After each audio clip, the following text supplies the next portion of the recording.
Oh, we're back. I think we're back. Oh, gee whiz.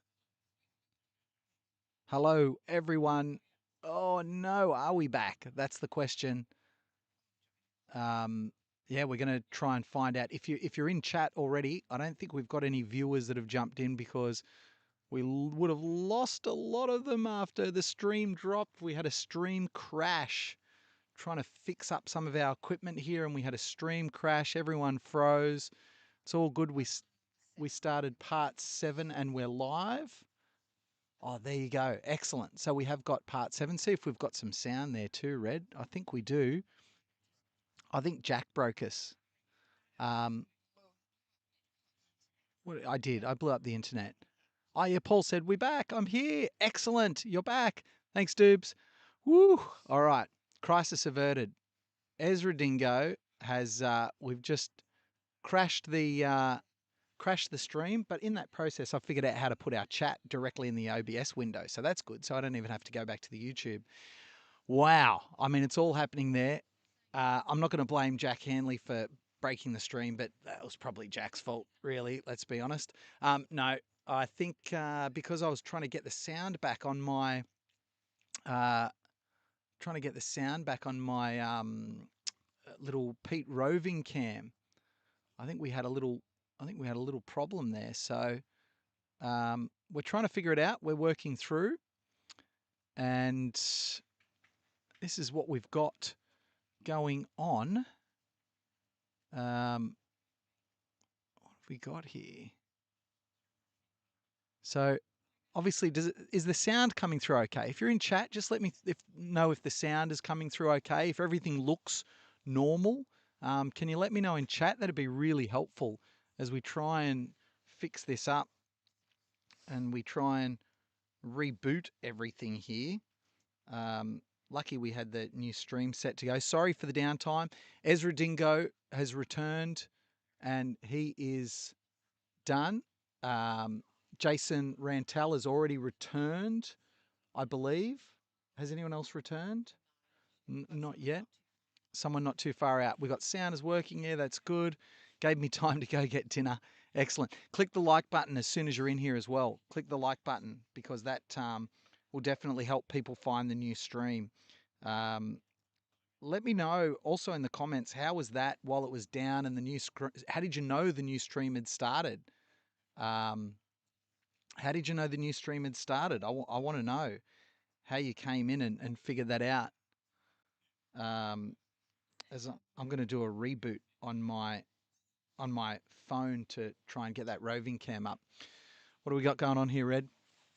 So we just went over and checked how he's going, had a chat with medic, and yeah, he could not put any pressure at all on his foot.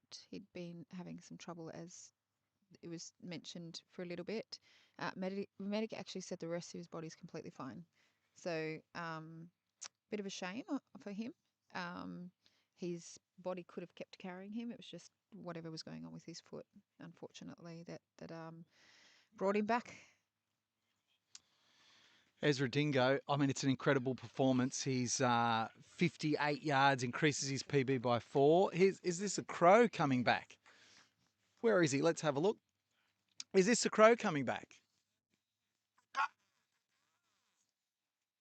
Yeah, did you go for a jog? All right. He's been hibernating. Crosses the line.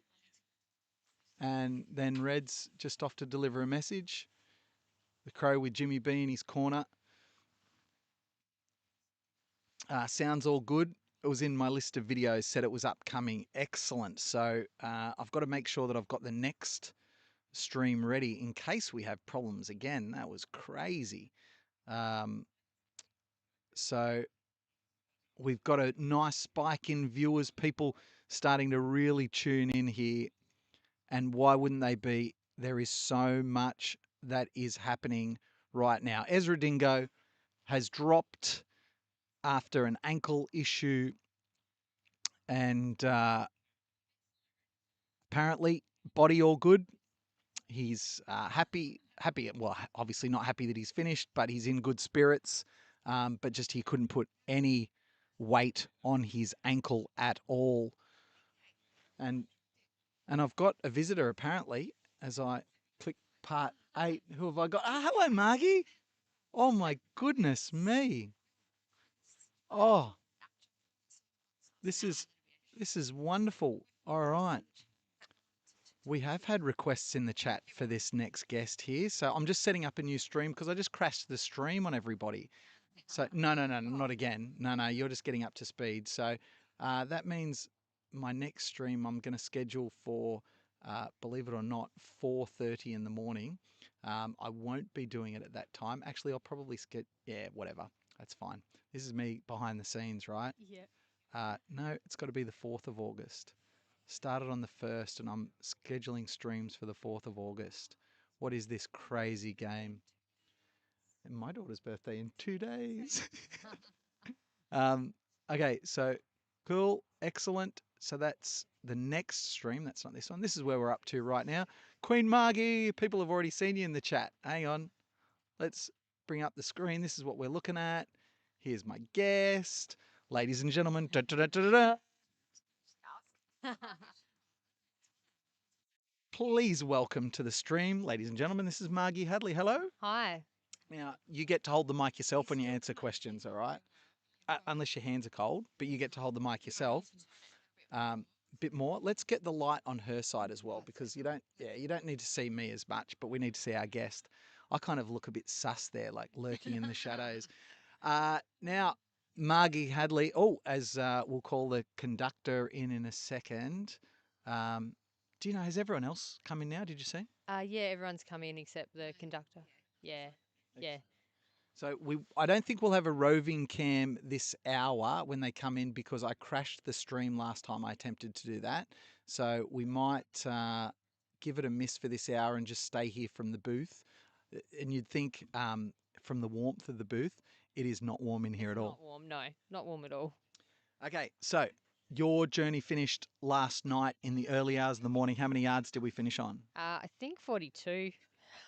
I think I timed out on 43. I don't really remember. Yeah.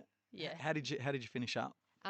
Finished up with pacing Praddy in at 41, and then ran a little bit with Timmy Moffat, and then just timed out. I'm pretty sure it was timed out on 43. Yeah. Yeah. Okay. There we go. Red's got the update. Timed out on 43. And I spoke to you this morning, and you said you're a little bit disappointed. Yeah, I'm always happy when I DNF, when I time out. So that wasn't just, the conductor's coming in, I think. Oh. Um yeah, I was hoping for a 50 for 50 yards. Hang on a second. Yeah. Hang on. I've got a whistle. All right. I forgot that I could whistle very loudly. I'll whistle the 2 and the 1 if you need me to. Found it. All right. Whew. Okay. Sorry. Go on. Yeah, so I was hoping for about 50 yards, so a new PB, but the main goal was to, hang on, conductor. Yeah, conductor.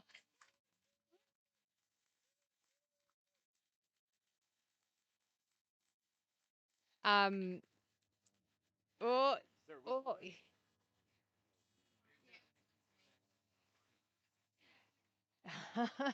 All right. Describe what's going on here. The conductor is doing what I did on lap 40, just sitting down in the corral, and I'm sure he'll get back up. Everyone will, oh, his legs, oh, he said no, he's not doing it. His legs are gone. But they've got him in a chair, so hopefully they can get him back out. Do you know the line, this is where you wanted to be, right? Yeah.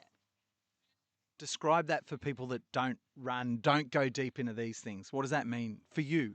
Well, where you want to be is like to absolutely push your limit. So it means like what the conductor just did, like just sitting down in the corral, like your legs are failing, your body's failing. You know that you physically can't go and do any more. But I'm sure his crew will push him out to try and do another one. And that's what you want. You want your crew to do that. So, yeah. Why?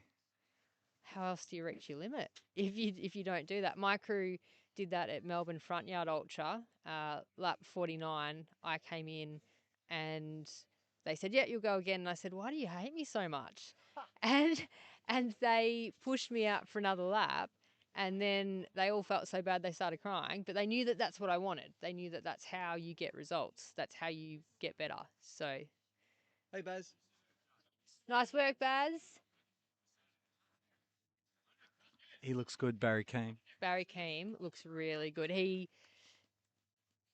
a very good shot at the silver ticket. Yeah.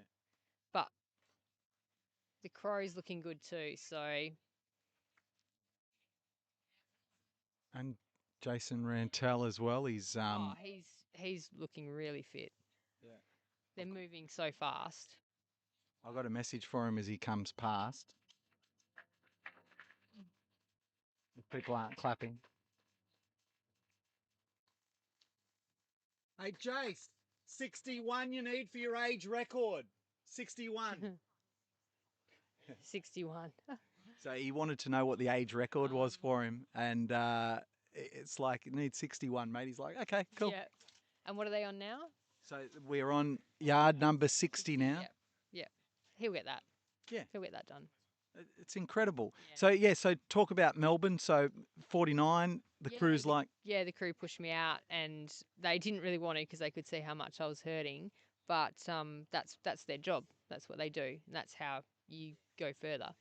So, yeah. You got a pretty good running resume. It's okay. There's a lot better out there than me. So, but we've got a good race coming up, Coast to Cozzy, and the female field is amazing. We've got Holly Ranson, Steph Austin, Cassie Cohen. Like there's some really big names. So not your first Coast to Cozzy either. No, it'd be my 4th start and hopefully my 3rd finish. Last year, do we talk about it? We talk about it. Always talk about it. You always learn from the races that you don't do so well at. It was a DNF at 210 kilometres, 30k from the finish. So you Jindabyne, close to Jindabyne. Oh no, you're past Jindabyne, weren't you? Yeah, 200. I think it's past. It's one side or the other. Yeah. So it was just nutrition issues and then some hydration issues and some vomiting issues, and we tried to troubleshoot from probably about 170k, and by 210 we just couldn't resolve it. So DNF, but you get that. Yeah, I always say I live in a world whereby, I'm just trying to finish stuff, but I'm not pushing myself necessarily. You're in a world where you're pushing yourself in a race like that to achieve like a higher result, a time. Plus, there's the added layer of the difficulty of it as well, and you're risking a DNF every time you stand on a start line. My main goal always is to have a good, strong race. I always like to think that I'm not out there racing other people. At the end of the day, you're in a race with other people, but I'm not racing other people. I'm trying to push my limit. So the first year at Cozzy, I hit 31 hours. I'd aim for 36. I hit 31.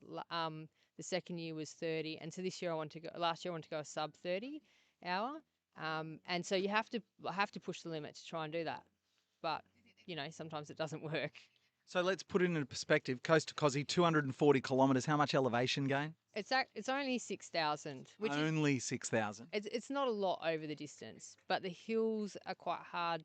It's actually the downhill. So if anyone's training for Coast to Cozzy, highly recommend training the quads, training the downhill. The uphill isn't that hard, really. Yeah. The ratchet gets applied though when you go through Jindabyne, because then you're literally just taking the road straight up to Perisher, flattens out a bit to Charlotte's Pass, and then that long grind all the way to the top of Cozzy, right? Yeah. I'd actually say one of the hardest bits is from Jindabyne, and you've just got the black tarmac with the yellow line, and you can see for kilometres, and you can just see the road go on. And if it's hot, if the sun's out, it's unrelenting. There is no shade at all. That's probably the hardest bit, I think. You've had lots of varying conditions in your different races too. Um, Everything from blaring sun, heat off the tarmac, even snow. Yeah, Coast to Cozzy throws everything at you. So the first year we did it, there was flooding, and they actually couldn't do the original course. And the guys are great. The run directors, Mickey and Greg, they at the very last minute they actually changed the course, but it was exactly the same distance and elevation. We had flooded roads. They had to a couple of sections. They had a bit of wire out, and they had to come out and try and get us across because it was running so much. But it was humid as well. And then going up Cozzy, we had thunderstorms roll in and hail, and they called in inclement weather. So there was only about 10 of us that made it to the summit and back down. The next year was hot. Everyone had ice neckties and cool towels and everything. So yeah, every year something different. And last year there was snow on top of Cozzy, so get everything really. It's crazy. There was so much snow left at the top of Cozzy last year because it's a week or 2 weeks before UTK. I'm not sure. It's mid-November. Yeah, Yeah. yeah. So I think it's 2 weeks before. And in the miler last year, I couldn't believe how much snow was still up at the summit. And you were there, well, the field was there a couple of weeks earlier. And it's like, I mean, this is crazy. Now you're going over snow. You start on the sand, now you're going over snow. I think that's what makes it so epic, though. I always say it is my favourite race in Australia because you start on the beach and you run through fields and obviously on the roads, but through fields and past wind towers and up the top of Cozzy, and you could get snow or hail. Last year they had hail as well, so it's all types of conditions. You see everything. And it's the best race because it also looks good on Strava because it's laid out flat. I actually think it's the best race. I really love the smaller races and the fact that they have a capped amount of 75, and they're not about promoting necessarily people going fast. It's about they want people to finish. They want people that can actually finish that distance, and that's why they have qualifiers for it. So, yeah, everyone can hopefully get to the summit and back down. They talk about that a lot. So if people don't understand, so you literally have to put in an application and your application gets assessed and they only take the people that they believe have the ability to finish. And I know that there are certain, I don't know the specifics, but I know you have to have run at least a miler and 100K. They talk about 30 yards in a backyard, but that doesn't automatically get you into the race. You've also got to come in with a pretty decent resume. So you don't just turn up and go, for example, in the last 12 months, oh, I've done a miler, I've done 100K, but that doesn't automatically get me into the race because, fair enough, they still wouldn't be sure that someone like me would be able to finish, right? Correct. Yeah, they want to see a resume, and they're trying to build the female base as well, which I think is really good at the moment. They're really trying to push the females into the sport, which we need more. In backyards and ultras here, we don't see a high number of female runners, and that's the community is really good at the moment trying to build that up. So even at Reds this year, Red put in place, female toilets and things like that, trying to encourage more females into the sport, which is really good. And I've had this chat with a number of women as well. I've got a one child daughter, so it becomes front and center for me now, right? And uh, to me, I've always said this: the women of the sport are the most inspiring to me because I don't know, for some reason, it's just the fact that it seems to me like you're able to suffer at a level that, like, all I can do is look at and think that's like it's incredible, right? The levels of suffering and the ability and um, running with some of these wonderful women, hearing their stories and balancing it with life, balancing it with family, balancing it with careers, and so inspiring. But then also sometimes it can be a little bit challenging because of certain issues. And I get that. Like it's easy in a backyard for a guy to kind of duck off into some trees or whatever, but it's just not as easy for a female. Then you get trail races, women by themselves might not be that comfortable out in the environment, and you've got all these issues. And all I can think of is we need to, as a community, deal with these issues to bring that back, because for me, the women of the sport are the most inspiring to watch and appreciate on the course. Yeah, and we want to promote it. We've got some really good up and coming runners. We saw a lot of new people in Melbourne Front Yard Ultra. So Najiska and Rachel, who ran 30 yards at Melbourne, they were both in the Hardcore Harry Challenge. Like they're two to watch coming through. Chantel here, she did that was her second backyard, and she did 35. New PB. Sam, who ran here, she did a new PB. Like we want to promote that, and I think that a lot of the females feel like imposters. They don't feel like they actually, like I've spoken to these girls, and they're like, oh, we don't belong there, and like they feel like they can't compete. So we need to be encouraging them into the sport a bit more. Sean Kessler's doing a little bit of that with Melbourne. He's trying to really promote um, the females in the sport and being a bit more inclusive with that. So that's, a lot of the run directors are now looking at doing that. Riverland's backyard is going to be like sort of more female based as well, just to try and grow the females in the sport. Yeah. I, I'm lucky enough to have, I remember sitting down at a conference with a group of speakers, and sitting next to me at the back of the room was Shelley Taylor Smith. And she just happened to be tinkering on a website at the time. I do a bit of stuff with websites, and I could see her struggling, and I'm, very quietly just kind of nudged her, and I kind of signaled, I've got this, and, just fix something up. And we became instant buddies, and, we got talking later. And the wonderful thing that we were talking about is that when she became world champion of marathon swimming, she was the world champion of marathon swimming. There was no men's and women's back then. It just was Shelley Taylor Smith was the best in the world.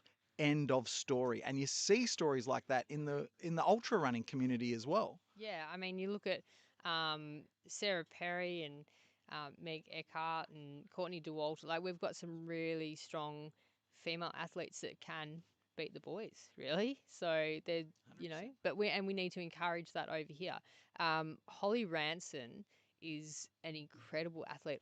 She's my pick to take out Costa Cosi overall. I think she will beat the boys there. She's so strong. So yeah.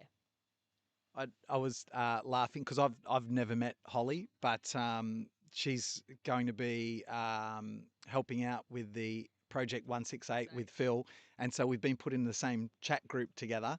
And it's like, oh, hey, everyone say hi to Holly. And I'm like, it'll be nice to meet you, Holly, and not have you just run straight past me. Yeah. I believe, I don't know for sure, but I think Phil might be pacing Holly at Costa Cosi as well. Maybe. He paced her at Western States. And I ran with him afterwards, and he said she was so good she didn't even need a pacer. Like he said she had it covered. So, but, it's great to see two of Australia's best ultra runners working together. Speaking of ultra runners working together, I did catch that you joined Phil on his long run the other week. Yeah. How long did you spend with him? What did you talk about? I spent 25K with him. I met him, he was probably like 90K in or something. And yeah, we just talked about all sorts of things. But by the end, I looked like I'd run 110K. He looked like he'd run 25. He was just, flying. And towards the end, he's just running a 4:30, casual 4:30 pace, 110K. So yeah. Built different. What does a training block look like for Margie Hadley when she's got an A race in a schedule? There'll be a lot of hills leading to Cosi. Normally cover around between 150 and 200K a week. And yeah, a bit of speed work, lot of hills for Cosi. Yeah. Is it structured, or are you like the Courtney Dewalder? I'll see how I feel in the morning, and I'm actually, because I'm self-coached at the moment, and I do a lot of running to feel. I do set my own training, and I do have a rough schedule, but a lot of it's run to feel now. Yeah. We've just got some people in the chat as well. So there's some love for the conductor. He's so people saying I thought he was done 5 hours ago. No kidding. Like if you're watching the pictures, there's no way the dude's still running and he's out there. Off he goes. So we also had Susan. Margie's lovely. Timmy Mofo in the chat. Love you, Margie. Can't believe I got to share kilometres with Margie. She really is one of the nicest and most supportive humans you could ever meet. He's a good dude, Timmy Mofo, and Oh, also going to be joining you in Coast to Cosy this year. he is. I can't wait to see what he can do at Coast Cosy. He has the biggest list of people that want to help him at Coast Cosy, that want to crew him, which shows what an incredible person he is. Yeah, exactly. Yeah, I would, if I wasn't running it, I would be putting my hand up as well. So he did actually say to me if he didn't get in, he was coming on my team, and I would have him in a second. He crewed me last year, and it was amazing. Like he showed me a different side. So you're always learning. And when I started vomiting, Timmy was like, "It's just a reset. It's just a reset. We're all right, you know." And we got through, and he actually got me further than I would have got if I think if I was with someone else. So we ran quite a few laps here together, and even though he didn't probably hit his goal, um, I saw another level out there. Like that man, he was just pushing as hard as he could. I couldn't keep up with him at the end, and he was just doing whatever he could to get through and get around the course. I'm sad that he didn't get a new PB, but when you see someone go that hard, you know they've given everything they can. So yeah, I, I'm fortunate enough that I got to run with him in the miler recently, pacing him. Everyone he watching told is me. like, Yeah, he he did. told me that. Yeah. How bad did he say it was? No, he said you were good. He said you were good. Yeah. Can you imagine getting stuck with me just chirping in your ear for like whatever 12, 15 hours? Poor bloke. He'd love that though. That's what it's all about, you know. You just talk about all sorts of thing, and it passes the time. Yeah, yeah. We love a chat, and he loves music, and I love when he sings. So we ran birdies one year, and there was a downhill section, and we'd go down. He'd sing gravity, and and we didn't know the words. And then I found out later on the song's actually the words meant to be jealousy. So yeah, but he's just a laugh. Like he's just a really good bloke. Yeah. Yeah. Yeah. So you can imagine putting the bright orange trail snails shirts on, and we're out there just causing all kinds of mayhem, and people are, around us that are doing like the 50K, and we're having the time of our lives, and they're just looking at us going, "Who are these weirdos?" And then they look at the bibs and they see Pacer and they see Miler, and they just kind of go, what am I doing here when these people are just kind of having the time of their lives and I'm questioning life's choices? That's how it should be. Nice and fun. Have a laugh. You got to enjoy it. Yeah. And so, how did you and Timmy Mofo meet at Hurdy's one year? Is that how it I happened? think it was. I actually can't remember where. I haven't had much sleep, so I think it was Hurdy's. Um, yeah, but we've run. I think we've run about five backyards together. So yeah, we've done a few. Yeah. Well, this is his first one in New South Wales, Yeah, I close to know. home. Yeah, yeah, yeah. I'm surprised. He likes traveling, I guess. And so, what brought you over to Reds? Well, Red actually, and Ben Nichols. So after Melbourne, front yard, I actually before Melbourne, I thought I was a bit done with backyards. I hadn't PB'd for about 4 years, and I've hit mid 40s a few times. So my PB had been 47, which I did back in at Sat Champs in 22. Um, and yeah, hadn't PB'd for 4 years, and I've sort of just I thought maybe I'm done with it. I did Melbourne, and I had Joel Sexton, Emma, and Kate Corner crewing me, and they are incredible crew.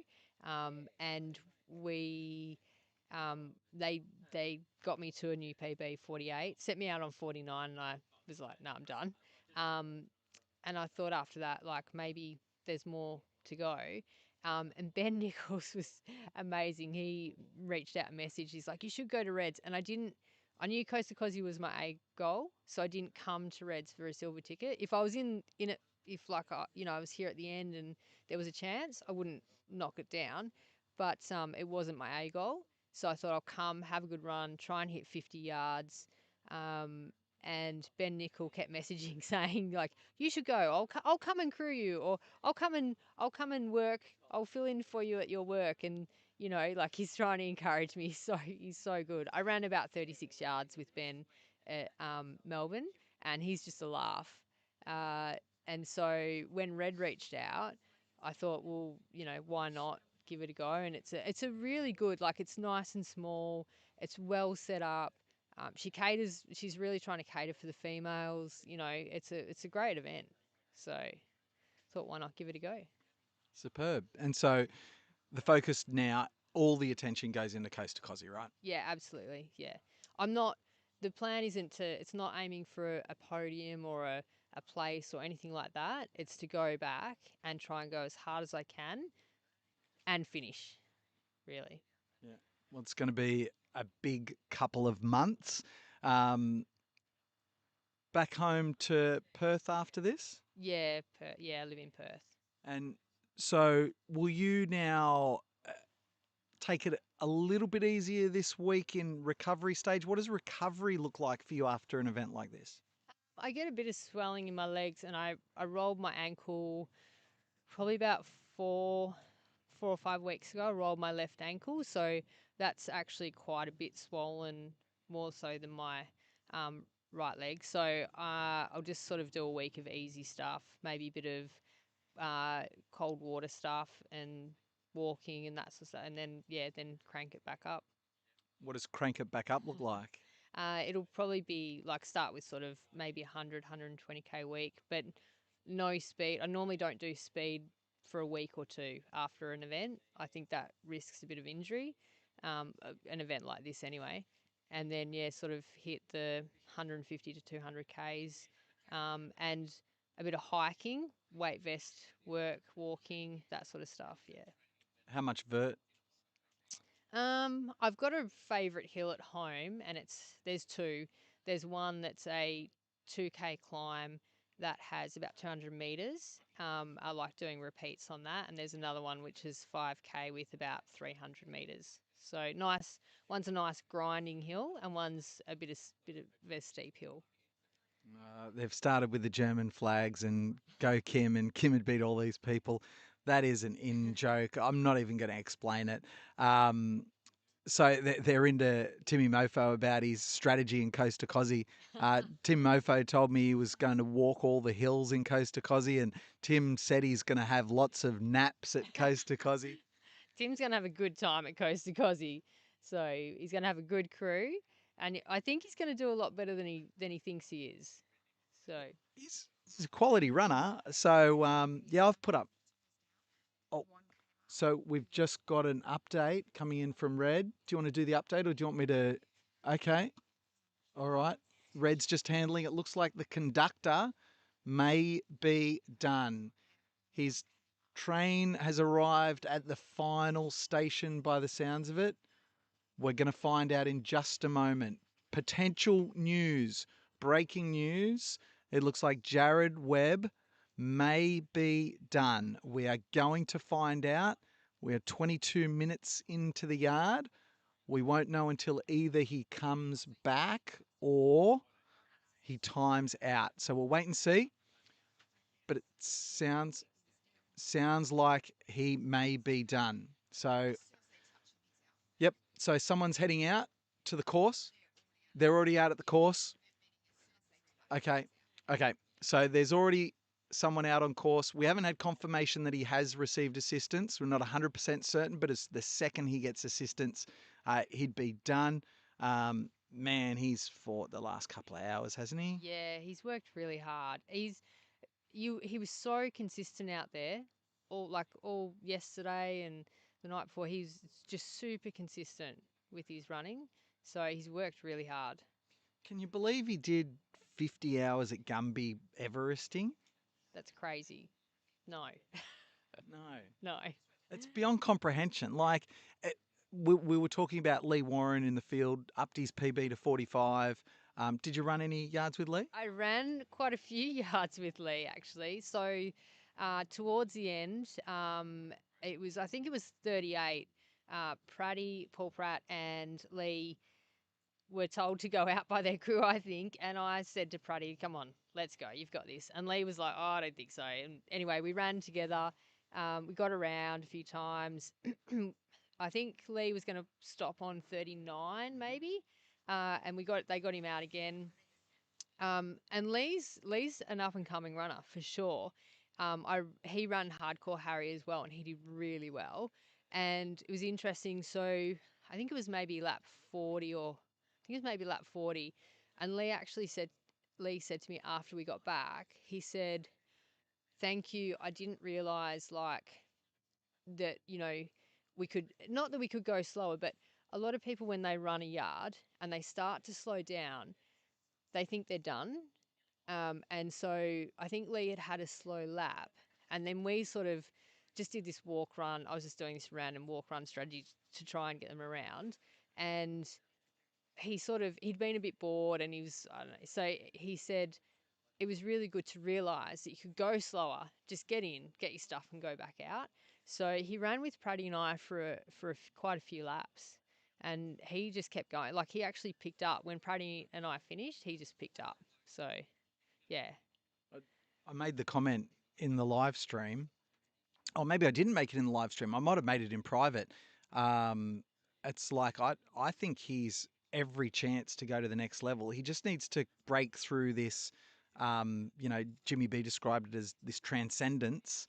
And if he breaks through that, because his body's got the ability, it just keeps responding, but he has to want it to respond.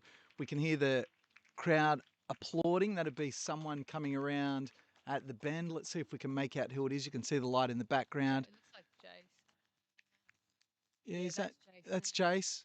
Yeah. Yep, Jason Rantoul is around, so he's through that turnaround point just near where we are here. Usually, not too far behind or around him, we see a Barry Keem.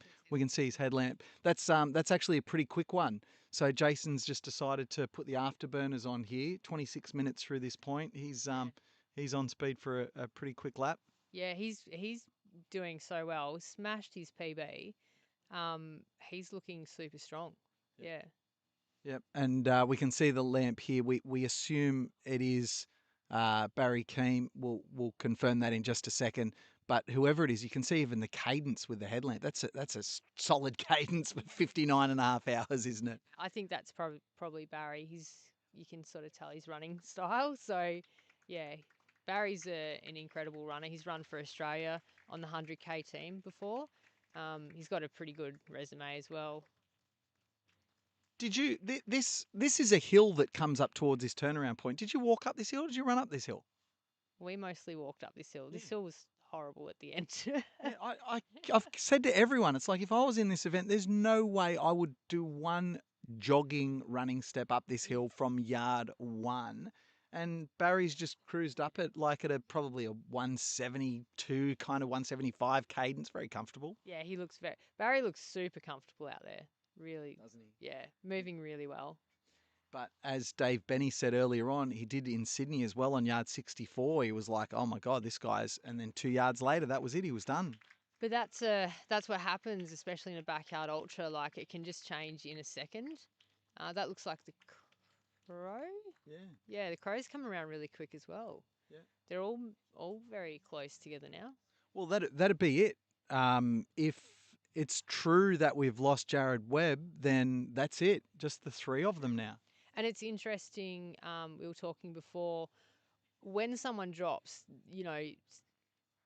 say the crow was running with the conductor, and then the conductor drops, it can go 2 ways. Like, it might affect the crow in a negative way, or he might think, I'm 1 step closer. Now there's only 3 of us, and it could actually give him a boost because he's actually caught up quite quickly. So this could be really good for the crow to, 3 left in the race. I mean, that's a lot quicker than he's come through here in the last few yards. We know that effectively at the start of yards, we'd see Barry go out at a high pace. We'd see Jason Rantel go out with a nice easy walk, and we'd see the rest of them kind of in a bit of a cluster. And we were watching the Crow and Ezra and the conductor kind of come through together for the most part. Well, the Crow's he's now lost Ezra, possibly lost the conductor. He's got to change gears now, doesn't he? Yeah, hopefully they can work together. One thing, it's really hard because obviously they're all looking for a spot on the Australian team and they all want a chance at that silver ticket. But, if they all work together, all three of them could potentially get on that team. If they hit high enough numbers, one wins the silver ticket and two more get on the team. And the Australian team, it's hard to get on. Like, it's one of the best teams in the world. Like, I think it's maybe 60, I think Brady's on 68 and no, Sam is on 66 with Barry, potentially. Pulling it up. There you go. Yeah, so Brady is on 68. He's the 15th person on the team. Ryan. Ryan's pulled out. So that So brings Sam on. Sam's up on 66, and then Barry's on 66 as well. I'm not sure if Michael Bellman is running, so that might push Barry up automatically. But we obviously have Clint Eastwood next week as well, which is a silver ticket, and they could go some big numbers too. That's a good point. I forgot about Michael Bellman. I've heard that rumor as well. I don't know if it's confirmed, No, but I don't think it is. it's not confirmed. So definitely confirmed now. Ryan Crawford targeting King of the Hill instead of the Sat Champs. We talked to Jimmy B about that, and he said, even for him, he's like, yeah, that's going to leave a bit of a hole in the event for him, and you can't blame him. They're good mates. Yeah, it's a shame. Ryan's a really good. I think he has been on every team. He was on the team in 22 when I was on it, and then 24. So, Yeah. and it's just a strong team, super strong team. And then we've got these runners that have kind of popped up, and this is the exciting thing that everyone's talking about. You've got your Jack Hanleys, you've got your Brady's, your Sam Christie's that have just kind of taken that next step. Jaden and Sam are going to Clint Eastwood. And as I was reminded today, and I completely forgot, the Japanese boys are going to come over for Clint Eastwood as well. So there's every chance that they're going to, and a few other names going up there too. Can't remember off the top of my head. Joel Sexton's going up there as well. Yeah. Yeah. Scott Cameron's one to watch. He's on the team, but he's progressed like really well, and he looked great at No Time to Die. He looked like he could just keep going. So, yeah. It'd be interesting with Sam going to Clint Eastwood because he now potentially has a spot on the team because he'll move up one. And Clint Eastwood, like Reds, is quite close. It's only about 2 or 3 months. Sats is in October. So it's interesting how hard do you want to push because it can take a while to recover. So that'll be interesting. I mean, if he effectively, let's say after this event, he still appears on that list. But I mean, you can't bake on No. Michael Bellman not turning up. No. So you kind of don't know, which is, I mean, it's the intrigue of it all, isn't it? Well, there's only this event and Clint Eastwood to qualify. So those ones close to the bottom of the list might be a bit nervous, I guess. Silver ticket at Clint Eastwood gets you there, but then the Japanese boys could spoil the party and one of them could take it. Yeah, they could. Yeah. Yep. Oh, the intrigue. And then what normally happens is it's kind of like just what we we expected at the end, and it's like, oh, fair enough. But there's literally dozens of permutations on that team. What we've learnt now with 3 here remaining is this is certainly not going to completely shake the tree. We know that there is one silver ticket here, which means that with the loss of the conductor, if he is out, that the Barry Keem's still in.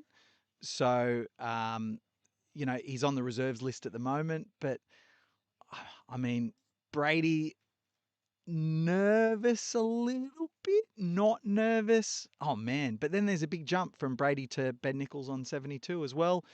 The assist for Ben Nichols on 72 means something if someone else runs 72. And then if someone else runs 73, well, Michael's done it earlier. So, he holds priority there unless someone wins or assists on that number. We're talking about 70 something hours. Yeah. It's crazy. So in 22, just to put that in perspective, in 22 when I made the team, my best was 40 yards, and I only just made the team. I think a couple had actually, I think maybe two dropped, and a couple of us got pushed up. But 40 yards, you could potentially make the team. And now we're looking at like high 60s, low 70s to make the team. Shows how strong the Australian runners are. Shows you how quick the sport's evolving. Grown. Yeah, definitely, it's huge. What what happens? Well, actually, I mean, we know the answer to what happens next is in a couple of weeks' time. Phil Gore runs Project 168. I mean, that's going to change the landscape of the sport forever, isn't it? Yeah, I mean, Phil's going to do huge numbers. He's incredible. So, yeah, see what happens there. It's human nature when you see someone else do something, you go, I mean, this is the normalizing of ultra marathons as well, to think that, um, it was just 10, 15 years ago, there was only 3,000 entries in Sydney Marathon. That was the pinnacle of running. And now you get 35,000 doing that, 90,000 at City to Surf. In Sydney, that's 14Ks, which is still an incredible performance. You get people running 5Ks at Parkrun every weekend, and no one bats an eyelid anymore. It's 5 kilometres. That's, as my friend described it to me, that's the distance you get in your car and you drive. You don't run those distances. And so now we're talking about 70 hours to get on the Australian team. And we're talking about potentially Phil running 168 hours in a few weeks. And that will 100% have the effect that everyone else's expectations are going to rise with it. That's just the way that it's human nature. Yeah, but Phil's also a different beast. He's one of a kind.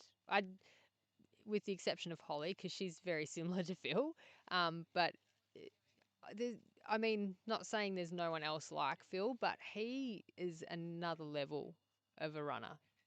So, yeah, You've got more insight. What makes him so special? just his mindset, but also the support I think he gets. Like Gemma is incredible at the support. When I ran with him when he did his 110K along the railway line, Gemma I think was up at like 3 o'clock in the morning to drive him down to Mandurah and drop him off. Like the support that she gives him, you can't he you can't really do these things without that. So he surrounds himself with people that encourage him to do it. And so he's able to do these things and achieve these things. And they believe in him. And that's what also helps him get, achieve the goals that he does. And they're humble. He's really, yeah, he's humble. Their family is humble. Gemma's just amazing. She's coming to Melbourne, Front Yard Ultra, and hopefully we get to do some laps together. I'm actually running with her at Light Horse Ultra as well for the 24-hour. We both signed up, and I said we'd run together, so that's pretty cool. She's amazing. The support she gives is just incredible, and she's a great crew. I've got another quick funny story for you. So, um, I don't even know how um, Gemma and I got to messaging randomly. I can't remember that story off the top of my head. It's kind of random, but I remember messaging Gemma at some point because something happened, and I went, oh, I'll just Google Phil because I was looking at something for a friend, and I realized he didn't have a website. And it's like, oh, okay. And then I looked at the domain name and no one owned the domain name. And I messaged Gemma and I said, Gemma, you've got to go on and you've got to get, because someone else will buy it and squat on it. And she's like, oh, okay. Didn't really know much about it. I walked her through it. And then she messaged me back and she said, I don't think Phil is as important as you think he is, or something like that. And I'm like, are you joking? Yeah, I would believe that. I Yeah. believe she'd say that. They're just got a great relationship, and she's very funny. She is very funny. And I always tell the story. My wife, the first two people she met in the ultra community were Kitty, James Blanton's fiance, and Gemma Gore. So her picture of this sport was warped from the first second. The support crew really need a shout out sometimes, I think. Like we had uh Cashy here, Caroline Ash. She was actually crewing me with Najiska this weekend. Najiska came up from Melbourne, drove all the way up from the other side of Melbourne to crew me, which was amazing. But Caroline came in and she was crewing as well. And the support crew, like they play a huge role for us. Like we just have to go out and run a lap. They're in there trying to sort everything out and troubleshoot everything and make sure their runners, keep going. So, yeah, very important. Talk to me about Najiska. I'd never met her before this weekend. She is a weapon. Yeah, like I said, so her and her bestie, who's her sister-in-law Rachel, they've come onto the scene and they're two little pocket rockets. They both did the Harry's challenge. They both were incredible. Rach is currently doing the Harry's Everest challenge. I think she's one of 3 or 4 females left. I don't know what vert they're up to. I think it might be 16 or 1700 meters. Yeah, I think 1700 because I was talking with Scott Groves is still doing it, and I was talking to Ethan the other week. I said, man, you and Tim, your head to head is my go-to social binge daily. It's so good to Yeah. watch. Yeah, and I think you're right. They're around that 1700, 1750, but you forget about it for a day or two, and you're like, where are they at? And then it's like, no, it's escalated. Yeah. Well, um, with Najiska, she just ran Yu Yang's last week. It was her first 100 miler. So she's sort of new to the ultra scene. Ran her first 100 miler last week at Yu Yang's. She was incredible. She fell over in the first 6 kilometers and did her knees and just kept going. Fell over another 3 times, and she was first female, lapped all the other females, and she moved up overall from 13th to 5th place. So they're two young females in the sport to watch. They're really coming through. And so, how did you meet Najiska? At Wild Dog Backyard Ultra, yeah.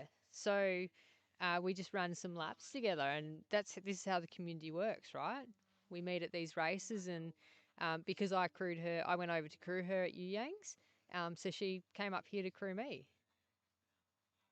It's unreal how this sport goes. Like you meet, it's crazy how I was talking to Jack Hanley about this. It's crazy the people that come together because it's bizarre. Yeah. Um, yeah, you just meet like-minded people, and you just make connections, and like even Timmy Moffat, like he offered. I flew in from Perth to Sydney on Thursday night for Reds, and he and his wife Chelsea offered to pick me up from the airport and stay at his place, and then we drove down together, and that's what the community does, help each other out. And that's the other thing, community, right? It's huge in this sport. Yeah, that's what we're all about. That's how it works. Yeah. So, what's next on the cards for you? When are you heading back? You going to get some rest tonight? We're here. We've got some accommodation in Wollongong, but we're here to watch the runners go around for a few laps. We might go back and get some sleep, and then come back in the morning when they're still going. Incredible, and the way that they're looking, I mean, it's on the cards. So, before you leave us, who wins? What do they run? Oh, it's a tough one because they're actually all very good. Um, if I'm honest, I want the Crow to win. He's my favourite. I want the Crow to win. I'd like to see him do 72. Um, but Barry is strong. He's just got a good resume, and he could go well into the 70s. And then Jace is another level. He's smashed his PB, and he just gets stronger every race. So yeah, hopefully the Crow. I'd love to see him on the SAT team. There's a story to be told. We don't know what's going to happen, but we will wait and see. But Margie Hadley, thank you for joining me. I'm going to let you go and enjoy your night. No worries. Thank you for the chat. Superb. Thanks, Margie. Thanks. Oh, wonderful. Well, there we go, Margie Hadley. And by the way, I'll probably chop that up out of the YouTube's video and send it to you, Margie, as well. No worries. See you later. What a legend. Amazing woman, Margie Hadley. And Coast to Cozzy, her next summit to climb, figuratively and literally. Everyone that got the opportunity to ram with Margie has raved about it. So for me to be able to get her here and chat to her, I'm extremely lucky and happy. So very cool.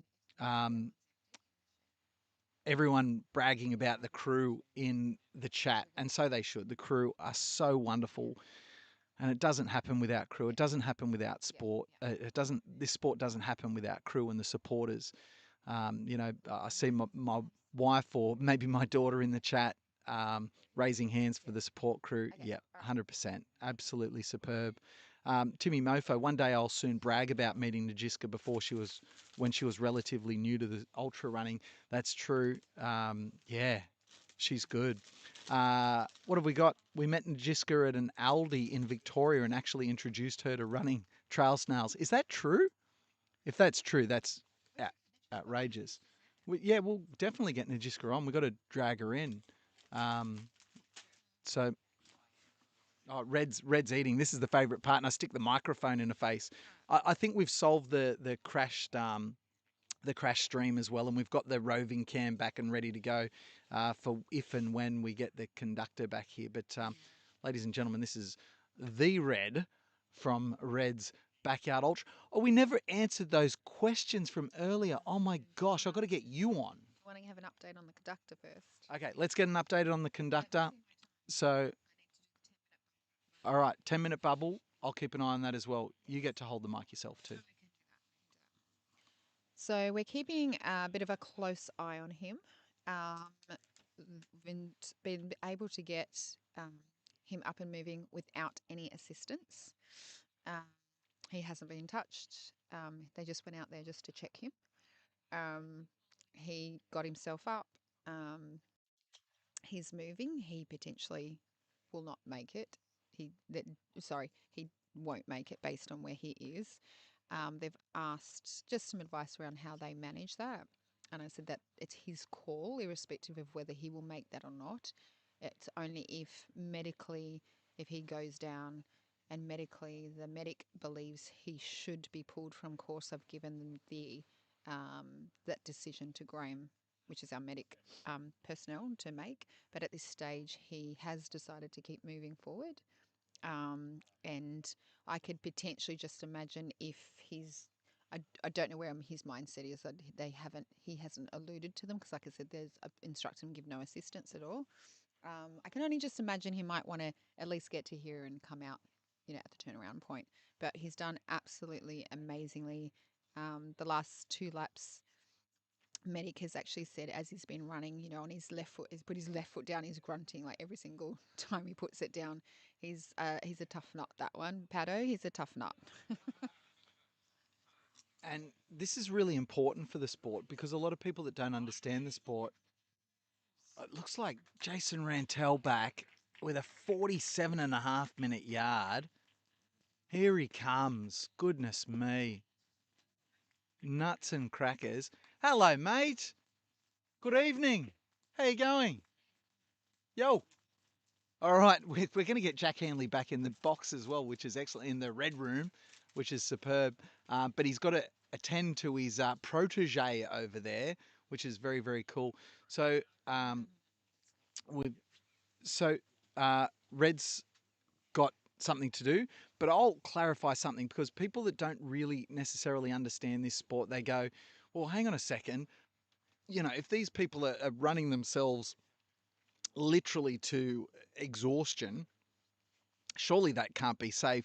Well, just remember this is overseen by a medical officer. Graham is here overseeing absolutely everything. And if there is a situation where it becomes dangerous for a runner, they will be pulled from the race. End of story. It is in the medical officer's interests to ensure that they are looking after the welfare of these runners. So unless they deem it okay, they will step in. They will step in. It doesn't matter what the crew says. It doesn't matter what the runner says. It doesn't matter what the story is. They do not care. They are here for the interests and safety of all the participants. And a huge shout out to the medics at all these events. They do a wonderful job. I was just saying, Red. Oh, no, she's wandering back off.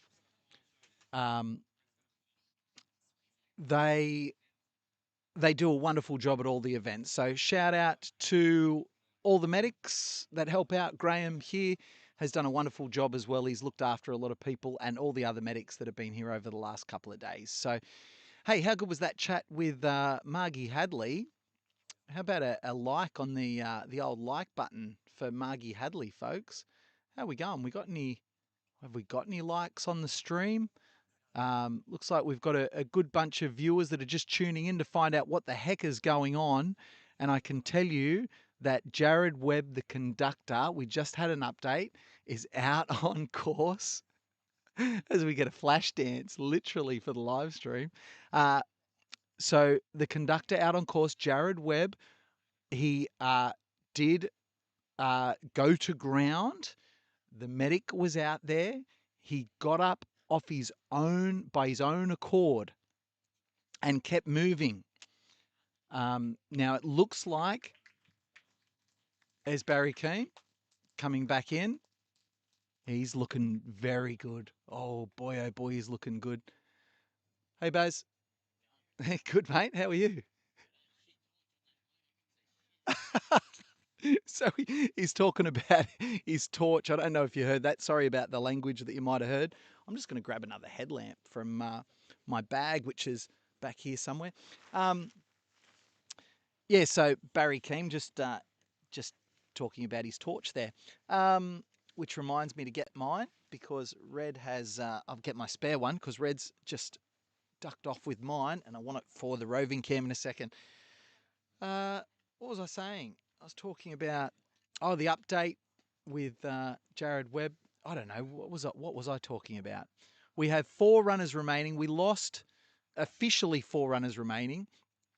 We lost Ezra Dingo after completing Loop 58. He had ankle issues. Jared Webb's been fighting, really fighting. Hey, there's the Crow. Hello, Crow. Did you say happy Monday? Is it Monday? There's the Crow back, pointing. He's playing it up with the crowd. He's got the jacket off already. He's got Jimmy B there, and he's got 8 minutes to rest. The crew getting very efficient now. So 3 runners back. It looks like that'll be all 3. We'll update the board when it becomes official. It is not official yet, ladies and gentlemen, because Jared was not touched out on course, which meant that is absolutely okay. So he's still fighting. Go Webby, pure fight and no quit. Yeah, no kidding. We thought he was gone yards ago. Update from Red. Okay, he has called it. Ladies and gentlemen, Jared Webb, 4th place finisher. He is a DNF on yard 60, so he'll complete 59 yards. Jared Webb, your 4th place finisher at Red's Backyard Ultra. So jump in the chat, send some love, send some messages for him. I'm sure he'll come on and check those messages on the chat when he watches this replay or when he's feeling up to it. So please jump in the chat, send your love for Jared Webb, the conductor. He has put on quite the show for us here. An absolutely incredible performance, a 9-loop PB. And wow, that is, hit the like button for Jared Webb, ladies and gentlemen. Hit that like button for Jared Webb. That is so, so impressive. As we now stand by and await the 3 athletes that will contest this silver ticket. And what I will do is I'm going to update our runners board for the 3 remaining runners. but you will have to give me a moment to do that, to update the graphic. That won't take too long for me to do. 3 remaining runners in the field. And what have we got here? So we had 5 remaining at 52 hours. And here we are, and hour 60. And we will have 3 remaining. Who had these 3 on their bingo card? I want to know. I want to know. Yeah, keep the love coming in the comments as well. What do we have here? I'm just going to add this new image with the remaining runners, and then we'll go out and we'll take the roving cam out. And we'll take the roving cam out and we'll capture what we can from out in the corral. I'm right now just cropping the image as the alarm goes off on Red's phone. We are going to, we got here, I apologise as I'm just concentrating on getting the remaining runners' images cropped for the broadcast. And we've got the conductor, Jared Webb, about to make his way back to the corral. An incredible performance. He's been picked up from on course. He has done a wonderful, wonderful job. As we'll now transition over to the final 3 runners. I will update the total. 3 runners remain. They've completed yard 60. They're all in transition. Hopefully you like that little graphic there, showing the pictures of the runners. It's not even the original pictures. It's a photo that I've cropped to put up there. So we really are strapping everything together here. There's the applause. Let me get my headlamp on and get the roving camera ready. So they're going to drop him off. They're going to drop him off, and there is the 3-minute whistle.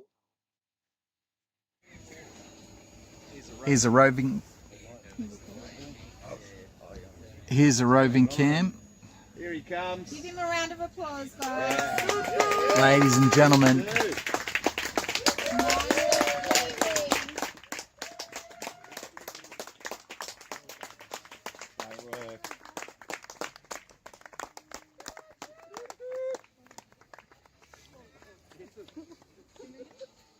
Do you want the chair here or do you want to go to the fire chair? Put your chair by the fire. Yeah.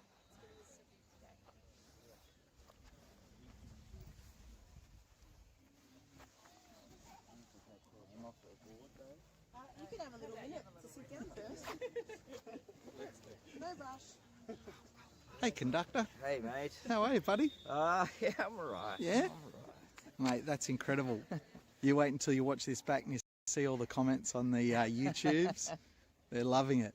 Oh, well, next time. You- Next time. This time was unbelievable. You put on a show, mate. Thanks, mate.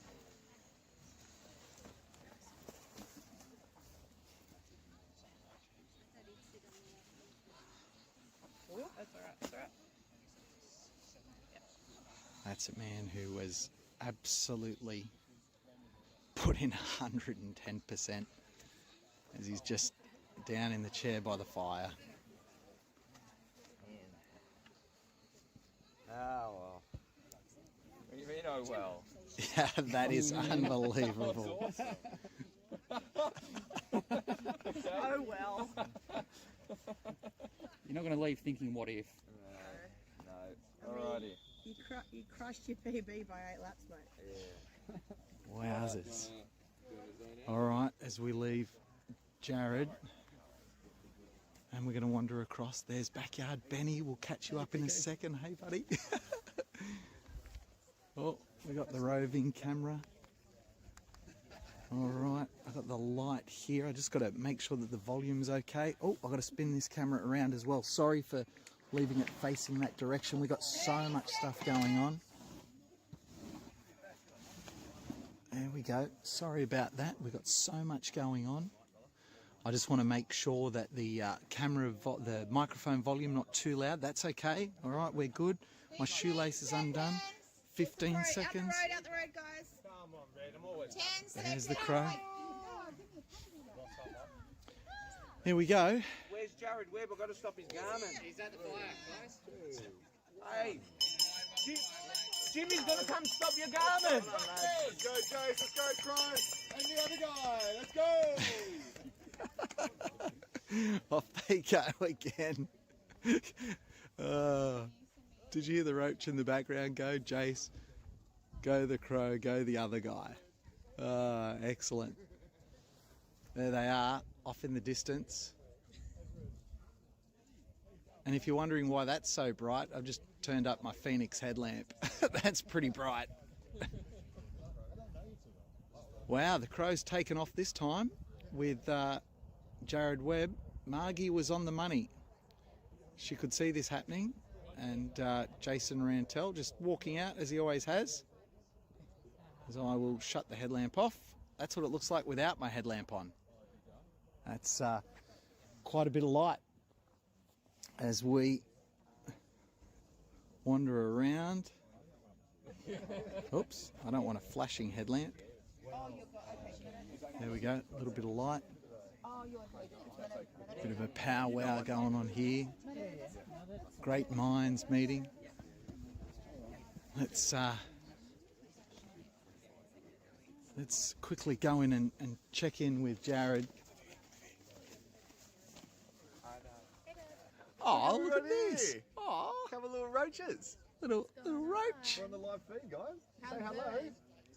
Studying for English paper 2, the trials are tomorrow. Oh. Sacrificing my study time to be here. Tomorrow. Okay, the end. That's my She did 8 yards at Cops Harbour. I know. Congratulations, that was amazing. We were following 3 along. yards. 3 yards. Let's Unreal. go. 15 yards. And by the way, kilometres for the Macaulay at Cops Harbour. That was awesome. by the way, legend crew. Oh yeah, Legend. crewed me 16 hours the other day. Best mashed potato in town, this bloke. And by the way, just in case the family is wondering, I just need to What are you wearing? just remind everyone. Can we get a little look at that? What do you got on, mate? What's this all about? Oh, I've got to stop my headlamp there, but that's unreal, mate. Team Roach, All right. all the way. But All right, let's that's go and what see. everyone wants Yeah, over there. let's go and see what's going on over here by the fire. Oh, here we go. I'll turn the light off so I don't disturb him. So I just was stopping that every lap, not thinking about it. Let's come around this way. Oh, across the other side of the water. Side You're of like, the fire. and I turn around, I'm like, oh, sorry, mate. So this is where I pee on the lap. It's his fault for being in your toilet. Yeah, that was pretty funny. It was awkward at the time. You made eye contact afterwards. Yeah, that's Things got a right. bit weird. Yeah. Did you start making eye contact before you peed? Yeah, I don't know. When you get this far into it, you can get away with a lot more than what you would have at the start. Hey mate, is that light okay there, or do you want me to switch that off? Oh, that's fine, buddy. That's fine. Yeah. We just run into a conductor by the fire over here. Hello. Everyone wants to hear from you. All right. How you going? A bit delirious. So I'm not sure if they do want to hear. I'm going all right. very lucid, mate. You're very lucid. I'm going okay. Yeah. So can you do basic math right now? Depends if you ask my kids. Because I got them convinced I can only count to 7. How's that working out for you? Yeah, well so far. Hey, have you got a little message for your crew, mate, that have just dug in there for you for the last 60-odd hours? Yeah, look, they were amazing. And I think Justin's magic hands of keeping my legs moving was awesome. They were great. I don't think I'll be able to thank them enough, but yeah, they were so good. How you feeling right now? I'm good. I'm a bit cooked. But no, it was a lot of fun. The crow, I think, got me through probably the last couple of laps, and then after that I was just like, I refused to give up, so I just wanted to keep going as much as possible. Yeah. What was the most fun that you had out there? Meeting a lot of the big names of ultra running that you see online, and finding out they're just normal people like you and I. That was a lot of fun. And then beating them? Well, when Ezra dropped, I was pretty surprised by that one. And Jashi so early, but I think they were injured, from what I understand. So. Did you talk to her much out there? Not Jashi that much. I quickly had a few words, but Ezra, I talked to him a fair bit. Yeah, no, they were good. That was good. It's the best part about this format, right? You get to chat to everyone. Who'd you spend the most time with? Oh, the Crow. Yeah. Definitely, yeah. Yeah, he's a blast. How far do you reckon he's going to go? Oh, he's looking fresh. I mean, if he can get a bit more sleep, because he struggled a bit last night, well, I reckon he could probably hit 100. I'm backing for 100.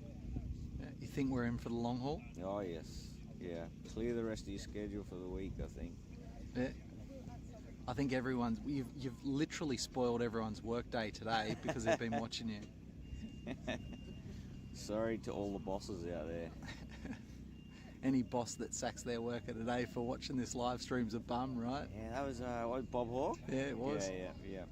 83, right? The America's Cup or something. Yeah, I think that's right, yeah. Mate, congratulations. That is an incredible performance. What did we end up with? 59. 59. Yeah. 59, mate. New PB. Yeah. No, that was good. Take it to the bank. That's right. All right, rest up, mate. Enjoy the seat by the fire. Enjoy your crew. Thank you. Appreciate it. Congratulations. Cheers. On behalf of everyone. Cheers, mate. Toot toot. Toot toot. Well done, crew.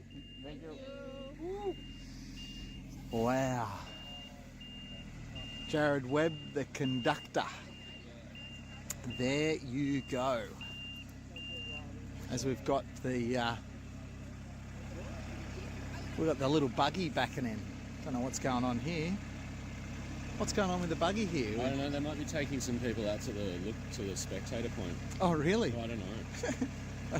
Backing in for some reason. You see, I was laughing before. Or maybe it's for Ezra. They're going to take. Here we go. So here's Ezra. Wow, that's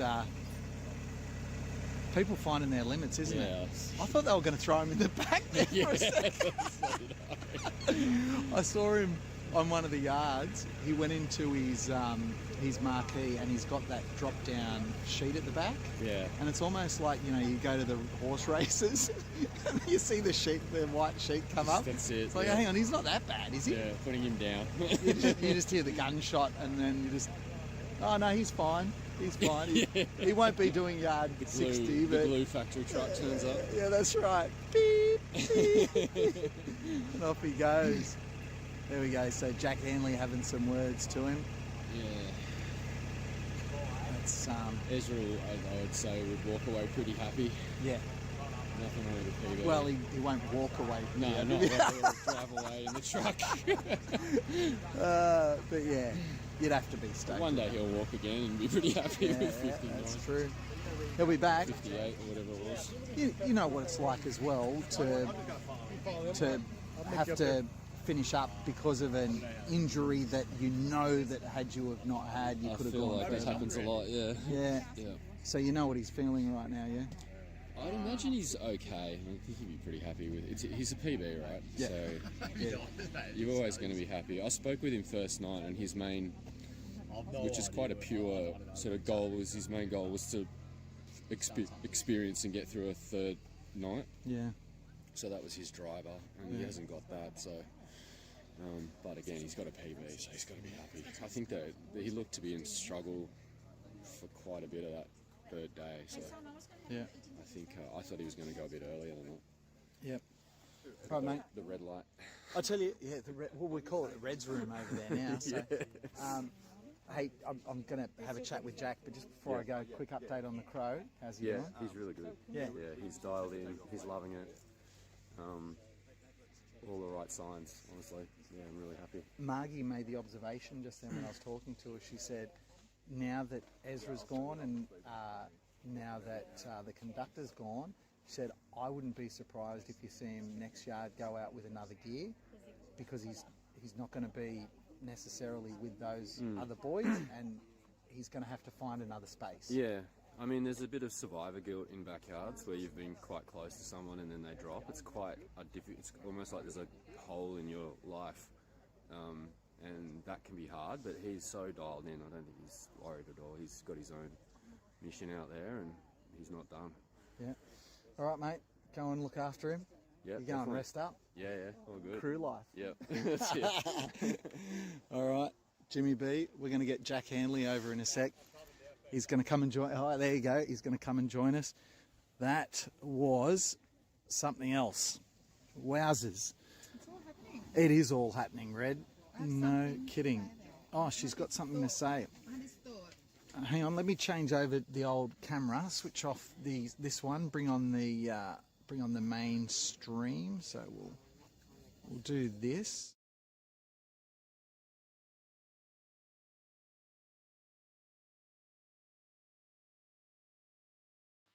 And then we pick up the microphone. Excellent. So, Red, tell us what's going on. It's interesting, you've got your top 5, right? First one, pushed their body to the limit and got a foot issue. Jared's pushed his body to the limit. Body issue. I'm interested to see how this pans out. How much the remaining 3, what they're going to push, like, do you know what I mean? Like, it's interesting where people push their body so much to the limit that what part of their body is what's going to fail them. Because I feel like their mind's in it. I don't know, what's your thoughts? I agree. I just had the chat with James Blanton, and I said, we watched Ezra get taken away to the glue factory. Oh, sorry. No, just kidding. He get lifted up and put into the buggy, and I said to Jimmy B, like, you've been there, like you've had to finish an event because it's been an injury, and otherwise you're feeling good. And he's like, yeah, that's 100%. That happens. So you don't know. You don't know. Now, to be fair, in hindsight, it's a wonderful thing, but in hindsight, the conductor was circling the drain for quite a few yards. But we saw it on day 2 with Cozzy when he's lying down in the corral, like eating a burger, and then the next yard doing a 59-minute and 7-second yard, and he comes back and runs another 9. Yeah. So it's so easy in hindsight to go, oh, you could see the writing was on the wall. Ezra had that. He was obviously in discomfort. He was limping. You could think maybe he's done. But in hindsight, you go, oh, well, that was always going to be the end of it. But even when he was talking to me after, and he said, no, it came good for a while. So you just don't know. And on the flip side, we've heard the story about Barry Keem in Sydney, yard 64. He looked like he was going the whole way. I think you were even saying that too, Jack. 2 yards later, it's like, where's Barry gone? He's asleep on the side of the race course. Yeah. He was. I did see him there, but he, it's as we were chatting before, you can just turn like that, can't it? Yeah, just happens. Jimmy, when I walked up to him and he laughed, he goes, Red, he only wanted to lay down for a bit. 15 minutes later, he goes, I woke up. So what a sport. All right, we'll let you get your stuff done. I'll chat with the guy over here. How are we going with the likes on the stream there, by the way? Just give us a quick update. 42, but hold on. I had to refresh. 42 likes. 42 likes. Well, quite frankly, that's not good enough. Let's get that up. I Yeah, reckon. let's get the like button kind of moving along. We need more likes than 42. That's a bit crazy. I've set it up now so that we can actually see the live chat in my main monitor here in front of us. So that's much more handy.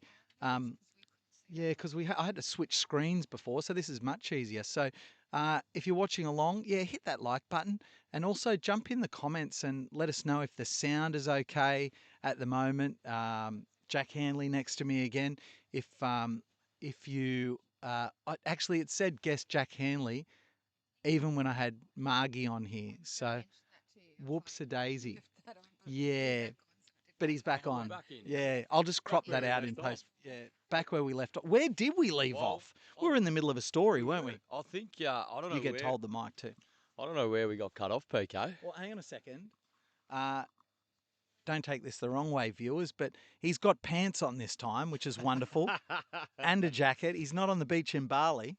Oh, I'll tell you what, we're nowhere near the beach in Bali, but I'll tell you what, this is the second best place to be, I reckon. I'd nearly say it's the best. I'm loving it here at the moment. This is unreal what's unfolding at the moment. So it's awesome to watch, and thanks to Red for putting on a cracking event. So it's been awesome. The energy here's been a lead, and everyone's loving it. So.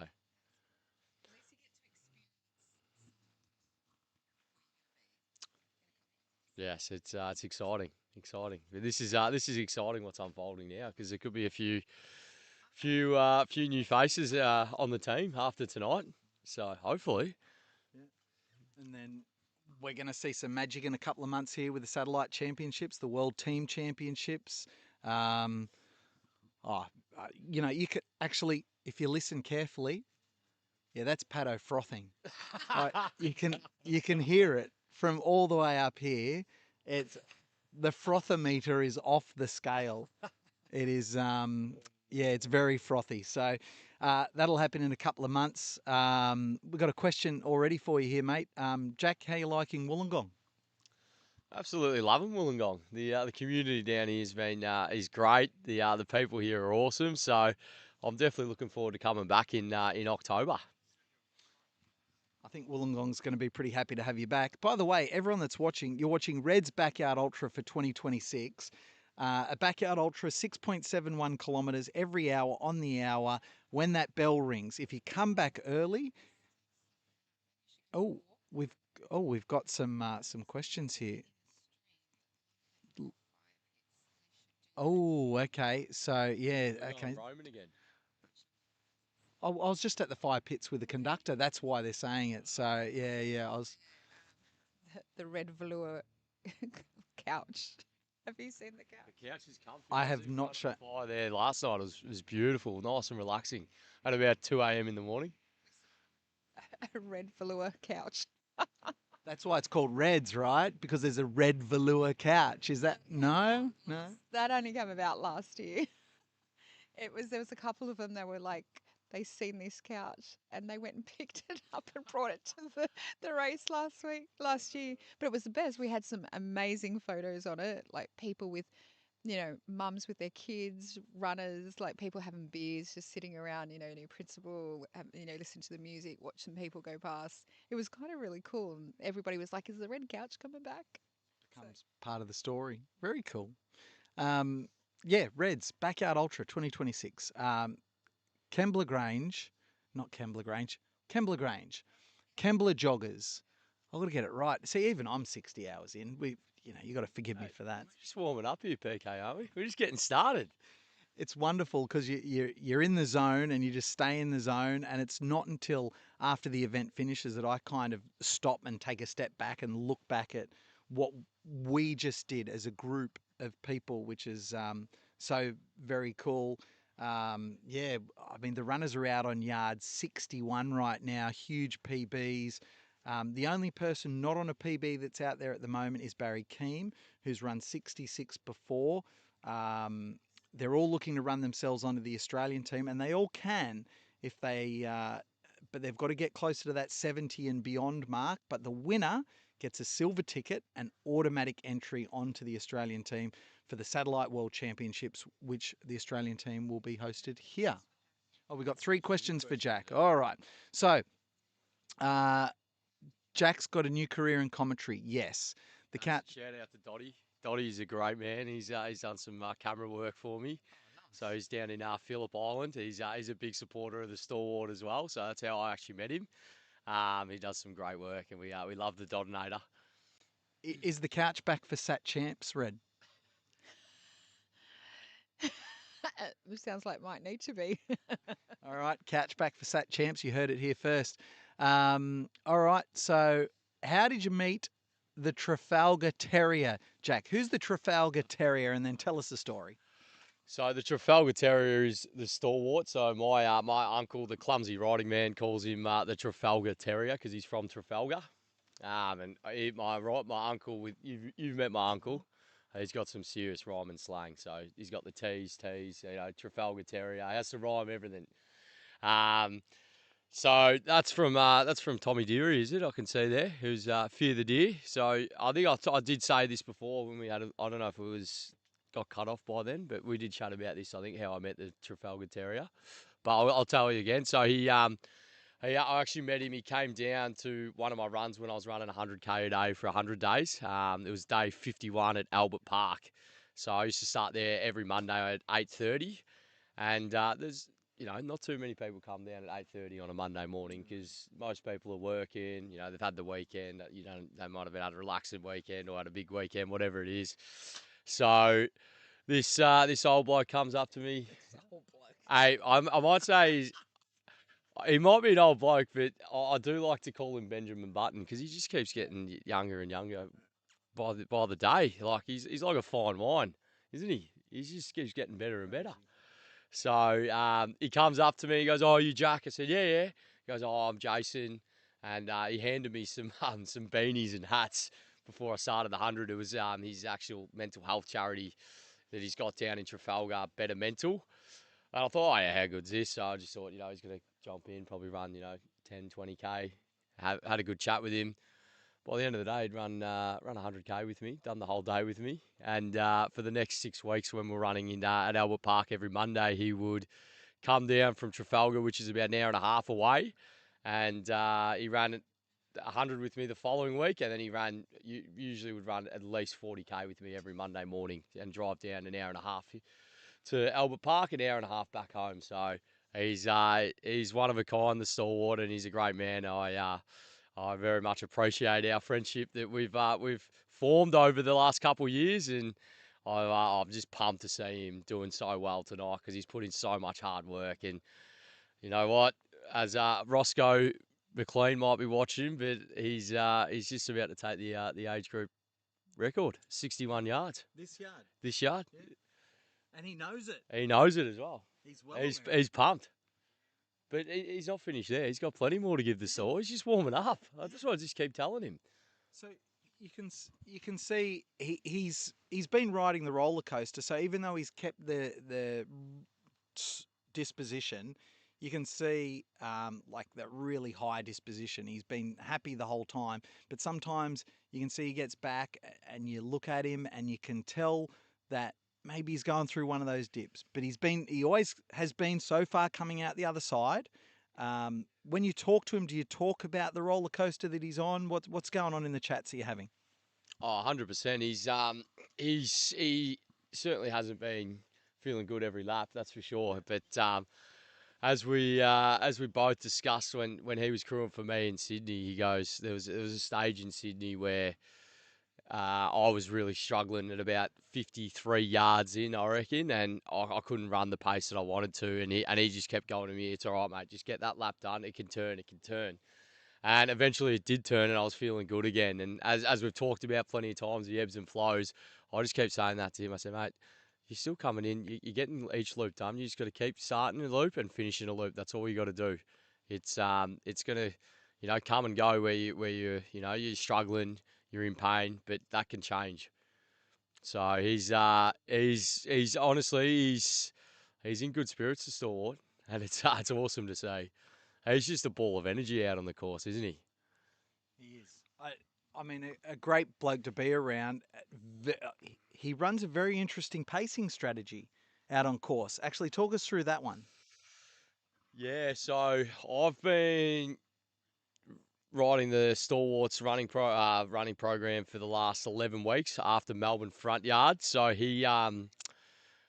we sort of come to him, and he's been doing a lot of Ks for a while now, and he always fits it in around his family and work commitments, he's a very family orientated man, which I love about him as well. But I did come to him and I said, look, I think we just need to get you on a little bit of a structured program. We're going to change a few things, and I think it's going to make the world of difference for you. And for the first time, he actually handed himself over and just said, "Yep, I'm yours. Tell me what to do. Help me out. Whatever you give me, I'll do."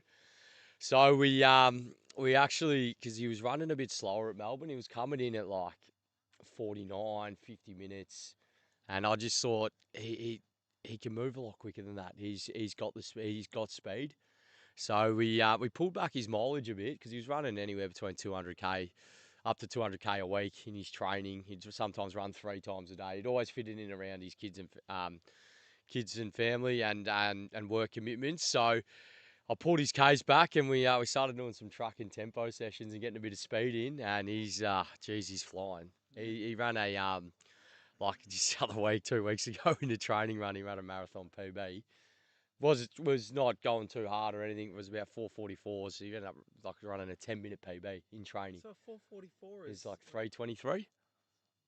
Jeez, in training. In training, and he ran 30k the day before at the same pace. That's sick. So he's it's a credit to him though. He's put in so much hard work, and he's worked with our nutrition coach Jess, who's been unbelievable, and with the support of her and all the hard work that he's put in, it's finally paying off for him, and it's so good to see because I'm excited to see. I'm genuinely excited. I don't know how far he can go here, honestly. Is there a small part of him, surely, in the back of his mind that's going, I reckon I can knock Jack off 74? I said to him, I want you to knock me off. I want you to. I'd love you to. I would love him to, because you know what, I celebrate my mates, and I want him to get onto the team. That's been the goal, and he just keeps fronting up each lap, going out there and doing his thing, and it's a joy to watch. Absolute joy to watch, isn't it? And like, you can see how happy he is out there. Yeah, he's hurting, but he's also doing this with a smile on his face, and he knows that he's choosing to do this, so he knows how to sit in some discomfort.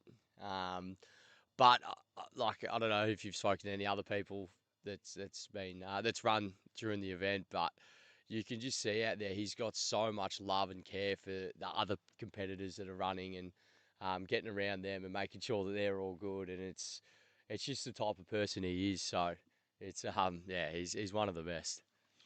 Now, I want to get to the questions in the chat, but before we do, I remember what we got up to in the story, which is really important from before. We were talking about, this is not, people that don't understand, this is Jack Hanley hasn't been this Jack Hanley for a super long time.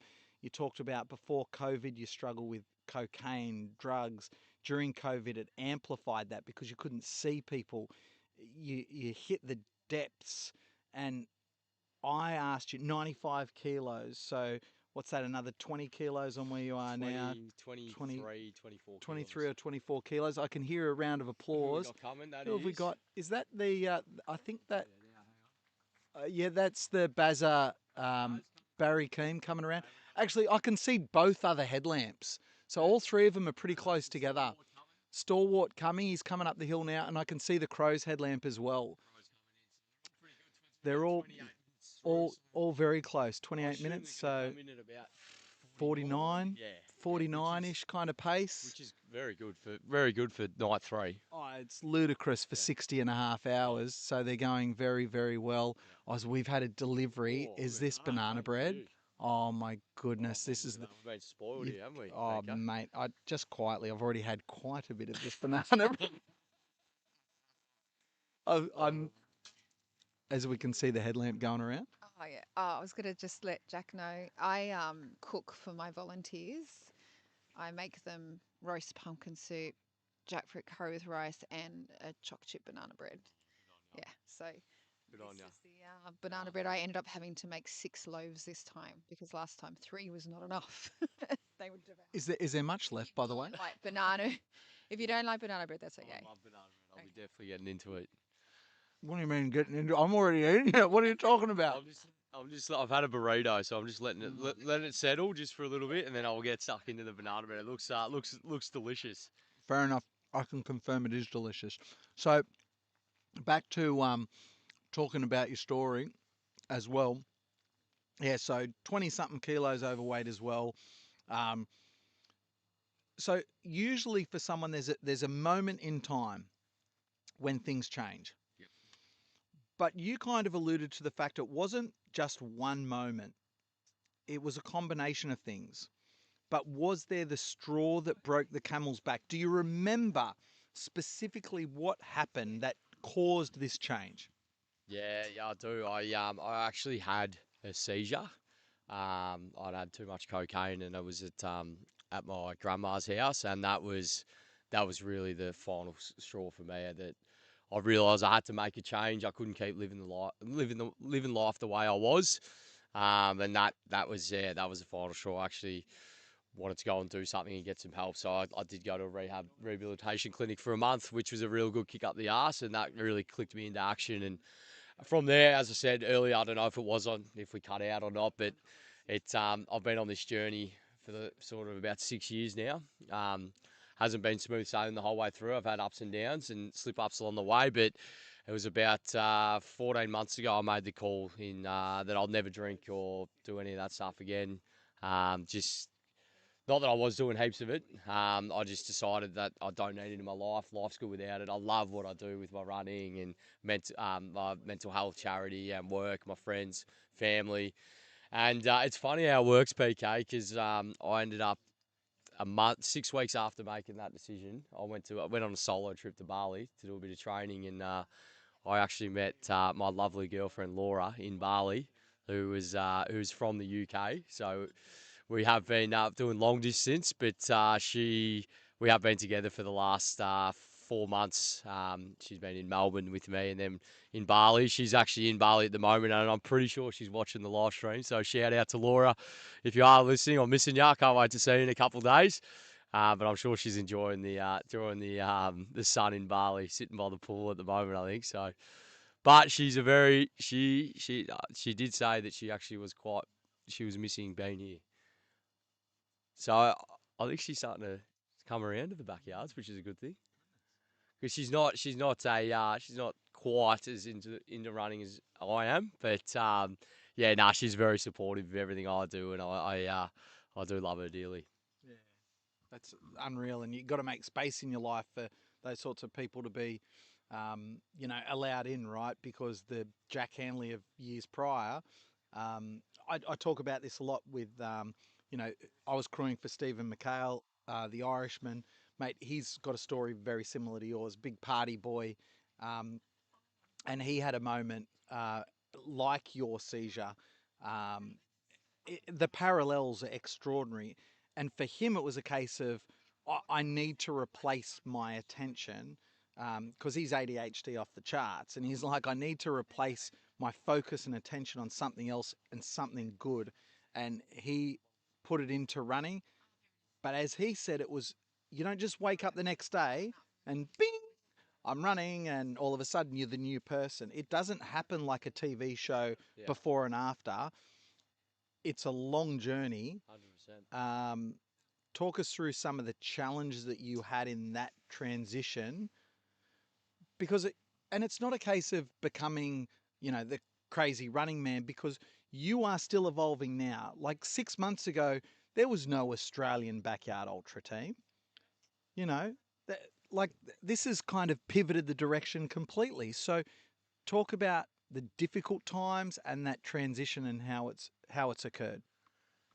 Yeah, so obviously it all started in 2020 for me. So that's when I did come out of rehab then, and I stripped it back. I got back into fitness, which is something I was always into when I was growing up at school. Played footy the whole way through. I still played footy the whole way through my partying days. I just stripped it back, started getting into gym, and then I actually started getting into a little bit of running before I did decide to make a change. So it was sort of planting the seed there a little bit. I was trying to make a bit of an effort, and then as soon as I got out, I just started getting into running, and I just fell in love with it. Like the feeling that it gave me for the feeling that I got after I finished a run and what it did for my mental health was like I just loved it, and that's why I started getting into it. And then once that I got the bug of running, and I started seeing how much I was improving, and then I started seeing other people doing these crazy challenges, and I was like, oh, maybe I'll give that a go, and I just kept building up and up and up, and yeah, I've absolutely loved the journey, and yeah, it hasn't been always smooth sailing. I've had slip ups along the way where I've gone back into old bad habits. It's never been for a long sustained period though. And it's always been that thing as well. Like I did the whole year sober in 2021, and that was really what kick-started things for me, and where I started to take accountability for my life and making change. And um, yeah, after that year, I did start drinking a little bit again here and there, but it's fitness and running and yeah, just the mainly I would say running more than anything has given me that outlet that I can really express myself in. It's my happy place. I feel good when I do it, but it's just over the years it's evolved so much though, because like people think running's such an individual sport. It's so much more than that for me and for a lot of other people as well. There's such a good community around it, and when you're doing it with others, there's nothing better. And I absolutely love it. And some of the big fundraisers that I've done, I've run 50k a day for 50 days, and it was honestly one of the best 50 days of my life.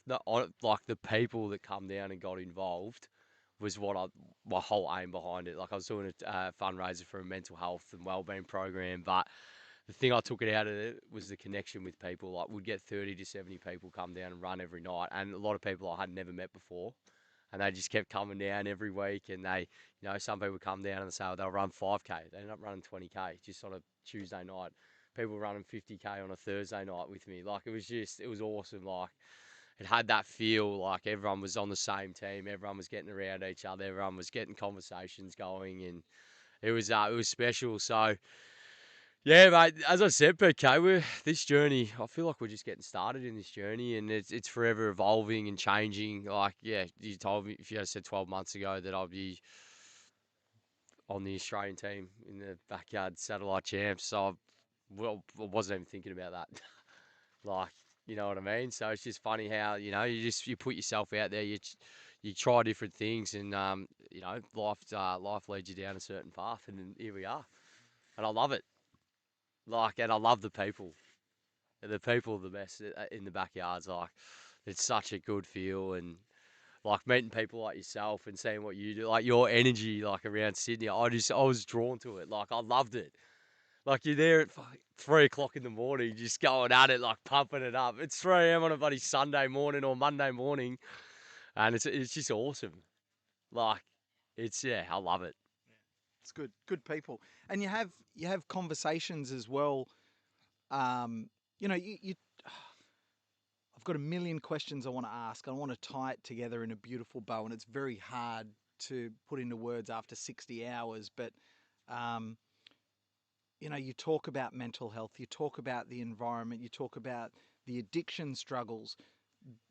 There is one line that you can draw back to this space, and in the running space, in the ultra running space, it gives you time to self-reflect, and it gives you time to have conversations with other people that you would never otherwise have. And that is such a strong line to draw across to mental health, because that's the missing piece for so many people. 100%, 100%, and I love that about it. So, um, speaking up and connection with others is so important in life, I think. And as post COVID, a lot of people did struggle with that. So the more we can keep connecting with others, the better. And it's awesome. Beautiful.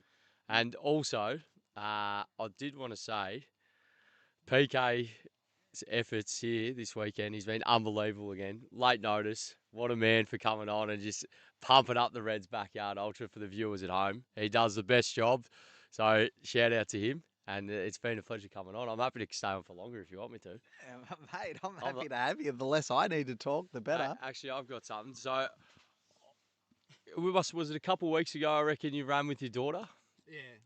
Yeah, so I was on Instagram and I saw PK's video and he was running with his daughter. What was it, a 10K or 11K race? And she was absolutely loving it, and I could just see how happy he was and she was doing it together. And like that's what it's all about. Like that's you're setting an example for your 11-year-old daughter by doing what you do with your running, and she's seeing what you do, and it's just like seeing that younger generation coming through and setting an example for them, showing them what life's actually about by doing these good things with it is what I love.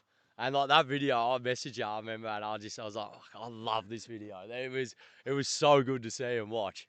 Yeah, and funnily enough, so believe it or not, you're actually one of the people in the running space that I knew who you were before I met you, which sounds bizarre, but remember I only got into running just over 18 months ago. So I didn't know anyone. Yeah.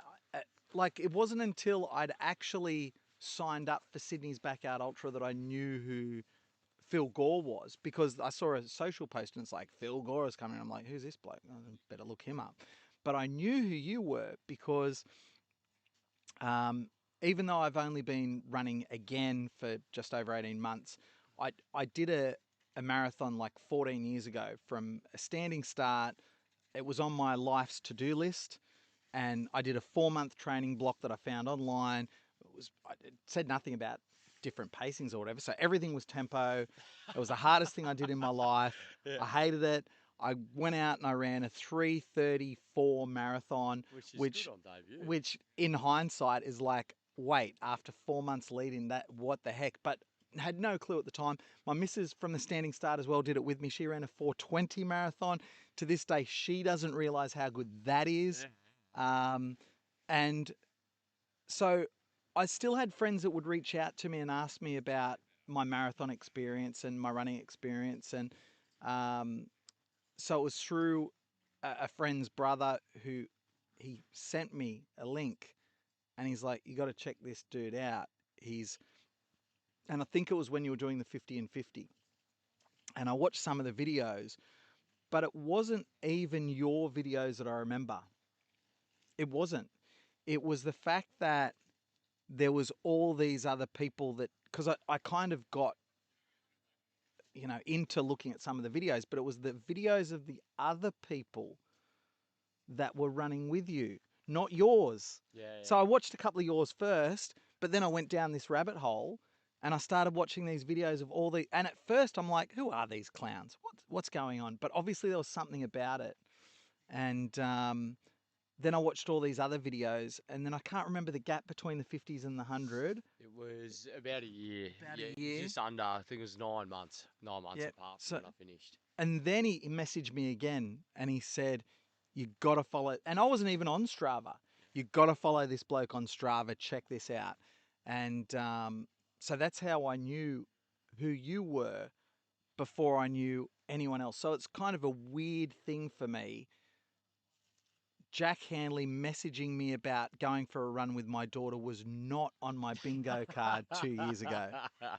It's funny how it works, isn't it? Like, as we said, just like the connection with people, like just through things that we do in our life, it's unreal. Unreal. Okay, so Now, hang on, I've got a question for you, PK. Here we go. So, what the viewers at home, they've heard enough about me. Plenty about me. So let's talk about PK now. What have you got coming up on the cards, PK? So you did your 100K last weekend. That was the sum 100, and how'd that go? Yeah, that was pretty good. I'm like, the body's actually in really good nick. So I was kind of convincing myself for a long time that I just kind of bunging around with the running, and it wasn't until one of my friends kind of pointed out when I was doing 100K plus weeks, and I'd like right now, if you said let's go for a 100K run, like I've got the shoes, I've got everything. I'd do it. Yeah. But we got a live stream. Otherwise, it's like actually we should do that. That's Actually, awesome. Maybe we should do that. Maybe we Um, should do it and live stream at the same and time. live stream, Hey, but live stream the 100. live stream the 100. People would watch it. That's the thing I know. And the fact that I can do that, I had a friend of mine who's actually into body sculpting, and she's very committed to it. So family friend of ours, and she said, no, you can't pretend anymore, dude. Like you're a runner now. Yeah. Like people look at what you do and they can either be shocked or impressed or whatever it might be, but you're not just Pete, the guy who does a bit of running. You've now stepped up.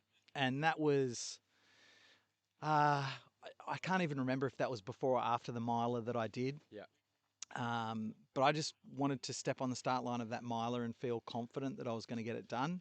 When did you do that miler? So the miler was the Cosy miler last November. Last November, yeah. Yeah, so it was literally 12 months after I started the running journey. Huge. Which is crazy. It's crazy, isn't it? But this is the thing. I didn't sign up for that race because I thought I'd finish it or I thought anything. I signed up for that race because it was impossible. Yeah? It was impossible.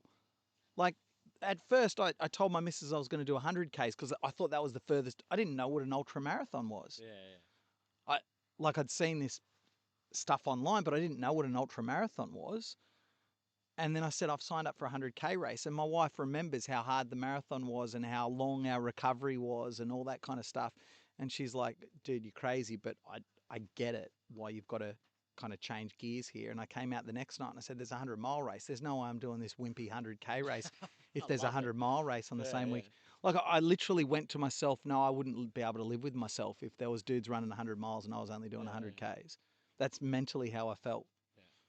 And then I made that decision and I had to apply stepping stones along the way. And that's when the Backyard Ultras came into view. That's when Backyard Ultra Run Club came along. Yep. You're meeting people the whole way along your journey. And it's just that I found my people. 100%. I found my people, right? Your connection, the community, the connection. That's what it's about. You find the people that you want to hang around with, you want to be around, you want to surround yourself with, and you stick to those people. Yeah. It's awesome. And so yeah, and I got myself in really good shape before the miler, and then I've had a few setbacks, no injuries, touch wood, just minor niggles, but I just had a couple of I got a really bad stomach parasite at the start of the year, and it returned on me a few times. And I had to knock that out with some serious medication, and that was just before I'm still standing in Sydney, where I banged out 27 yards, and I came out of that going, if I can do this off a short runway and massive sickness, is that your PB? That's my PB, yeah. Oh, you got plenty more to give. So yeah, I know. What's the next?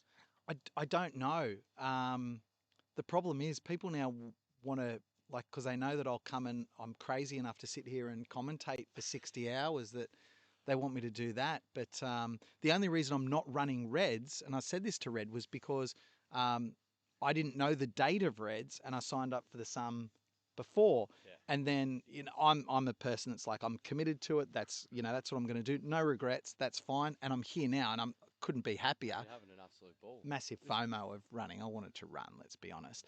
And I should have, because Lee Warren did both. So, bloody hell, if Lee Warren can do it, I can do it. So can I live stream running around? Maybe. I reckon I could get 24 hours. Surely I could knock that off. Yeah, I reckon I could. Yeah, definitely. But hang on, I might need to jump off for a couple of minutes. Oh yeah, geez. Let's see the okay, score. all right. I'll come back. You come back. I'll come back. All right. I'm loving this. We're just warming up here, PK. What are the viewers? Are the viewers liking it at home? What we got any questions? Because I've kind of stopped the questions because we've got some to ask. So look, we've got heaps of questions coming in here. So we'll get back to the questions when you. Is there one from Timmy Kaprazak there? Is it? Is there Timmy Kaprazak in the chat? How much will Stored add to your race at Sat Champs? He'll be massive. Yeah. He'll be massive, yeah. And he'll be there. Yeah. Excellent. All right. I'll be back. Of course I'll be back. I'm absolutely loving this with PK. Okay. Excellent. We've got the PK and Crazy Running Man show. Yep. It literally sounds like 98.7. You've got the evening time with PK and the Crazy Running Man. So off he goes. Yeah, that's funny, isn't it? The old, oh, the internet's, oh, the Wi-Fi. Oh, hopefully not, because that would mean our stream's not. So we're just playing with Red's Wi-Fi. We'll get that right. Yeah, I think people are probably going to get sick of my story on these streams, but on the same token, I like sharing it because I know that it's like everyone's got a story or everyone's in a place where they kind of go, I need to break through, something needs to happen. And, you know, when we finally have our chat, Red, I'll talk to you about how this started because that's the same thing, right? It's the same thing. Who have we got coming? Let's have a look. Yeah. Oh, hello. There he is. And that, I believe, Red, let's confirm, I believe that's an Australian age record. Let's have a look. I'm going to double check. I believe he's just knocked off. Oh yeah, no, I've got it. I'm here already. Yeah, so he's 52. Ross McLean 60.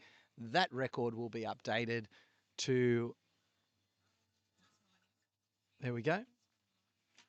So we're looking for the microphone. Where is the microphone to make the announcement here? Oh, they're going to make you get up for it, are they?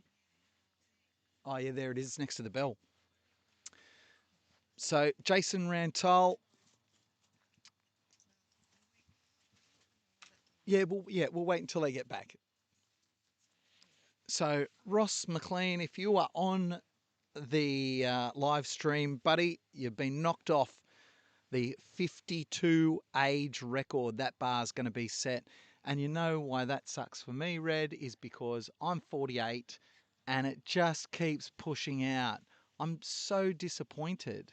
Although, mind you, actually, because I'm the same age as James Blanton, so he's just going to keep raising the bar and not giving me a chance to clear it. I've just realised I really have one more because right now Justin Raymond holds the 48-year age record because, oh yes, nice work. Here's Barry Keane back. Looks stylish, doesn't he? There he is. He's off to a comfort stop, perhaps. 51.5 minutes. Because I know while Jimmy B's this age, he's going to knock that record off, but it hasn't gone yet. So, I mean, I'm literally going to have to drive up to running Clint Eastwood and do 40 yards, and then I can get on the list at least for a couple of weeks until he knocks me off at Sat Champs. I don't know. I'm seriously thinking about it. Done it here. I could have done it here, I know, but then we wouldn't have this live stream, would we? Do you know what? I believe in silver linings. And you were saying you wanted to do this, but I remember, I do remember that conversation. But look what's popped up. Out of nowhere, literally. It seemed like, and that's the funny thing, it's so hard. Oh, hello, mate. The crow said, were you saying something's hard? The crow comes in. So all three runners are back safely. Almost 8 minutes, 7.5 minutes on the clock. That's like after 61 hours, that's so much time to be able to rest and rejuvenate. You're in such a rhythm at this point. Well, I'm not saying that because I have any knowledge or understanding. I'm repeating what James Blanton said about 2 hours ago in the interview. He said, you're in such a rhythm at this stage that you're able to just basically go in, sit down, close your eyes, relax. You're so tired. No. I know. Okay, here's a question, Red. How long do you reckon it took you from the moment you had that final lay back on the bed last night, as in the now I'm going to sleep, start the clock, to the time you were actually asleep? Honestly, how long do you think that would have been? Could have been an hour. Really? Maybe about 40 minutes. Really? I don't go to sleep easy. If, could be a different environment, but I like the room darker than that. So I try and, and you're switching off from a day, as well. Do you want my eye mask? I've got an eye mask. Would that help, or would that kind of annoy you? So Eye mask before, actually. okay. Yeah, I've never tried an eye mask before. All right. Well, feel free to try mine because I didn't need it last night. I was fine. And if I was Heard you didn't need it. and if I was a betting man, I would have taken the unders on 30 seconds. I reckon. I think, Red, I was asleep, certainly under 30 seconds. The question is, was it less than 15 seconds, which is unheard of. And then it did not stir until I woke up this morning. I'm thinking maybe mine might have been closer to about half an hour. Could have been closer to half an hour because I was a bit cold. Yeah. Too, and you're kind of like warming yourself up, and I was tired, but you know when you get tired, but you're tired. Yeah. Oh, yeah. Overtired. Yeah. Yeah. Well, that's what happens to the kids as well, isn't it? Overtired. You're wired. Yeah. Yeah. Yeah. It's very rare. Keep an eye on my times. It's very rare that I can just drop off to sleep. It doesn't happen for me. It's frustrating because I'd like to. I'd like to just, my uncle. Hi, Uncle Porky. Again, if you're watching, he's snoring before his head hits the pillow. He'd be good at backyards. Oh, yeah. I just don't know about the getting up part. All right, you're in your bubble. Go and bubble. I'm not going to talk to you anymore, Red. Red's in a bubble. She's got to get organised, and she's got that new whistle as well, which is just, I mean, they hear that over in. Maybe. Yeah, so yeah, you need to make sure the whistle's loud. I don't think you need to blow the cover off it, but Red's taking a blanket to keep her warm. What is it saying there? Like 10 or 11 on our widget. I mean, it's colder than that here. We're near the heater, and my temperature gauge next to me says it's 12 degrees, and we're next to the heater. So it's chilly, chilly, chilly. Keep those questions coming for Jack Hanley. We'll get to Jack questions when he gets back. Sorry, he kind of hijacked it and turned it around on me. That was a bit unfair.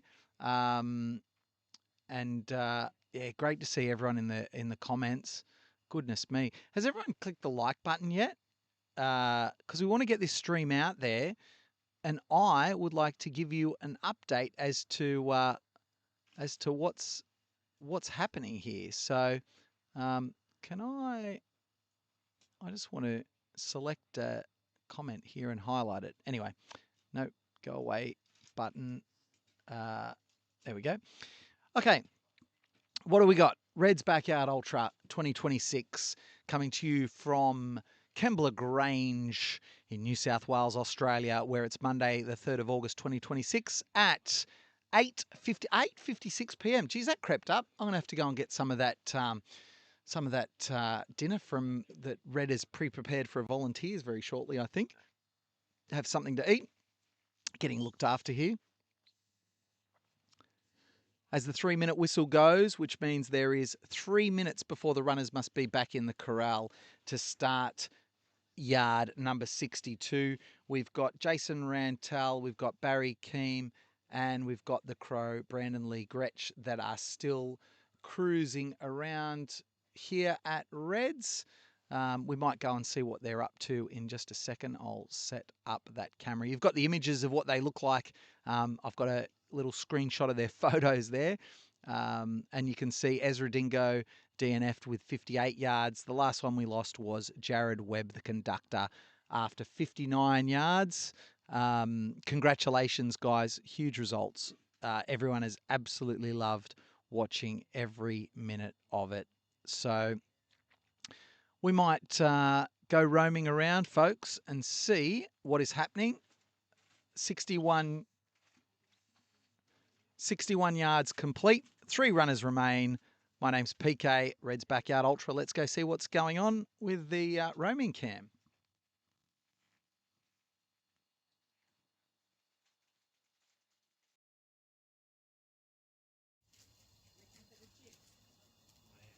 All right, roaming cam fired up.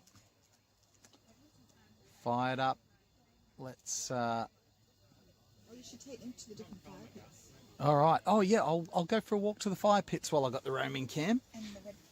And the red couch. That's right. Oh, I forgot to tie my shoelace. Dang it. I'm tripping on my shoelace. I'm just turning the camera around here so that you can see out a little bit.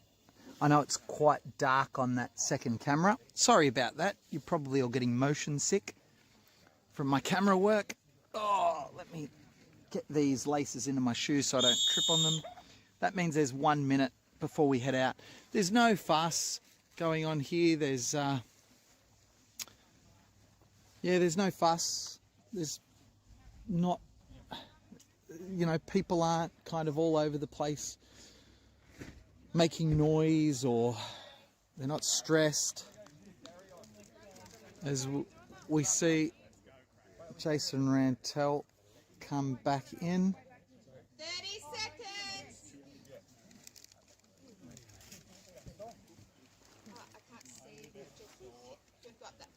All right, what do we got here? We got Jason Rantel there. 15 seconds. Can I just ask, did anyone just break an Australian age record? Some silly old fool. Stalwart. Some fool. Oh, who put that down there? Why would you do that to me? Off they go.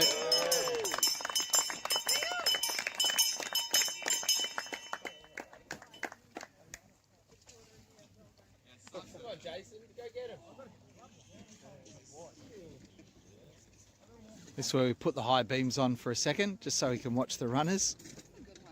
It's a pretty solid high beam, this one, isn't it? There we go. Off they go into the night. Brandon Lee Gretsch up with Jared not Jared Webbies. Jared Webber's called it a day with Barry Keem up there, and they're off. And Jason Rantel, the new current Australian age record holder, 52 years of age, with an incredible 61 yards, but he's still going. He's not done. Off into the night. It is quite cold. You probably heard Jason say there a second ago, who turned on the air conditioning? Let's flick off the light there. I'll put on my softer light. Let's have a look at that. There we go. There's my softer light.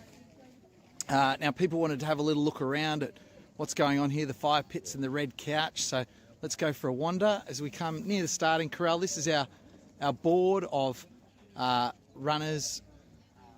That hasn't been updated because the runners haven't taken their numbers off the board, but that's where you see all the runners during the event. At the start, everyone's photos taken, and then they're taken off as they D and F. So then over here, this is where we've got the fire pit and the red couch, but we've also got one conductor having a nap, so I don't want to bother him, but there is the fire pit. You can see Jared Webb enjoying a well-deserved nap. Looks quite bright there, but I can guarantee you I'm not shining a light on him, that's for sure. Then we've got, there's the red couch. I tell you what, that's a good spot to sit by the fire pit. It's wonderful stuff. And then if we wander over here, we've got another fire pit. So we've got multi-fire pits. This is the turnaround point at the back of the corral that we keep talking about and we come to. Here's the other fire pit over here. You can see the red light happening. There's the other fire pit. It's all happening. Is this the cool kids fire pit? Absolutely. It's all happening. Yeah. So you got to be accepted into this group to be allowed to stand by the fire pit.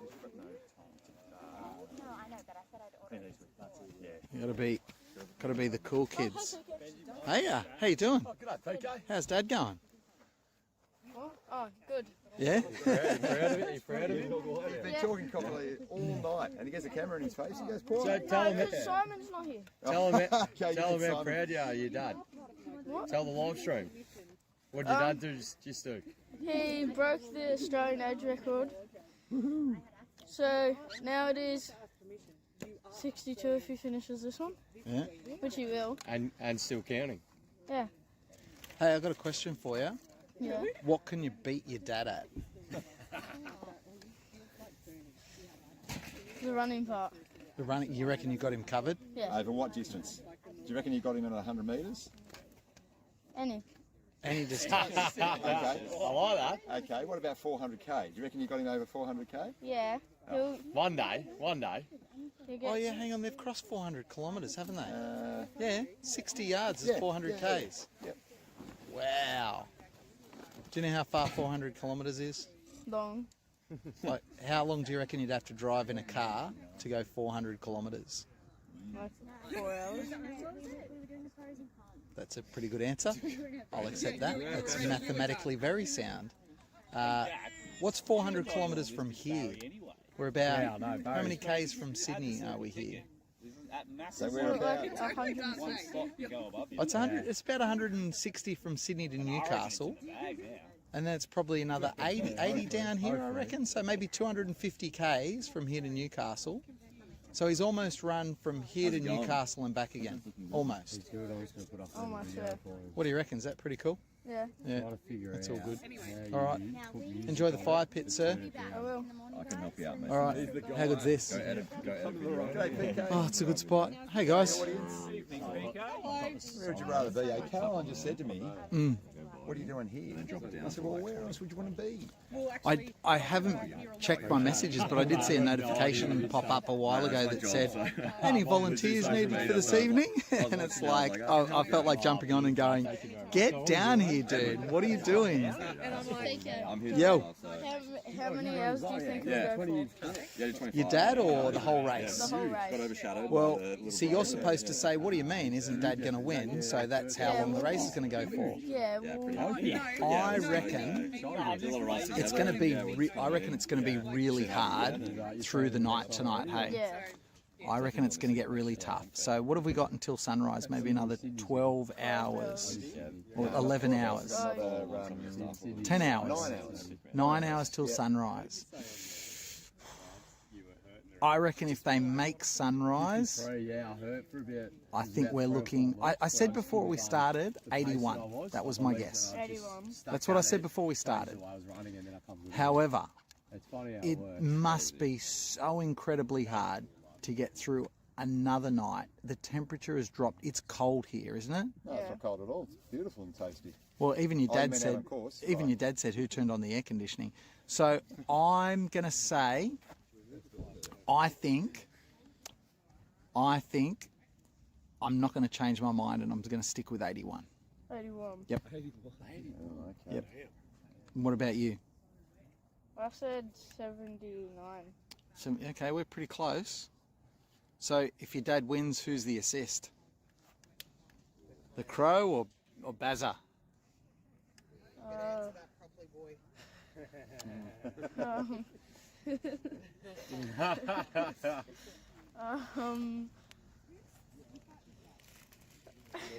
this will affect the rest of your life. Yeah, that's right. So it's a double assist. Oh, that's a good one. That's a good answer. It's a double assist. It's a double assist. There you go. Yeah. That's a good answer.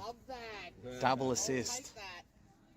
If I said bad, you would have got angry. So, all right, we've got, so we reckon 79, 81 from me. What do you guys think? I'm going 72. 73. I think Ron's going to push a little bit past it. Okay. That's your numbers. No, I'm pressuring you to pick a number. What are you still doing here? Pick a number. Sometime late tomorrow, Arvo. Yeah, Some 5 p.m. tomorrow. What's that get us? Late tomorrow, Arvo. So what's the morning? 72. It's 7 a.m., so that'll be like 80? 80? Yeah, we'll go 80. 80? Go back to Jess. She This has is- to pick one. Yeah, she has to pick one. I said, yeah. This is like the Price is Right. I say 81 and he goes 80. Yeah, fair enough. All right, Jess, come on. Come on. No, someone's already said 80. You were too late. You had your chance, so you got to go a different number. And 79's already been taken too. Yeah, you got to pick a new number. I don't. Yes, you do. No, I don't. I want to take you home. Jess is going to get the splinters out of her backside sitting on the fence over there. She says nothing. All right. What about you guys? How long? Let's go a clean 75, I reckon. 75? Oh, I go 76. 76? I'm going 71. Go back to other Jess. 71. Other Jess. How long do you think it's going for? How long do you think it's going for? Oh, 73 was it? 76. 76? And you picked 77. You gave that to me. Well, you did. All the other numbers were taken. Oh, I'll take 77. 77. Oh. It's a new car. Anyway, how good's the fire pit, by the way? Oh, sensational. How do we rate it? That's the real reason I'm here. Yeah. Yeah. Keeping us going. What are you still doing here? I've tried to send him home about 14 times. Nah, it's good. Hey, how's your feet going? They're actually looking pretty good, Nick. Oh, don't close up. They're pretty bad? They're good. Yep. Get a close up on the big toe, I reckon. You can actually see like the black dot from the low resolution camera. It's good. Were they nice and pristine before the start of the run? No. No. They were like that before. Oh, were they? Yeah. Oh, Yeah. yeah. Came in like that. Well, They come in condition. Check this out. Who needs toenails anyway? This is a master at work. What do we got? Edits here or something? What are you up to? I'm taking over a bit of social media role. Thanks for the help for... The social sandwich. yeah, Edward helped me out. I had no idea what I was doing. It's not my strong suit. Yeah, because you're not good with phones. Oh, there you go. I'm not good with phones. Well, mate. He broke his phone, just so you know. Oh, did he? I did actually in Bali. Yeah. I survived the 100, but the phone didn't survive the 100. Didn't? No. Oh. Unfortunately. Oh. I got a bit of sweat damage and water damage. Sweat and, damage? That was it. I thought they're supposed to be water That's what I thought as well. resistant. Okay. Oh, he's a different beast. But yeah, exactly. Yeah, right. that's true. Or Yeah. maybe Jack's just... There he is. Yeah. All right. Well, I'm going to wander back over to the red room. Don't come charging over, Jack, because I need a comfort stop first. But when you can I'll be come back back as over, well. you'll be back as well. You got to say, I'll be back a little later on in the program. Yeah, I'll come back. All right. Excellent. All right. Beautiful. Lovely to see you, fine folks. Enjoy the fire pit. That's PK around the fire pit. It's chilly out here tonight. I think I've already suggested that. You can see the marquee city has been taken down. There's not many now. There's still a few. Jared Webb, the conductor, the last to drop. He's now having a sleep by the fire and his marquee is getting taken down. All right, we're back with Chimpy in the red room. Oh, I'll spin the laptop around. I'm just gonna... Did you bring the fire pit with you? Oh my goodness, that was very nice over there. Have a bit of a chin wag with Ben, because Ben RD'd. Oh yeah, but If you Well, were going to turn it off. hang on, you've got to hold up the stream because I was You're gonna have a nap. no, I was gonna. Thinking about it, but I want to give you the stretcher.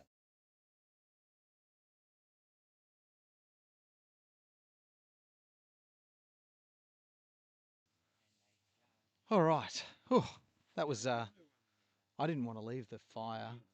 Oh my goodness, yeah, I don't like.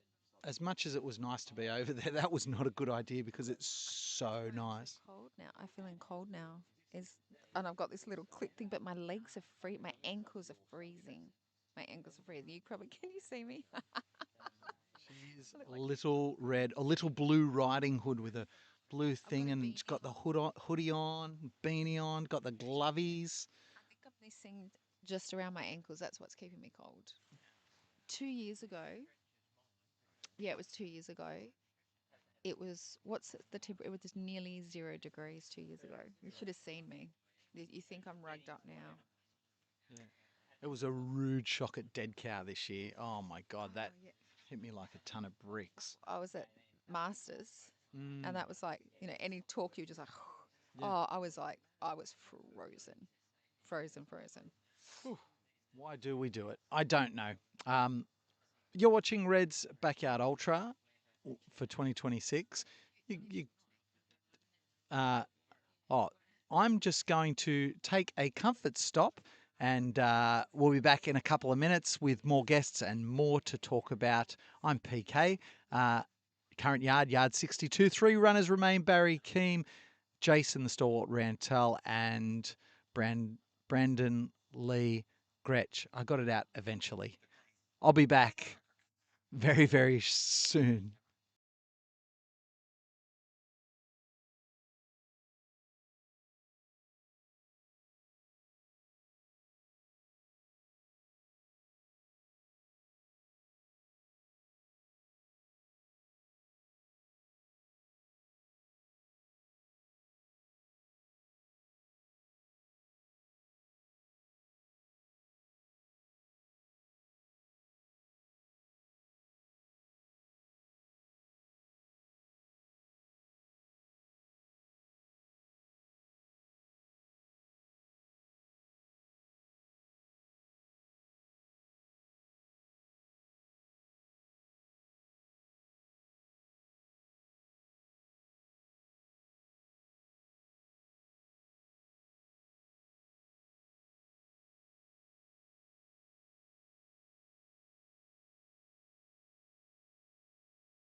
Hello, Conan.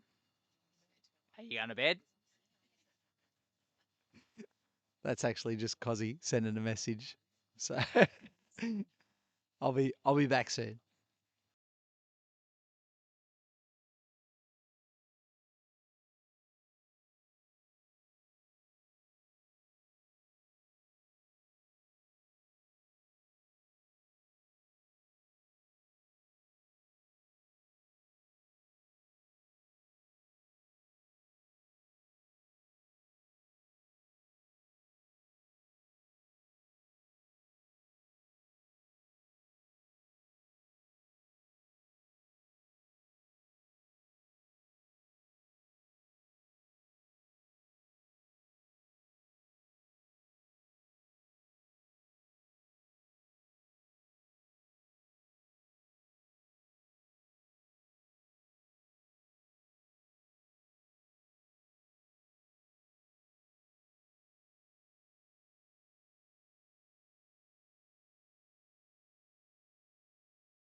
All right, you're watching Red's Backyard Ultra 2026. My name's PK. It still has on their guest Jack Hanley. He'll be coming back, but right now my guest is Backyard Benny Russell, who is also stepping in to help volunteer at this event, including race directing, run directing duties on night one. Mate, while I enjoy a jackfruit curry kindly made by this wonderful woman sitting next to me, thank you. I've never had a jackfruit curry, so I'm looking forward to this. Can you tell us, sir, first of all, a little bit about your backyard experience, because that's pretty good, and then how you came to be assisting with the run directing role on the first night of this event? Hello, hello.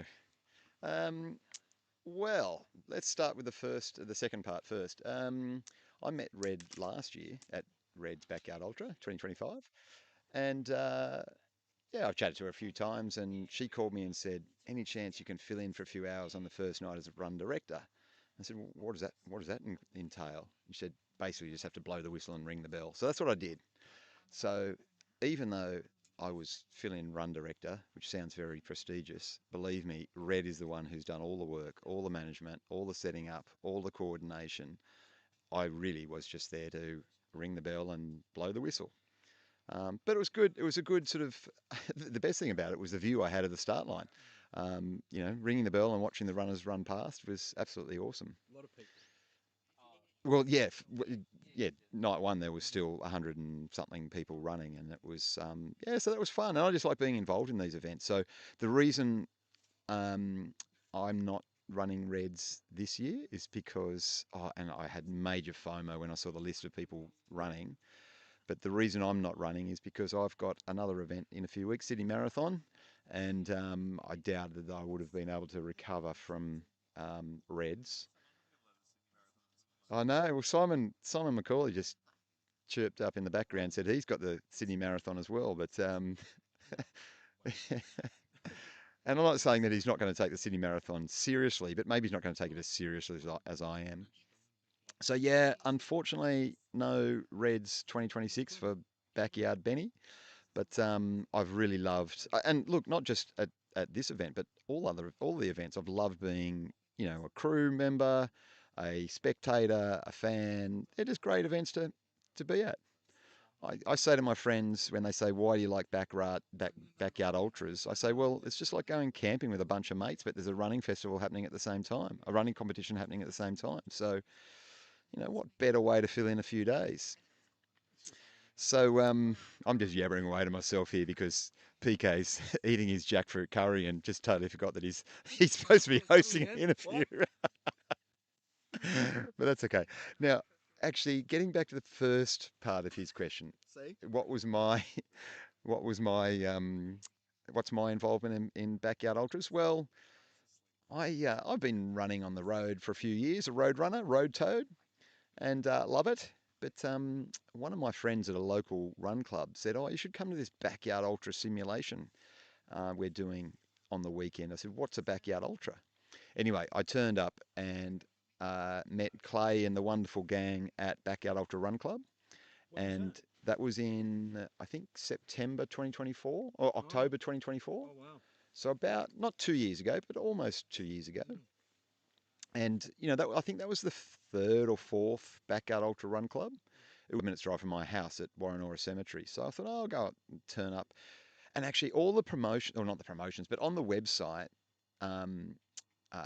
you know, Clayton has a picture of Lazarus Lake on the website. And I just assumed that this Clayton guy everyone was talking about was Lazarus Lake. So when they introduced me to Clayton, and Clayton looked like 30 years younger than Lazarus Lake, I thought, oh, I've obviously got my identity wrong here.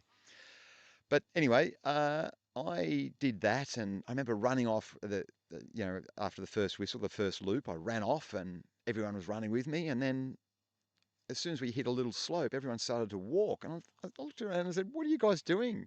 They said, "No, we walk up the hills." And I suppose I was getting, as a road runner, I had to get used to backyards isn't necessarily just about pace. It's not about pace. It's just about completing the lap within the hour. So that's what I did. I completed the lap within the hour, and I thought, this is actually really cool. You can slow down, you can talk to people, and it becomes a lot more social than what it would be if you were, running a race as such. And that very afternoon, I went home and booked my first ever backyard ultra. Did you? I was hooked, PK. I was hooked from the first backyard ultra run club I went to. I went home and booked my first backyard at Coffs Harbour, not because I wanted to run Coffs Harbour necessarily, just because it worked out in my calendar. But I'm very glad I did, because Coffs is a fantastic event. And I ran 11 yards, which I was very happy with. I did go in with a bit of an injury, but I was very happy to run 11 yards. I'd never run that distance before. I think 73k, 75k or something. So I was delighted. And then the next day, I woke up and thought, all right, I got to book another one. And was scouring the calendar and thought, oh, I'd love to do Reds, but it's too close to Sydney Marathon. But Reds was postponed due to rain last year. So I put my name down on the reserve list for October, or was it September? October, September, and came to Reds last year and loved it. I say to people that was my favourite weekend of the year last year. I just loved it. Had a goal of 24 and reached 25, so I was absolutely stoked, and loved the format, loved the race, loved the vibes, loved the course. And got to know some people down here, and was just tickled pink with what I achieved personally, and also the nature of the event. So when Red put a shout out for some volunteers this year, I thought, well, I'm not running, but I'll at least come and volunteer. And then Michael Shiki, who I know pretty well, he was running and asked me to crew for him. I've crewed for him once before, and came down and crewed for Michael on the first night. Unfortunately, wasn't able to do that last night because he had to withdraw a little bit earlier than planned due to injury. But I love hanging out with the Sheikies. They're great guys. Michael's a phenomenal runner. So is his son, obviously. Have I yabbered on enough, PK? That's pretty good. I got to eat my jackfruit curry, which was delightful. Thank you, sir. That was the whole point of the exercise. We were just saying before Benny sat down, what were we saying? We were saying it would be easy for me to just kind of come back and eat my food and leave some dead air, but it's just so much better to have, someone talking if you switch on. And again, we provide updates. So they're out on yard 62, 3 runners remain.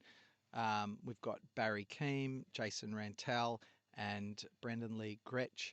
You wouldn't believe how many times I second guess myself if I'm actually saying the right name when I read names. It's just like I literally go, wait, is his name Jason Stalwart? And it's like, no, that's not his name. Like, this is what goes on in your head after all this time. So it's always better to have a chat. And I'm just going to show Benny something while we're here, so you can see this is the graph of the viewership, right? And every hour, usually it kind of props up on the hour when people come in, and you can see the baseline viewers usually goes up and up. But this is what happens when I put the microphone down and I go and make dinner, is we lose so many viewers because they're like, well, there's nothing going on.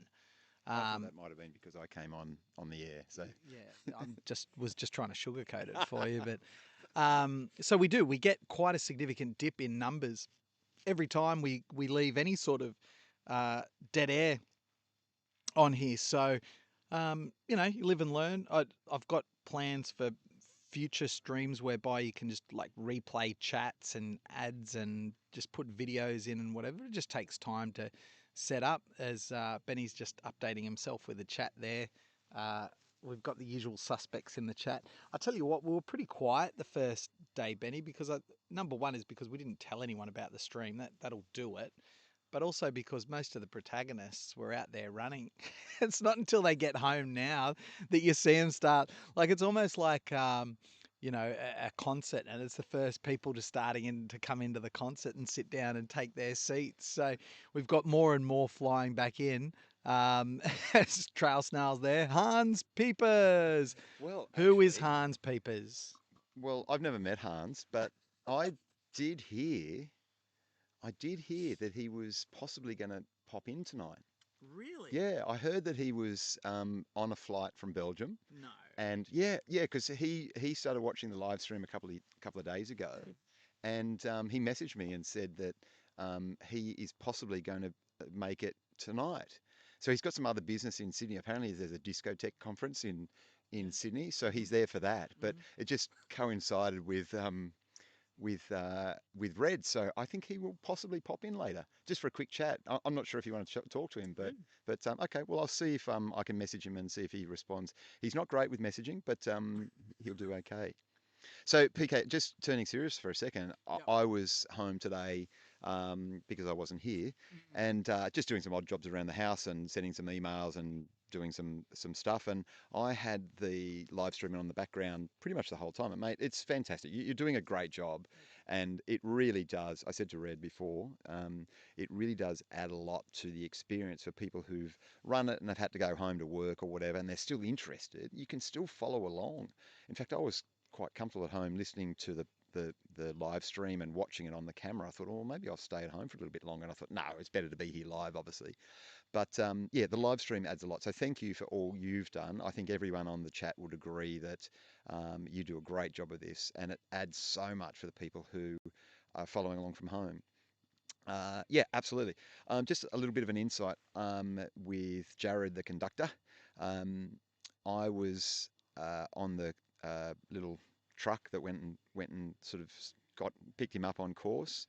The guy was an absolute machine. He ran, an amazing run, had a fantastic event, but he really was, struggling with every step out there. We followed him for safety reasons because he did spend a bit of time lying down on the ground, and when it's dark and there's no one else around, we thought for safety reasons we needed to be with him. And we did. We followed him. We kept a respectful distance so he could, he wasn't feeling like we were, pushing him. But before he got to the turnaround point, his legs just wouldn't work. So we then approached him. Red was on the phone. She spoke to him and said, do you want to call it? And he agreed that it was time to call. So he was very gracious in defeat. And yeah, we helped him get into the Kubota and gave him a lift back, and we managed to drop him just about 50 metres from the finish line. So he did actually walk back into the corral, but he didn't complete the course. But what an absolute amazing run by that guy! Just very popular. Everyone's going toot toot for the conductor, and yeah, he was amazing. So it was sad to be there right at the end to see it end like that for him. But yeah, it was also a privilege to see him run all of those loops. That's amazing. And so I'd appreciate your kind words about the stream. I've had an absolute blast doing this. As I keep saying, what most people don't realise is there wasn't going to be a stream until the day before the event. Red and I had been talking about this. She first came up and had a chat to me at Sydney's backyard when we were doing that one. And, we were kind of chatting about a few ideas, but more so thinking about Sat Champs and coverage for Sat Champs. And, but on the Friday, I said, look, I'm coming down, I'm crewing, I'm going to be there anyway.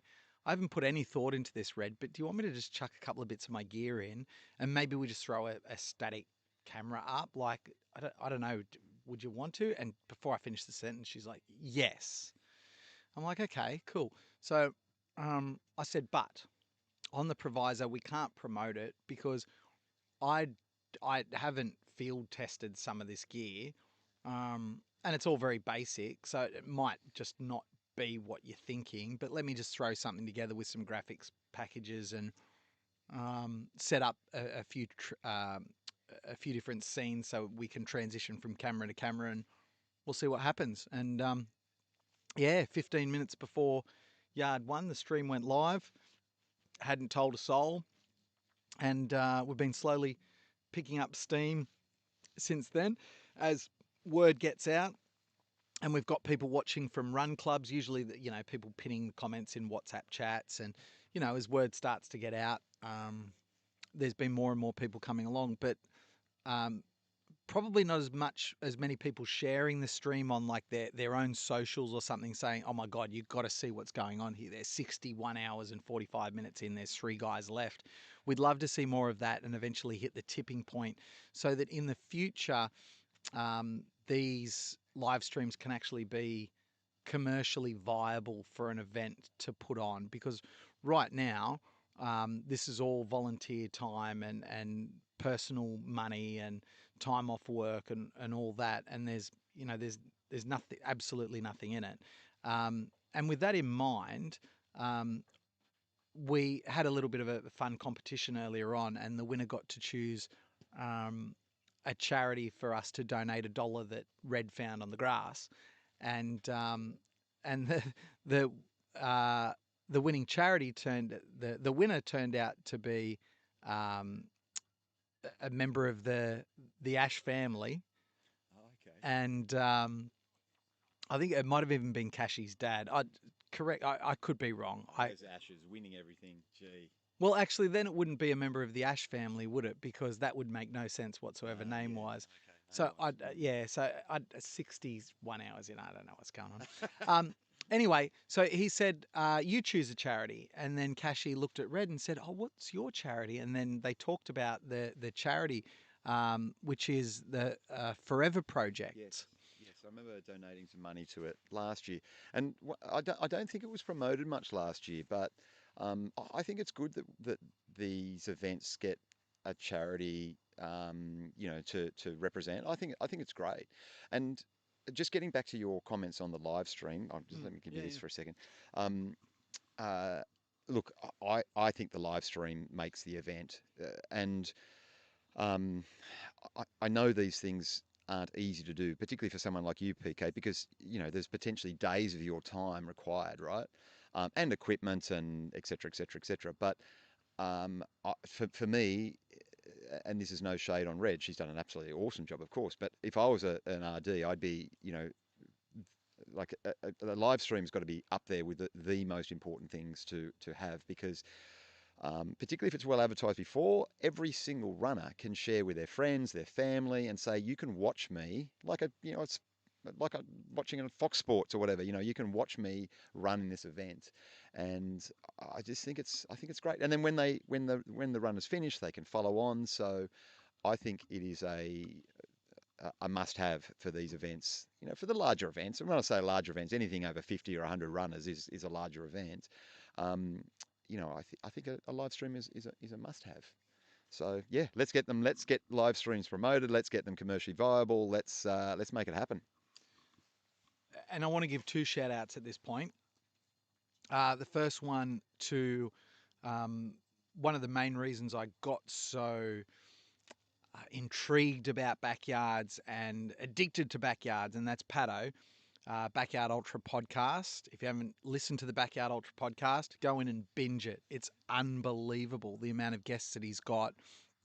Absolutely superb. So, and Pato has done live stream of events before. He did Dead Cow Gully and stayed awake for the entire duration of Phil Gore's world record up there, which is just incredible. And I'm going to get to do a live stream with Pato in just a couple of weeks as Phil Gore goes after Project 168. So that's cool. I on the drive down here, it's about an hour drive, and I listened to Pato's podcast with what Phil. What did you say? Well, I didn't quite finish it, but look, it's awesome. I got really excited just listening to Phil. Phil's obviously thought really deeply about this, and Pato's questions were fantastic. He obviously had. He's just good at interviewing people, right? I don't know. Pato knows Phil pretty well, obviously, but it was a really informative. Okay.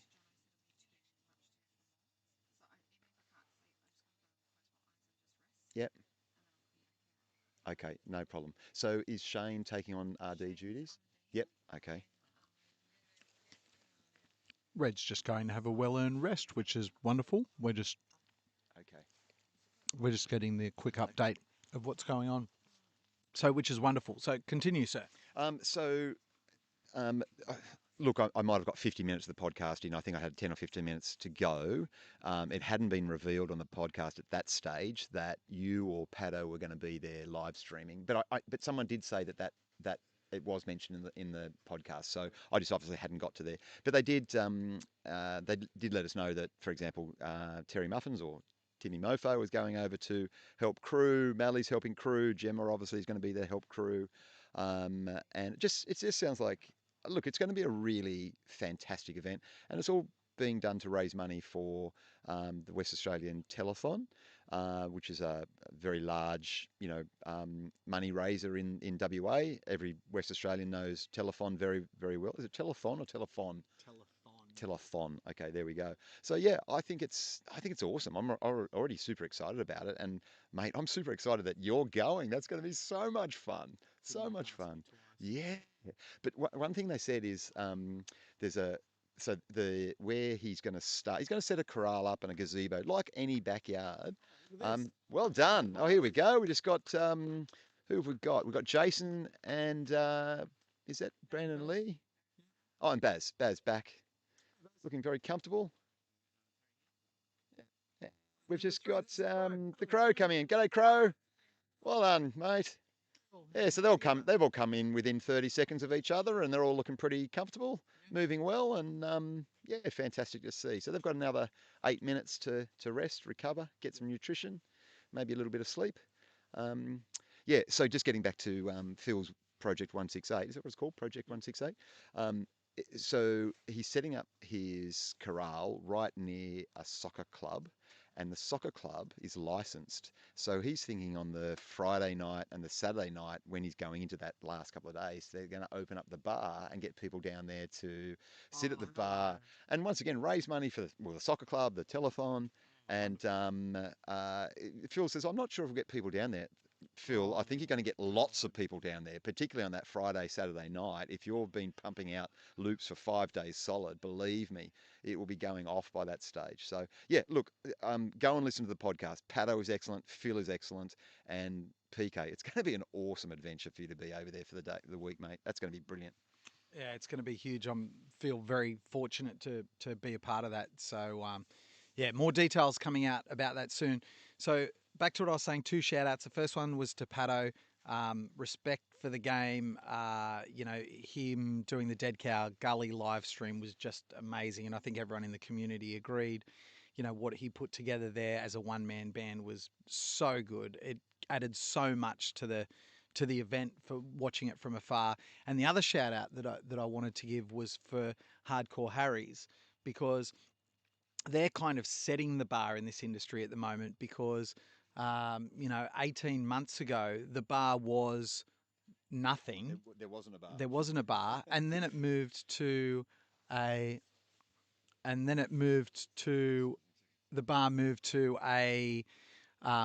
static camera, a fixed camera, and that's it. No sound, no nothing, just a fixed camera at the finish line.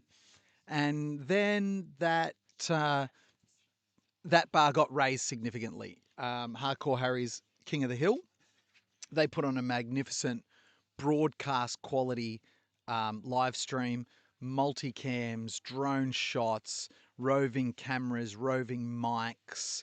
The amount of money that they've invested into live streaming, they get it. I've heard Alex talk. I've had a chat with Ethan on the phone, and they're serious about it. And I said, the thing that I love about what they're doing is they can see the potential in the future, even though there is zero ROI for it right now. Now, I say zero ROI, that's not true, because the amount of watch hours that people spend on these live streams is extraordinary. The average watch time of something like this is, let's see if I can find it. So right now on this stream, 17 minutes is the average watch time. Now, try and keep someone's attention for 6 seconds in this day and age on a video. That's the average watch time. So, these are very sticky. There's huge opportunity for sponsors and commercial partnerships. That's what's going to bring money into the sport. That's what's going to be able to allow race directors to put on wonderful events. That's going to be able to boost prize money. That's going to be able to pay for elites to come and run in events like these, that's going to be able to fund broadcasts, live streams like this. So massive kudos to Hardcore Harry's. I love what they do, and I know that they've already signed on to do Melbourne's Front Yard next year. I can't wait to see what Ethan and Alex and the whole Harry's team do there. I said to Ethan on the phone, look, I can't wait for us to cross paths and maybe collaborate at some stage in the future. Even though what we do is very, very different, there's no way that one person or one show can cover all the major events in Australia, and that's only growing. And my hope is for Pato, and we talked about this, and I don't mind talking about this in public, is I said it's an absolute travesty that someone with the passion and knowledge of Pato, he's not able to at least fund part-time being able to turn out this content and put money into improving what he does and allowing him to travel to these events. I think that's an absolute travesty. So this is going to tie into one more thing, and then I'll let you comment on this as someone who's kind of been watching along as well. Obviously, there's the 3-minute whistle, so I might get the roving cam out in a second, actually, but I'll finish up here. So there's no money. Like, I'm volunteering to be here. This is my gear. I'm volunteering to be here. I wanted to do this because I think it's wonderful for people to see. I was going to be here anyway. It's fantastic. Please, runners, don't go into Wednesday. It's my daughter's birthday. I probably need to go home. So, 100 hours plus. Not sure I really love the idea of that at this point. But if you have enjoyed this live stream, I want you to show your support by doing a couple of things. Number one is clicking the like button. That costs you nothing. Just, if you like it, just click the like button. It's not that hard. Number two is follow this channel, Sugoi Live Events. Hopefully we can put more events on this channel in the future. But 2 minutes to go. If you click subscribe, you can follow the stream around every time we have to reload the stream every 10 hours or so, or if we have the stream fall out, that's the way to do it. Number three, donate. Red's chosen charity. I've put it in a pinned comment. Go and read about it. It says 2025. Ignore that. It's fine. It's 2026 charity link. Go in. $1, $2, $5, a cup of coffee. I don't care. Just something to show your support for this event, for Red's charity, and to say, hey, I enjoyed that live stream. And then at the end of the day, I'll go home with good vibes. But I know in the future, if we keep doing this, Benny, if we keep doing this, there's going to be so many doors open up and so many opportunities in the future. Yeah, 100% right. I agree with everything you just said. And I think these events it'll become compulsory almost. Here's a 1-minute whistle now, just going. PK's just getting his roving camera ready so we can watch the start of the 62nd yard. The three guys still left, still looking good. They're still smiling and enjoying themselves, and you can hear a bit of woohooing out the back as they walk towards the corral. Another 40 seconds to go. But look, everything that PK just said, I agree. Do as you're told. And thank you for those who commented on the live stream and you have already donated. That's very much appreciated. I know Red will appreciate it. And obviously the charity will too. 30 seconds. Okay. All right. Thank you, mate. This mic's on now, so they can still hear us. But thank you. Okay, well no said. problem. No problem. That's wonderful. Oh, no, the roving cam looks like... Oh, I haven't changed it in the... No, it's frozen. So let's get rid of the roving cam. We've got 10 seconds.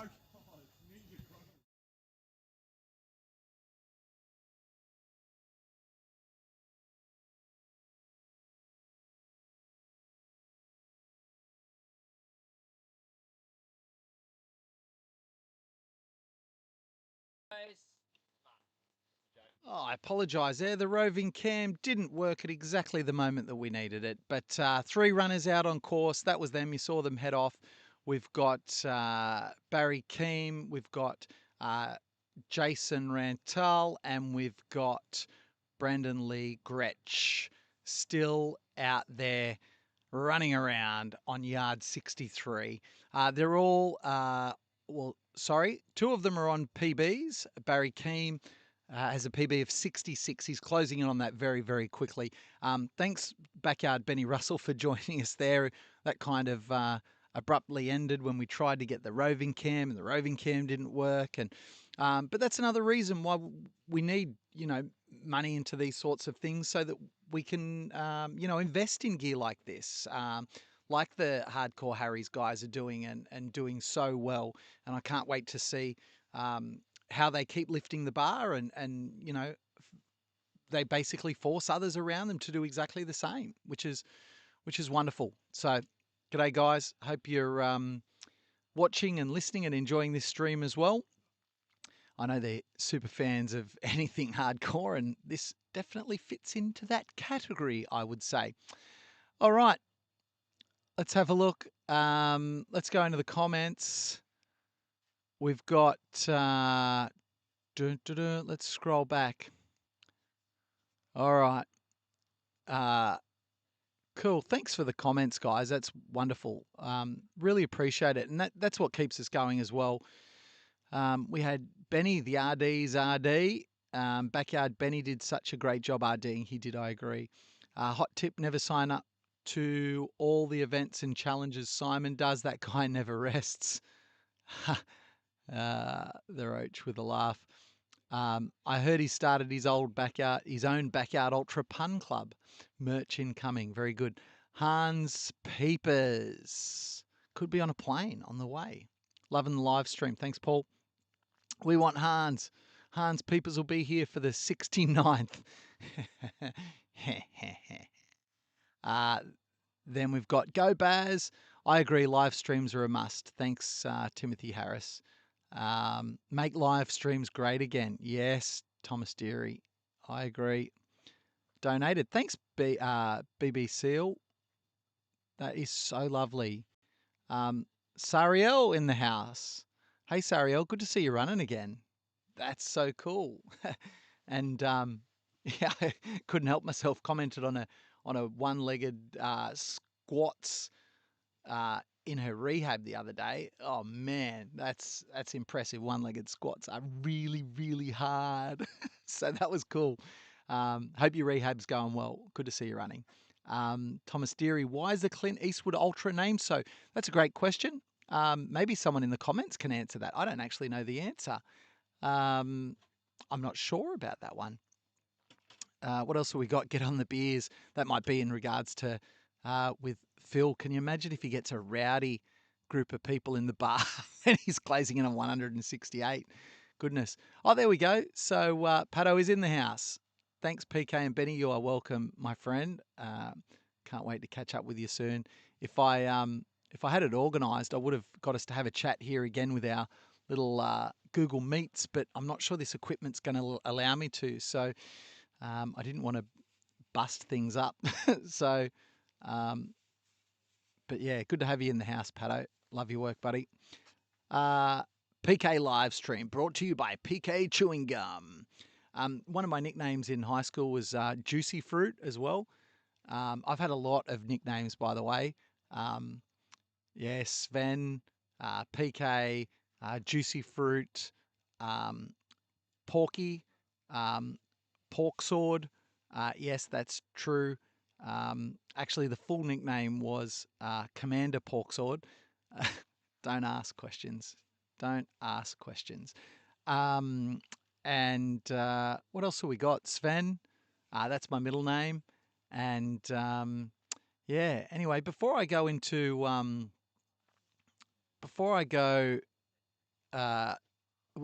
actually, I think we've got a guest in just a moment. I'll just finish up these comments. I think there might just be a guest coming in. Just one moment. I'll just finish these comments, and we'll get in. I don't know who it is. We'll get a guest here in a second. Quickly catching up. So, King of the Hill content was top notch. I agree. Longest mile next Saturday. Oh my goodness! It sounds like the boys have planned big time for the longest mile. If you want to jump on a live stream, it's going to be sick. Check that one out. Then we've got Dottie, Timothy Harris asking, you filming that, Dottie? You were a part of that, are you, Dotty? Goodness me, cool.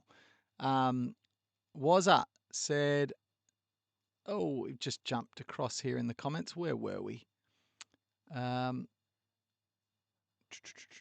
63rd yard about to start, Benny. All right. Oh, we've got Jack over there, mate. I've got a special guest first, and then we'll get you back. I'll come over and see how you're going. Jack Hanley, he's going to join us again in the booth, but I have another special guest that's going to jump in just a second. What else have we got here? What are their lap times like at the moment? So I think that's answered in there. You did good, PK. We saw it. I can't remember what we were talking about there, but thanks, Wazza.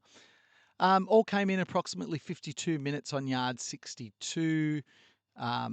Jason will lose the plot when he hits 6, 7. Yeah, so will my daughter. All runners within 30 seconds of each other. Thanks, Waz. Awesome. Expect the viewership to boom for an hour as the youth jump on board at yard 6, 7. Yes, that will happen. Clint Eastwood needs a live feed like this. Sean, yes, it does.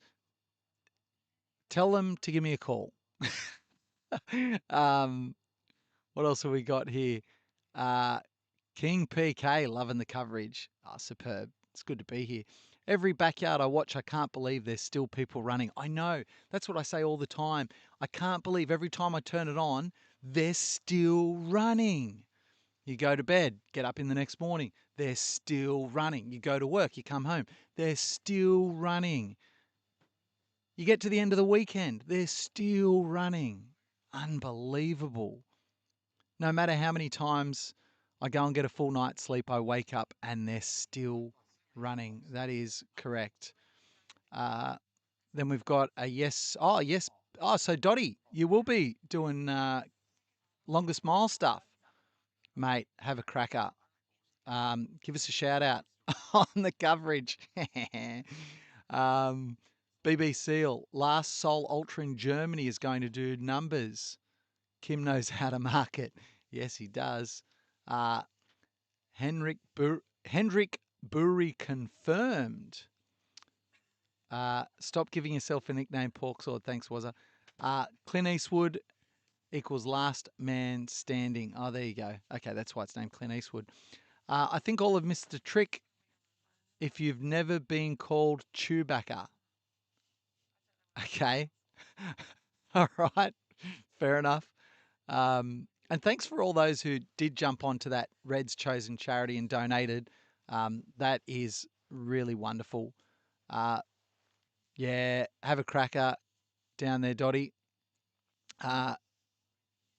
Should be up for Sat Champs PK. Oh, really? Awesome. I'll see you here, mate. That'll be tremendous. And I'm just wondering, how the heck's Ethan going to get his vertical in on longest mile day? That dude never quits. He's just doesn't have quit. Oh, hang on a second. We've got a guest. Breaking news. Dun, dun, dun, dun, dun, dun, dun. Ladies and gentlemen, this is where we get a spike in the viewership. You're watching Red's Backyard Ultra. And coming to you now, joining me in the studio is none other than, does anyone want to guess in the chat? Does anyone want to guess who my next guest is? When it comes to Backyard Ultras, there is no bigger name. Maybe there's a few. Maybe there's a lot. Okay. In Backyard Ultra, when you think of Backyard Ultras, you think of one man. You think of the man from the nondescript European nation. It is Hans Peepers. Oh. Where is the camera? Where do I wave at the camera? Is the camera there? Hi, my fans. Hello, everyone. It's good to be here in Australia. I just got in today on my flight. I'm here for a discotheque conference, and but before I left Belgium, that's where I am. That's where I'm from. The accent. From Brussels, yeah. So I'm here for my discotheque conference, but of course I've been following the live stream on the television, and it's amazing. PK, this man, oh my God, he is in Europe. He is so hot right now. He really is. Everyone's talking about him. I was at the gym yesterday, flexing my muscles in Brussels, and everyone's talking about PK and this live stream. But oh my God, what an event we're having here. It is just amazing. I'm so lucky. I got straight from the airport, straight to Reds. Where are we? The Illawarra? Is that how, is that an Aboriginal word? Is that an Aboriginal word, PK? Yes, it is. Okay.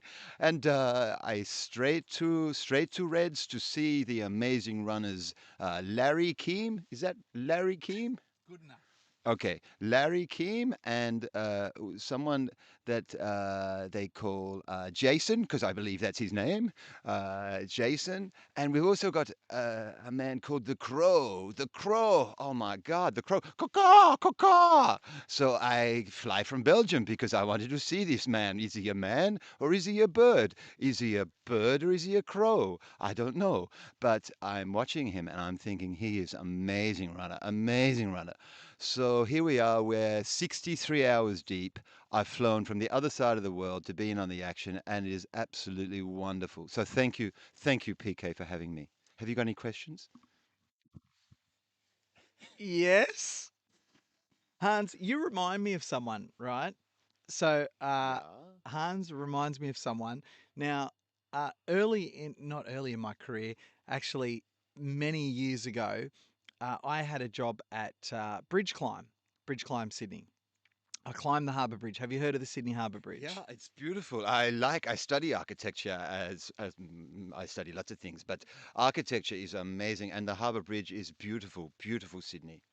So when I worked at Bridge Climb, the media team wanted to launch a new climbing suit. Now, if you've seen the climbing suit that they climbed the Harbour Bridge with, it used to be just solid grey, very, very boring. No. What a travesty. That's terrible. They should have got me involved.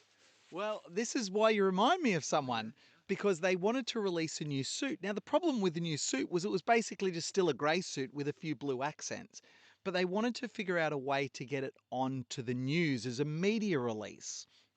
So what they did is they did something a little bit unorthodox, is they came to me and said, would you like to be hired as an external consultant, even though I had a job with Bridge Climb, hired as an external consultant to do this media launch of the new suit?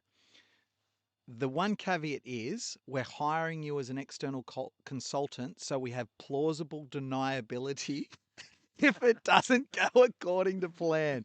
I'm not even joking. So they left it in my capable hands and they said, look, all we need is we're going to have a room full of media. We're going to have 7, 9, 10. Angela Bishop was there. Some other big, the people that do the social stuff were there. Newspapers were there. It was quite a big day. Held on the rooftop of the bar that overlooks the side of the bridge, and we used the side of the bridge as a catwalk for first of all the old suits and then the new suits. And I thought, what on earth could I do to make this memorable? People are like, dude, this story's dragging out. That's fine. I've been here for 62 hours. I've got to make them drag out, Hans. Okay. So they said, and I'm like, I know exactly what we're going to do. And they said, we don't want to know anything about it. But all we're going to tell you is, first of all, we're going to send 3 climb leaders. So the people that take the climbs, they're going to model the old suits. And then we have 3 celebrities that are going to come out and model the new suits, including, I remember that's where I met Candice Warner, who was Candice Falzon back then in the absolute prime of her heyday dominating sport. And there was a couple of other footy players. How come I only remember Candice Falzon and I can't remember the footy players that were there? Anyway, so it was a great time. And they said, all you need to know, those 3 are going out first. Then the 3 celebrities are going out. You do your thing. Remember, the attention is not on you. It is on the suit. Okay, cool. that's when I introduced myself, because I had no one else to introduce me, on the microphone. Ladies and gentlemen, please welcome prominent French fashion designer and designer of the new bridge climb suit, Pierre Vondercox. Out comes Pierre Vondercox. No word of a lie. Hello, everybody's beautiful peoples. Hello, we have the new suits. Why are you turning the cameras at me? The action is over there. And it sounded very much like Hans Pieper's. That was a very long story. I'm sorry. We just lost 80% of our viewership. Well, it's funny because I actually know Pierre van der Cox. He and I used to, well, we used to be friends. Let's say that, and we used to discotheque together. Yeah, that was what we did. So, like, I've talked a little bit about my discotheque passion, but my real passion, my passion, the reason I'm here is because I love ultra endurance sport. And PK, I'm not sure if you know this, but I actually just finished running Biotropica. Yeah, yeah, it's true. Yeah. I did 110 loops. Yeah, 110 yards. Yeah, but you won't find it any records because Lazarus has cancelled, voided the whole event. So, I don't even feel like I did 110 loops. It's amazing. I did though. I did. Yeah. And yet I could still get on a plane and fly out here with no problem. But the other thing you said that it was in your Capable Hans, that's actually my drag name, Capable Hans. So yeah, I think it's amazing your stories because they really feel like they're close to my heart. But I'm wondering if anyone on the live stream is interested in the Reds backyard. What's happening at Reds backyard? Should we talk about that? Yeah, yeah. Okay, yeah. So I got down here. It's very cold now. I think like even for Belgium, this is cold. It's maybe 10 degrees, 9 degrees. Let's have a look at the official widget. Let's update that. It's always Okay. wrong, Hans. It's always wrong. Okay. 8 it's saying, but it's probably a bit cooler than that. Okay, last time I asked to look at an official widget, I got slapped. So what does the widget say? 8? Yeah, it's cold. It's cold. But these runners are strong men, and they're going out. And I think it will get harder because it's going to get colder, and it's dark and cold out there on the track. So I've been told. But yeah, it's a good time. Now, I'm wondering, I hope you don't mind, but I want to give a plug for my socials. Sure. Is that okay? Yeah. Okay, I don't use Instagram, but I use MySpace and I use Grinder. So, so if you want to just Hans Piepers Ultra Athlete / Discotheque, and you'll find me on the socials, but just Grinder and MySpace. Okay, so thank you for letting me have that plug. Hans, it is an absolute pleasure to be here. It's not often you get to speak to someone who's run 110 yards at Biotropica, but you won't find the record anywhere, which is amazing. It's like you've been wiped from the history books of backyard, because that was your backyard debut as well, wasn't it? No, you must be getting me mixed up with Pierre's Kunderkog. But no, I've done many backyards. Oh.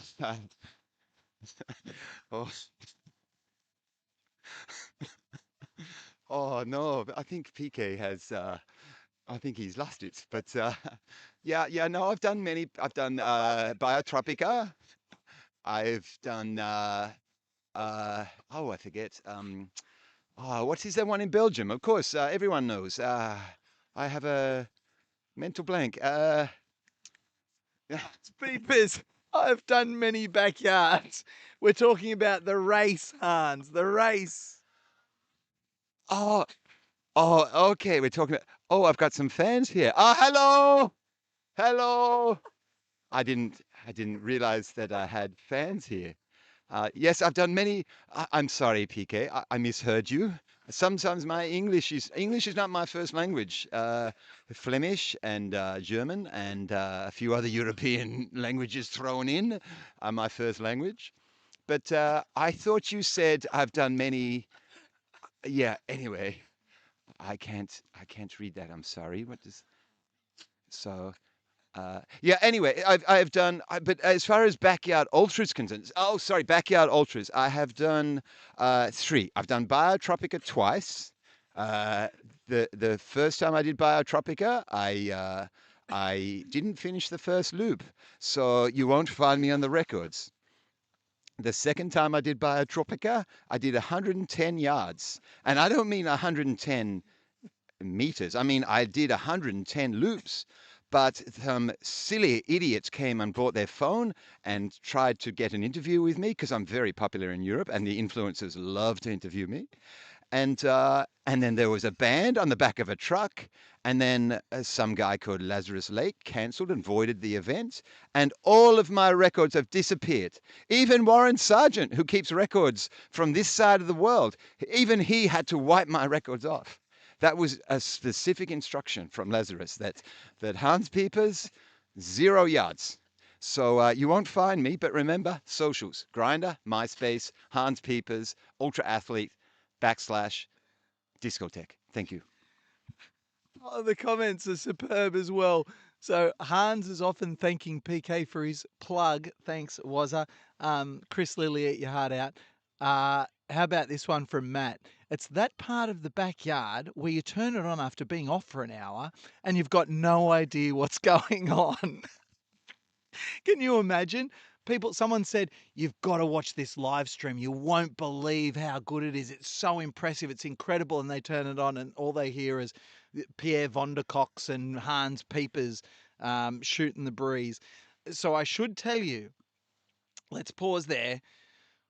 Red's Backyard Ultra, 63 is the current yard. 3 runners remain. Barry Keem, Jason Rantal, and Brendan Lee Gretsch. That's the official stuff out of the way. My name's PK. You can follow me on Instagram at Pete Quist, not on MySpace, not on Grinder, not last time I checked. They would be AI versions of me. Don't follow them. All right. Anyway, it's saying 11 degrees here. We think it's a bit cooler. I'm rugged up to the nines. We've got the gas heater behind us. But here in the studio, we're just actually awaiting, probably in about 5 minutes' time, we'll see the runners come around that turnaround point just on the other side of the corral there. You can see in the picture, that is the starting and finishing corral, the timer at the back, and just beyond that is where the turnaround point is. It's not halfway, it's after halfway, it's closer to 3.8 kilometres. Runners will have just under 3 kilometres to get back from that point. So anywhere there under 34 minutes, and you're probably going to expect them to get back at that pace. We're expecting them probably close to about 27 minutes, and in fact, I can already see a headlamp off in the distance. We'll keep our eye on that. Back to the comments. All right, Hans, you still with me? Yeah, I'm here. Yeah. A bit of jet lag, so I apologize if I'm sounding a little bit vague, but overall, I'm okay. Thank you. Okay. And hi to my mum if she's watching me and Hans. Okay. Clay says, Wazza loves records, mainly Regurgitator. That's pretty good. The Backyard Ultra Pun Club is back. I love this one. How about this from DJ? You're my second favourite Hans after Hans Gruber. Oh, Hans Gruber, yeah. We're actually, I think we're related, not by marriage, but by our names. Hans, he was a good bloke, but he got let go. Yeah. Unfortunately, he got let go. That's all I have to say about that. Do you think he was a good guy or a bad guy? Just remind me who Hans Gruber is. Perhaps he wasn't as fair, because we have lots of Hanses in Europe, of course. In Belgium, every second man is called Hans. In fact, probably 2 out of 3 men are called Hans in Belgium. So just Hans Gruber. That name is familiar, but just remind me. No, I'll let you look it up later. We can, because the stream's on delay, and we're sitting here in the commentary, and all we can hear from like 50 meters away by the fire pit is just every now and then, like on 20 minutes delay, just laughter just burst out. And that's just as funny as what we're doing here. I think we've all lost our minds. Oh my God. What else have we got here? Okay, hang on. The comments are going nuts here. What else have we got? Are Hans and Pierre commentating at Project 168? Oh yeah, I heard about this today. Is the famous Phil Gore and Project 168. While I was in my Uber from Sydney Airport to Illawarra, I asked the Uber driver to look up a podcast by Palo, and they were talking about Project 168, which is an amazing feat. Pause, Pause. This is where we've got a little thing going on. You can see the headlamp there. The crowd rises. We got Run of the Runners coming around. There he is. That's Jason Rantal. He's moving very well. 26 minutes. He's on a hot lap. He's on a hottie. Hans, he's on a hottie. He is indeed 26 minutes, and that's the 3.8 kilometer mark. So he'll be back in sub 50. This is amazing run by him. Amazing. Yeah, it's pretty good. The now Australian age record holder for a 52-year-old male, Jason Rantal, and he's out there doing his due. He's trying to get himself onto that Australian team. The winner of this event gets a silver ticket, which is a guaranteed spot on the Australian team. But right now, all three of these runners are trying to run themselves on just through lap count alone. They need to get into the high 60s to do so. Barry Keane's current record is 66, which puts him just off that list. He needs to bump himself up. So let's see how they go. Here comes another runner. I think this looks like Barry's cadence coming up the hill. Yep, there's the chant goes out. Yeah. They're chanting for Larry, though, which is even funnier. Oh, is his name not Larry? I was told it was Larry. Is not Larry Kim? Oh, I feel so bad. I've been calling him Larry. Oh, it's Harry. Harry. Okay, I'm sorry. Sorry, Harry. All right, back to the comments. What else have we got as we wait for the crow to come through as well? He's also moving very well. Baz there, he's 27 minutes past, which is good. All right, so back to Hans and Pierre commentating at Project 168. What have you heard? Oh, well, I would love to be there. I have to look at my schedule. I've got lots of commitments in Europe. Don't forget, I'm involved in ultra running, I'm involved in discotheque, and I'm involved in fashion. So my time is very thinly spread between those three disciplines. But I would love to be back in Perth. And Perth is closer to Belgium than Sydney. So relatively speaking, it's very easy for me to do. So I will speak to Pierre van der Kalk and ask, is that... That's not his name. Oh, sorry. What is his name? What is his name? I thought you were friends. Well, I just know him as Pierre. All right. Pierre van der Cox. Van der Cox. Yes, sorry. Yes, I will speak to Pierre van der Cox and see if he is available. But I first must check my schedule. I do not want to let my sponsors down in Europe. And Belgium has a very busy calendar of ultra running and discotheque and fashion. So I will do my homework. Here comes the crow, I think. I can see a third headlight now.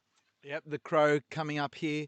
And the crow's still looking good. So he's coming through. It's going to be about just under 29 minutes. There's a calls as he comes through, coming up the hill. He's still moving well. I can't believe that the runners are running up that slight incline towards the turnaround. That shows that they're all still in pretty good form.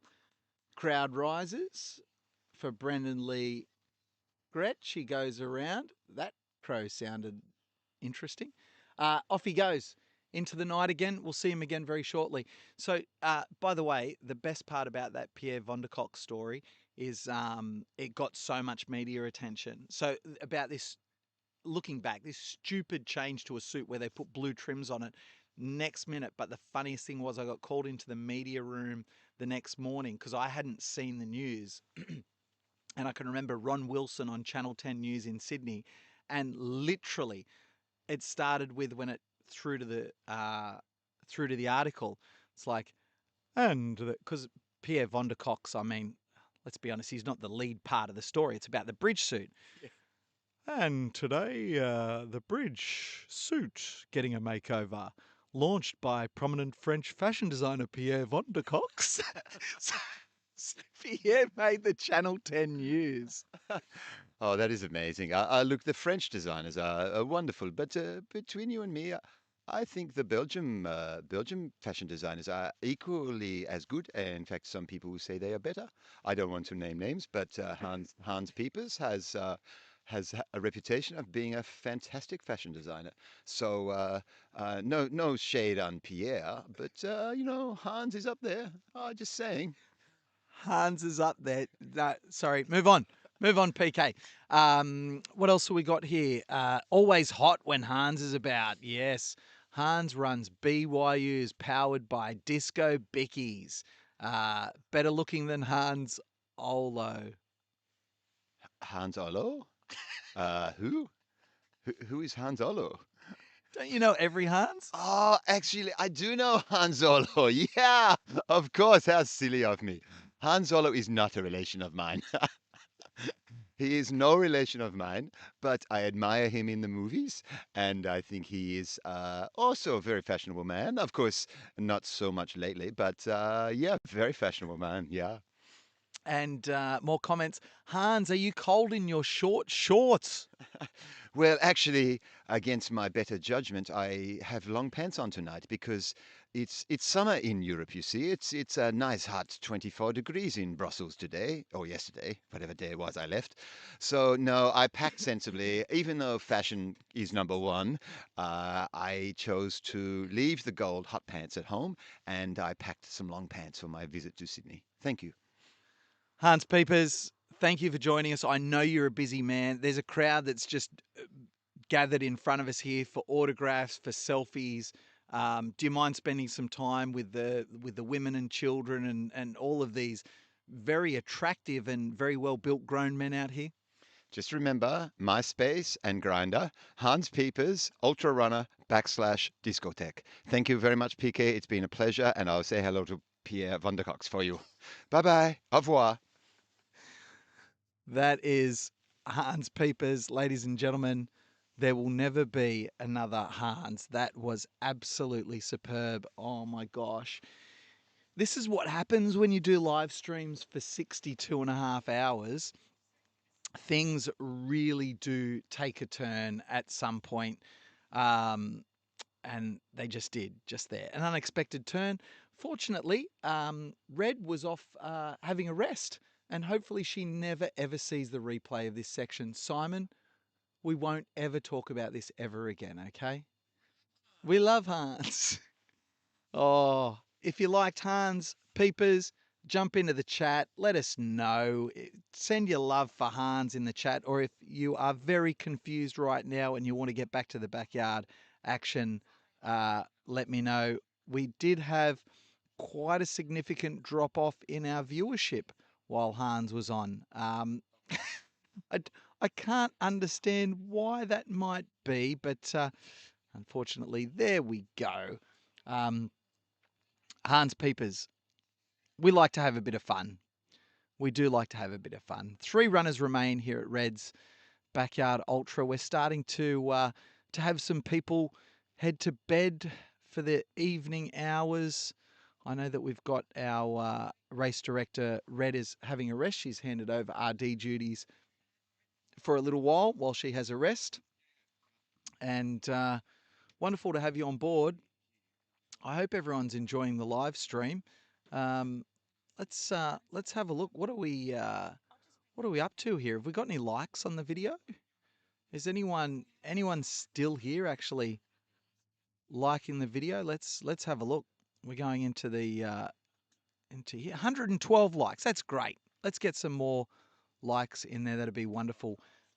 Hans Pieper is a legend. Peepers is a legend already. Thanks, John. Is there anyone in the chat that has never met or never heard of Hans Peepers before that interview? If there is, jump in the chat and let me know how confused you are right now. Yeah, very cool. And make sure if you're not subscribed yet, hit the subscribe button because when we switch over the stream, how long has this stream been live for? We did have that little dropout earlier on, 3.5 hours, 3 hours 45. So when we change over the stream, if we have a dropout or we change over the stream, if you're subscribed, and especially if you've got notifications on, this stream on the Sugoi Events live channel, it'll actually tell you where the next stream is and where we're going to. Content on this channel, on the lives, will be events such as this, so you won't be bombarded with all sorts of rubbish afterwards. My name's PK, Pete Quist. You can follow me on Instagram if you like. You can find me on Strava if you want as well. I'm certainly no elite. That's in no doubt. But let's call me a serious enthusiast. I love this sport. Thoroughly enjoy my running. Wonderful people that are a part of it. As catching up, the last two to drop, we had a very long period of time today with 5 runners remaining. We're down to 3. The last 2 to drop, we had Ezra Dingo DNF at 58 yards with an ankle issue. His ankle blew up and he couldn't even walk on it when he finished. Prior to that, he'd been battling it for a period of time, and I know he's talked about it in the past that his ankle has caused issues a little bit earlier. So Ezra, he'd carried the bat for several innings, winning several in a row backyards, but today with a new PB of 58, he finally snicked one off to the keeper and put his bat under his arm, and 58 yards. He'll be back better than ever. Don't you worry about that. The guy is way too good to settle on that. He's got to consider himself a little bit unlucky that when he does get a tilt at a big total, something did go wrong. But that's the nature of the sport, as Jimmy B. James Blanton said to us earlier on. And then Jared Webb, just 1 yard later, we've seen him struggling for a number of yards, basically stumbling into the corral, barely able to stand, and under the very watchful eye of the medics, he was given the all clear to continue running, and he went out on yard number 60, but he got around the course part way, and he went to the ground. I'm not going to say collapsed. He didn't collapse. He kind of just sat down on the ground. Now, he wasn't touched by any support. He wasn't given any outside assistance. But again, the medic was down there just to look over him. But at that point, he was going to time out. And it took a little while to get back up. But he wasn't going to finish the yard at that point. And eventually, they did provide aid and drove him back to the start-finish corral for him to walk back across into the start-finish corral and officially DNF on 59 yards. So that was Jared Webb and Ezra Dingo, which left us with 3. Barry Keem, Jason the Stalwart Rantel, and Brandon Lee Gratch. That was one of those times again that I just have a mental blank. I say these guys' name all the time for hours and hours, and then I'm just sitting there and going, what's his name again? It's crazy how that works. So I'm not sure who had these 3 on their bingo cards to finish off, but that's the 3 we are left with right now, 63 yards in. The question at this stage is, can they get through the night? I do not know the answer to that, as I'm going to pull the gas heater a little closer here. Hang on 1 second, fine folks. I realised I've got a little... Oh, the gas heater's on wheels. This is a great little gas heater. Well, it's not so little, but I'll move the gas heater a little bit closer. All the noise that we can hear from the gallery outside, they're all by the fire pit, and that's a bit better. They're all by the fire pit out there, and I'm insanely jealous. I should go out for a walk soon. In fact, I might try setting up the remote camera again because... goodness me, it didn't work for us that last yard, and I wasn't able to get out there. So, we have the technology kind of bounce in and out occasionally. It happens. What do we got? Let's stop broadcasting. And I've seen the occasional chat pop up from some of my chat groups, including the Backyard Ultra Run Club. I can't wait to catch up on all the chat at the end of the event. I hope you guys are all loving this, having a good time. Absolutely wonderful. And I'm so privileged to bring it to you thanks to Red's Backyard Ultra. Let's have a look on my phone here. Let's see. We've got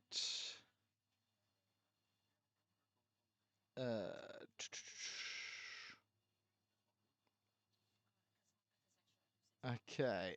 Oh, excellent. So, that's really lovely. I just got a message from my wife. I just had to check that.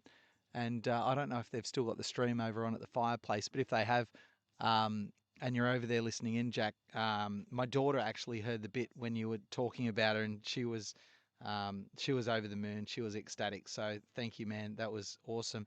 But she's not feeling good, poor little kiddo, poor little munchkin. So she's at home now, feeling a little bit sick, and so she's listening along to the stream. She'll probably be in bed now, but she heard when we had the chat earlier on, which was very cool. So there you have it. What was I doing? I was looking to set up my remote camera again, relaunch it, click that NDI button, and let's see if I can get the camera to work here. You never know with technology. Hey, oh yeah, that's working again. Look at that. And the sound's working. Isn't that funny? Sometimes it works, sometimes it doesn't. Just testing my camera there. So we might go out for a little walk very soon and see what's going on out in the abyss. It's funny because it's actually quite dark here, but the fixed camera on the start finish line actually picks up light really well. I'm glad I bought this one down and not one of the other cameras, which doesn't have the same light sensitivity. Yeah, this one certainly was a good choice, even though it's effectively just a little webcam. We just wanted to do something simple, so that's cool. All right, let's have a look. What do we got in the chat? Hans Peepers is a legend. I tried to use the AI, but no results popped up. What's that one for, BB Seal? Maybe something I was just talking about and I can't remember. Hans is sponsored by Green Mitsubishis. Okay. How's the temp feeling? Temp right now, it's cool. It's very cool. It says 11 degrees at the table, but that's because I've got a heater directly behind me. I'll update the weather widget, but we've already established that the weather widget probably not the most accurate thing on the face of the planet, is it? Because it just wasn't keeping up with the weather today, especially in the morning as it warmed up and at night as it's cooled down. And I think I've just crashed the weather widget. Oh, that's good. Well done. Is that loaded? No, it's vanished because it's reloading. Oh, man. Come on, weather widget. What have you done? I'm going to refresh the cache again, see if that happens. Okay, I've crashed the weather widget. Oh, no. I'm not going to refresh the stream for the weather widget. The weather widget can miss out. I think it's about probably 8 degrees right now here. It's quite cold. There is no wind to speak of, but I don't think there's a dew yet tonight at all. Not yet. It feels like it's a little bit dry, the air tonight. I could be wrong. So I can see 71% humidity on my little desktop-y thingy here. Let me show you that one. There we go. There's the numbers on that. Oh, 11 degrees, 71% humidity. But literally, it's 11 degrees with the gas heater right here behind me. So that shows you it's very crisp. Capable Hans, Super Hans. I bet you're a local legend on every segment, PK. No, I'm not a local legend on every segment. I don't even know how the local legends necessarily work. on Strava, and because I'm not good enough to get crowns, I think I've only ever held one crown since I got on Strava, and that was the I'm Still Standing course when they made the change for the 2026 course. Because no one had effectively run on exactly that course, or they'd run on the old course. And I went down there a week before the event, and I did a 58-minute yard, and then I did like a 32-minute yard, which is absolutely flat out for me. I can't go any quicker than that. And then someone comes in and knocks it off like the day after, and of course that still stands. Of course they would. Why wouldn't they knock it off? Anyway, that's the only Strava crown I've ever held. Are you coming to have a chat, are you, Roach? Excellent, mate. Here we go. So we've got Simon McCauley, aka the Roach, come to join me. I'll bring the light over here so we can see both of us. Oh, I'll get it out of shot though. Let me do that. Hello, Roach. How you going, buddy? Yeah, PK. You Good. can It's good hold to the be. mic. You're qualified. Thanks for having me back on. It's great to be here. And special shout out to Hans, who was on earlier. We can't get enough of our Hans around here, and always good to see him peeping up all over the place. Do you remember the ad campaign for the underpants in the past called? I think they were Hanes, but James Blundell, I think, did the ad, and it's like, he's got your hands all over the country, he's got your hands all over the world. That really is a song about Hans Peepers, isn't it? Well, as Hans put it, where he's from. Oh, hello, mate. Jason's just come back in. Look at him just cruising in. 47-minute yard. What the heck? How about that? Is his crew even ready? Hey, he's caught him by surprise. He's that quick. Do you know what, though? Do you know what I just saw? I saw his young fella there to meet him.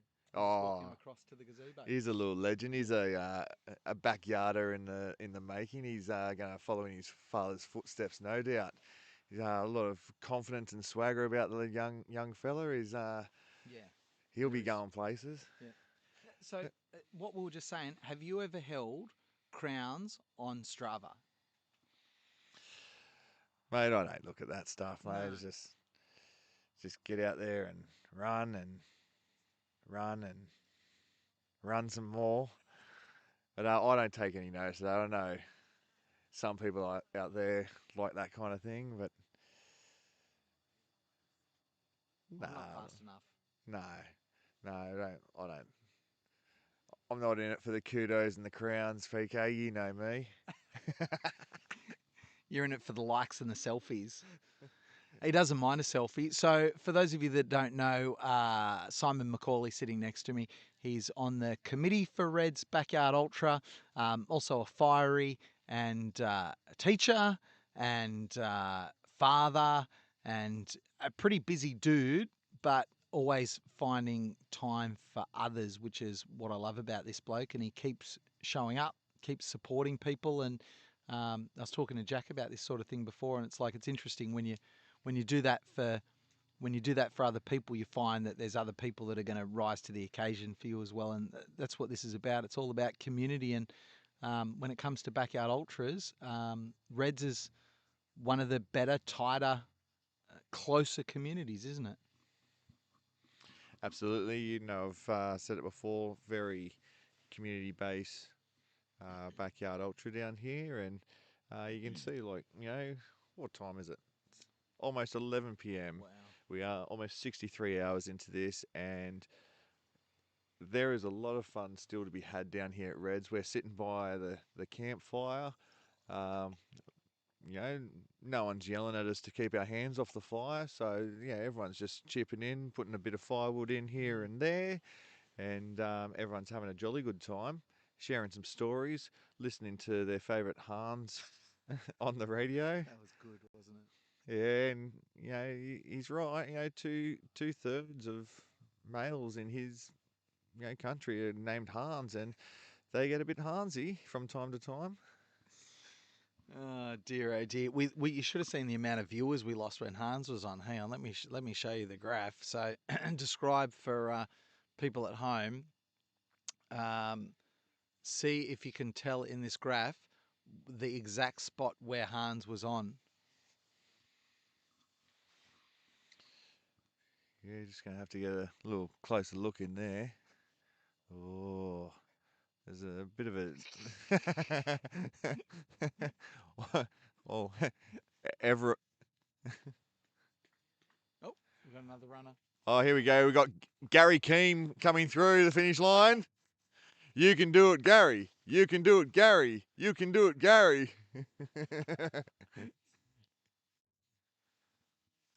Hello, PK mate. has the microphone. It was him. Love that guy. That Barry came, and he did this in Sydney too. He was at the same point in time, 63 hours, and I'm just thinking, this bloke's going to run forever. 64 hours, in fact. It's going to run forever. I went to bed, and I got a phone call like 30 minutes after I went. Woke me up, startled, and it's like, Barry's out. So what? How? Yeah, look, Barry and I go way back, and you know, you got to keep these things interesting. And sometimes when it gets to this time of night, you know, things get quiet, and you know, the field spreads out a little bit, and they all go on their own journey. And it's up to the spectators to step up and keep them on their feet, keep them guessing.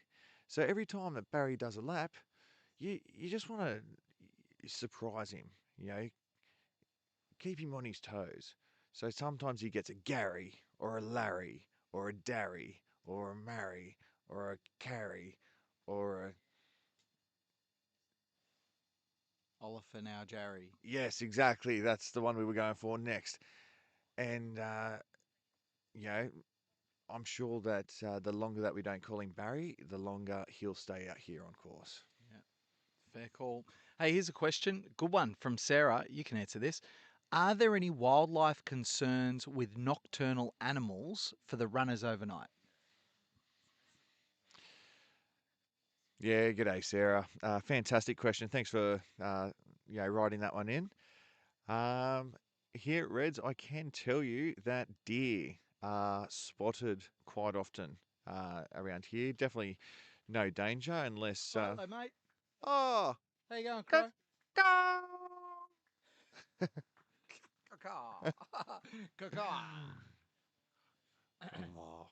how good's that? The crow. Fantastic. So again, 7 minutes exactly to rest. Brilliant. Clockwork. That's all you need. Yep. Yep. And he's got the war horse in his corner, and his partner Jess are doing a great job. They've got a plan. They're sticking to the plan. It's nice and simple. You know, you get out there, you start a yard, you finish a yard, you come back, you do it all again. And the war horse has been whispering sweet things into his ear that just keep him going and going and going and going and going and going and going and going. And back to Sarah's question, the wildlife on the course, deer. So unless one of these runners decides to leave the course and harass the deer, I don't think there's Hans, get back here. And there should be absolutely no drama at all with those deer. I've run around here in the middle of the night many occasions, and often I do stop for a photo with the wildlife, and definitely I've learnt my lesson not to get too close. Here's a pretty insightful comment from Tim Kaprazak. I think it's safe to forgive Pato for losing his mind at Dead Cow Gully last year after listening to you lads for the last couple of hours. That's a fair cop. So, Tim, I've got a question for you, my friend. When you combine me and Pato and 168 hours in Perth, how do you think that's going to look on day 6 and day 7? How do you reckon we're going to go? Yeah, well, shout out to long-time Roach fan Tim Kaprazak, and don't worry, mate, your Roach shirt is in the post, and will be arriving in a few days. So keep an eye out. Wait, what was the question? I said, how do you think Pato and I are going to be after 6 or 7 days of Phil and Project 168? Mate, I can't wait to find out. I'll be glued to it. And I don't know, man. Like, I'm going to take a week off work just so I can stay home and be following every moment. It's going to be glorious. I don't know what's going to be more entertaining, watch Phil run around or listen to you two lunatics carry on for 7 days. So I did look up, for those of you that are interested, because, you're probably going, PK's done a bunch of commentary here. Well, I did crew at first, so it hasn't been a consistent commentary effort here. But I did look up what is the world record with regards to live commentary. And there is actually guidelines to set the world record, and there is a current world record for a solo and a duo. But the interesting thing is not whether or not we'd break that record in Perth. We would easily break it. The mark, I think, is around 70 hours. But the rules make it interesting because you're only allowed 5 minutes away from the mic per hour. You can accumulate it. So it's not a backyard ultra style 5 minutes. You can accumulate it, but you're only allowed 5 minutes per hour. And that's food, pee, sleep, whatever else. So I don't even know if I sent the message to Pato, but I started typing a message to Pato, like, do we give it a tilt? But I know the problem is as soon as I send that message to the Pato, I set wheels in motion and there's no turning back. Oh, Pato, if you're listening, I know you are. Well, we all know there's probably not too much that Pato won't do on a live feed, as we found out at Dead Cow Gully, and we love every minute of it. So I would love to see this suggestion put forward, and I would back you guys to absolutely give it a crack and get through that 7 days with your little 5 minutes off every hour. Oh my gosh. I don't know that anyone needs to be privy to that sort of thing, really. I don't think they do. Well, I think it's up to the viewers now to write in exactly what they think, and let's rally behind these two legends and really get behind them, and let's get this in motion. Perfect. I'm going to go roaming, so I'll switch off this mic in just a moment, but I'm putting my headlamp on because I figured that was a pretty good way to get light on the subject, but I don't want to shine it in anyone's eyes. So let's transition to this. And swap our mics over like that. Thank you, Roach. Oh, Pleasure, PK. Let's go wandering. Let's go for a wander because there is just over... Well, not anymore. There is 2 minutes. 2 minutes before runners need to be out at the starting corral, ready for the next loop. We are 63 hours in. Absolutely incredible. It's hard to think that 63 hours ago.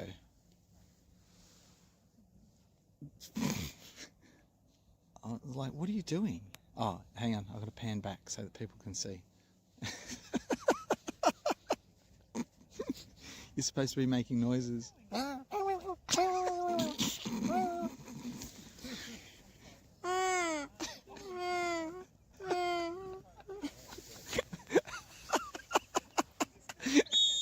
Oh, there's the 1 minute whistle. All right, let's find some runners. What do we got? Usually we have Jason Rantel pop out at this time.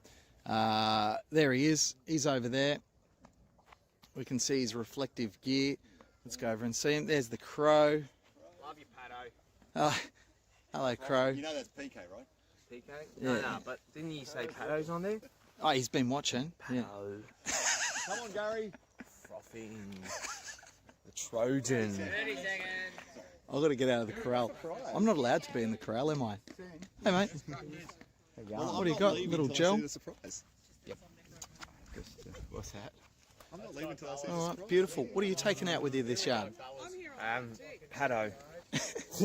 A bottle. Bottle? Yeah. Yeah? Let's go, the Krog. What about you, mate? What are you taking out? You got your bottle? That's it. Yep. All right. Me.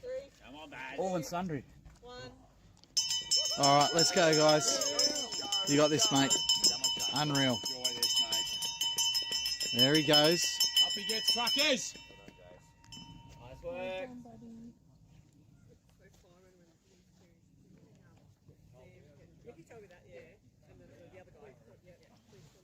There we go. As we put on the high beam so we can see the runners head off into the distance. It's a pretty good lamp, this one, isn't it? That was fantastic. Isn't that good? Oh, there it is. This is a Phoenix headlamp. Shout out Phoenix. No commercial endorsements here, but Happy to send you. yeah, there you go. There's really daylight on course now, mate. It's pretty good. I did have, when I first bought the headlamp, I was at Sydney's Backyard Ultra was the first event that I used it with. So I'll just turn that off now. That's how dark it is without it. And it's pretty cool. I was out on course and someone ran up alongside me after like 18 hours and their headlamp had died. And I said, that's all right, you can run with me, but I was just not moving very quickly at all. And then they were like, okay, well, I'll kind of shuffle off into the distance with their very low-powered head torch. They got about 100 metres in front, and it's like, oh, I can't see this. You know how there's some tree roots at the top of the course? And I'm like, oh, I got you, bro. And I just turned up the high beam. Hang on, let's do it again. And I just turned up the high beam, and you just heard, what the... How long does that last for? So you get a couple of hours out of this, I think. That's crazy. Yeah, so... Yes. Can you get that? Yeah, so it's pretty good. Watch out for your eyes, Simon. You're filling them out with that. And then... Don't look at the light. Yeah. That was a little something different in the starting corral then. Yeah? That was good. I don't know where that dinosaur came from. What was the dinosaur with the... Wait, is that on me? That's on you now. There you go. No, it's not on selfie. I don't show myself. Oh, it's very good. How's the crow there, mate? We can't actually see you, so I don't have to shine it on you. There we go. He's coming in and he's... You see Caroline there? No, Not I'm in really. black. You can't see anything. Good. Nah. Until you put the high Until you beam put on. the high beams on, yeah. Then people are And waking then up you thinking might it's be morning. blinded forever. No, he's good. Yep. It's just as expected. They're pretty quiet, but he's just dialed in on what he needs to do, and it's actually fairly easy for the crew at the moment. He's just jumping into bed and feed him just before he leaves, and yeah, it's easy. What are you feeding him? He's just mixing. Actually, I think he's just taking the gel out, so it's just keeping it light through the night. What did you just have then, Jess? Up and go. Yeah, he just literally had an up and go. Yeah, so the likes is where we've got the nerd clusters there as well. They're a bit of a new thing. They are a new thing, yeah. The Negro noodles. Yeah. They'll have half a thing of that. So he's got something nice and warm to look forward to on this one. What do you like overnight? Do you go off your food overnight? I think, or? yeah, you do. Your body slows down in that respect. So Yeah. you're not eating food every hour of every night, generally, are you? So, yeah, you slow it down and just take in less solids, more fluids. Brandon's taken out still 2 scoops of tailwind. Tailwind?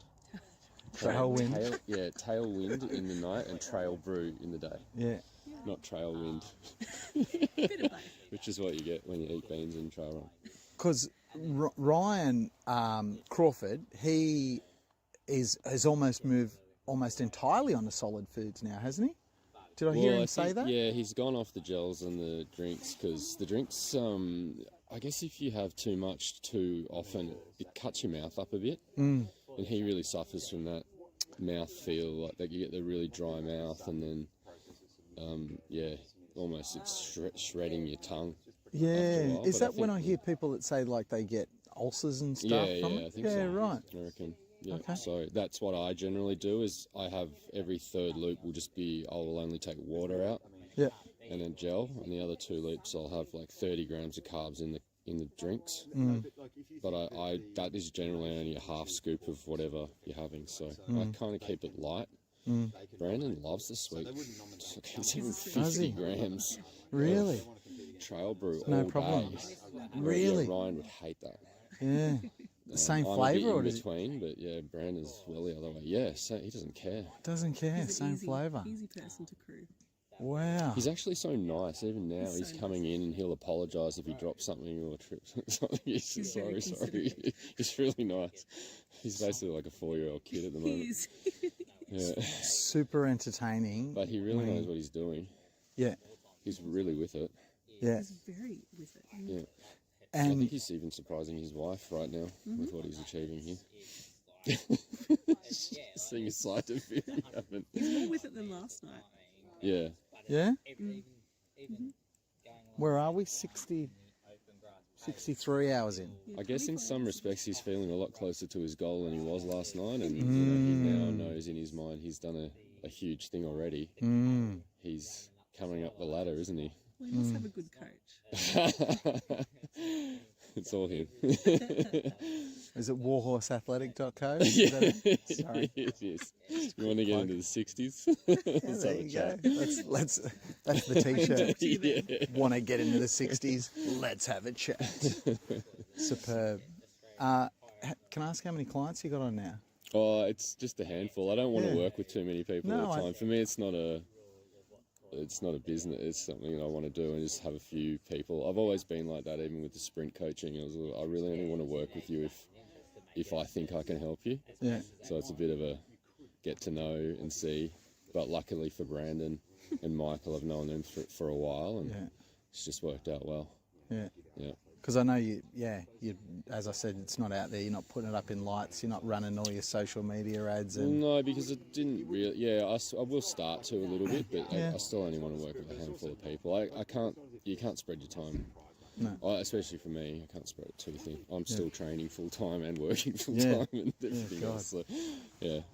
Is there anyone? I still laugh every time I think about it. Is there anyone that do you reckon puts a tougher load on themselves than Ryan with his gym, concreting, and running? Like, that seems a ridiculous amount of. Like, that's a lot of stuff. He's a busy man. There was a golden period there for Ryan where he was. It's a few years ago now, but he was basically doing a marathon a day. Yeah, at like 3 o'clock, 2 o'clock in the morning. He would and wake stuff. up at like midnight. midnight. Yeah.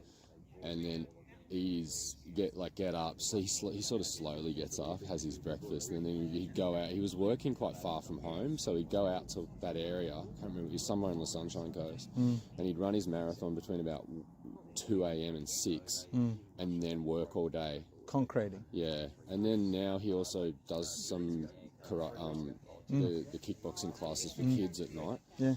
And so he's just got an insane day. He doesn't do that much volume of actual running anymore, but he's still putting the hours in. So yeah, I mean, the work is so hard physically, and then it's all like in the hot sun up there in the sunny coast, and then he's a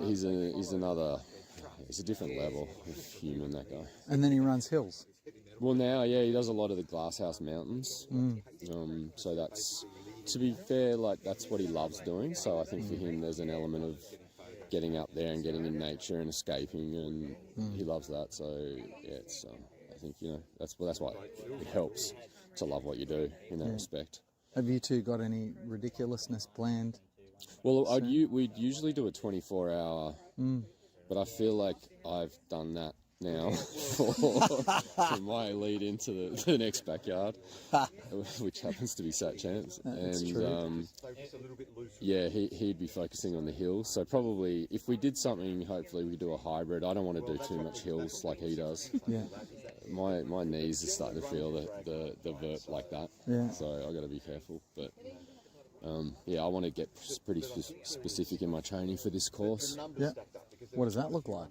I'll go. Well, that was part of it, to come down here and just get a feel. I don't think I have to change too much, honestly. I was sort of thinking the grass was going to be maybe thicker, but it's just very runnable.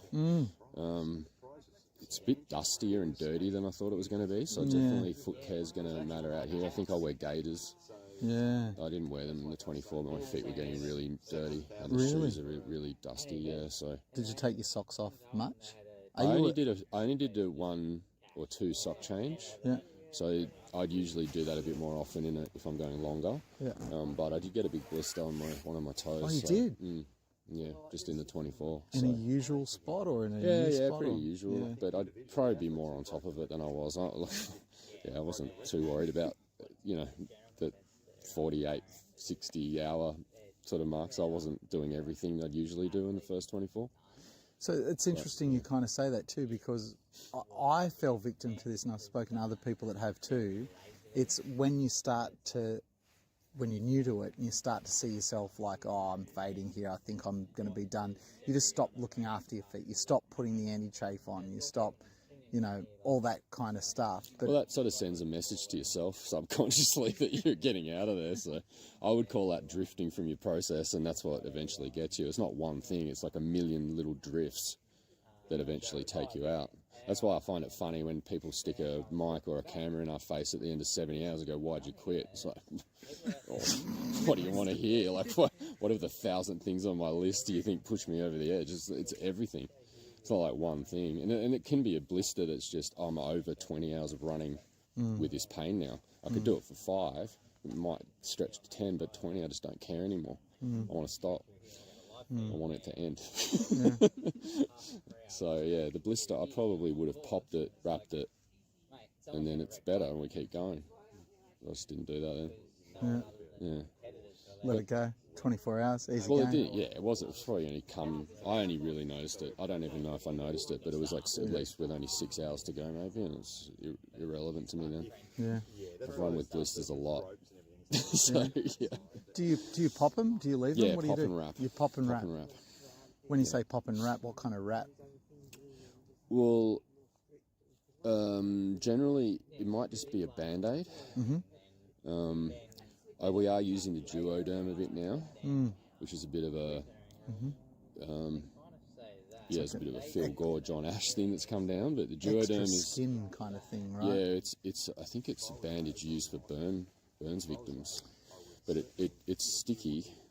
But if you put it on the hot spot, it starts to draw the moisture out, and it actually stops the blister from happening. So if you're starting to get a hot spot, it can actually you put it over that area and it can actually just stop the blister. Or if you get one, you can pretty much heal the blister on the run.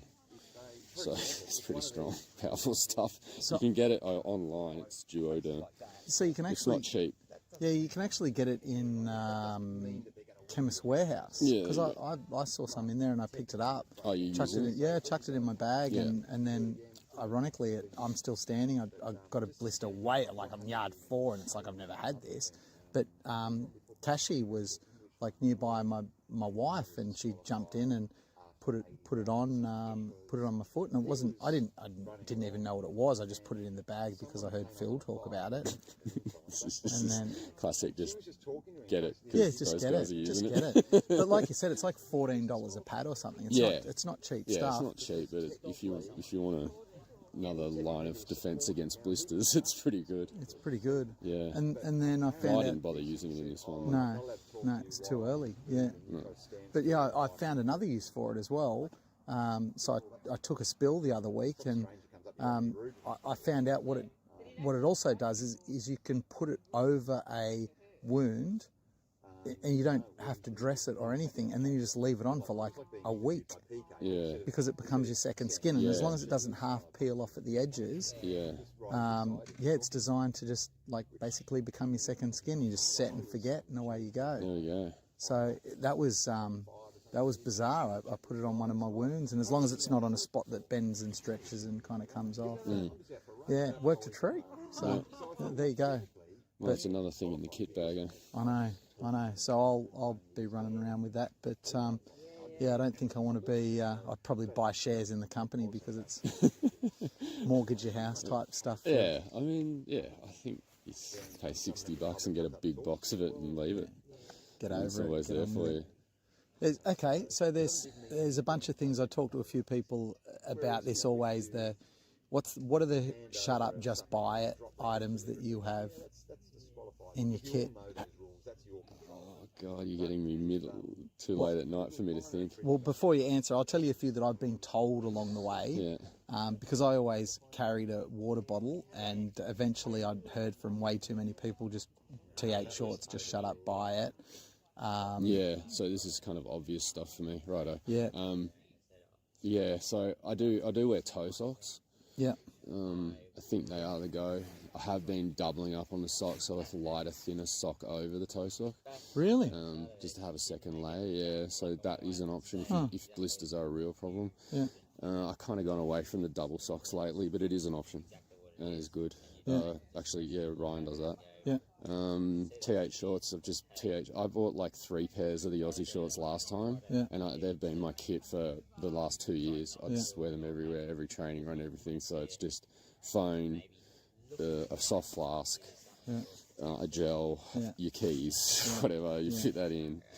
You can get so much in those shorts, so they're a no-brainer.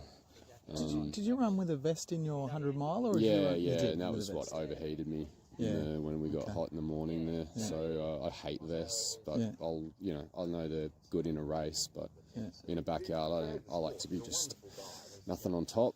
Yeah. Flask in the. You got to take a flight. You got to hydrate around the yard. So the T8s just really allow it. So you don't have to hold it in your hand. Or I used to have a hand held, but then it's so much better again just to have 2 hands free. Yeah, even with Mitchie with that bag, like even if you go out on a training run and hold a phone, it actually changes your mechanics. Yeah. So to actually hold that bag, I just think, God, How? maybe try one without the bag. Goes against brand, I guess. But yeah, it does. Yeah. Who's going to argue with someone? What's he already done? Like 90 hours? He did 90, yeah. No problems. Yeah, easy. With a bag. Yeah. Sure. Yeah. So. Yeah. All right. What else is on your shut up and buy it list? I wouldn't forget lip balm. Yeah.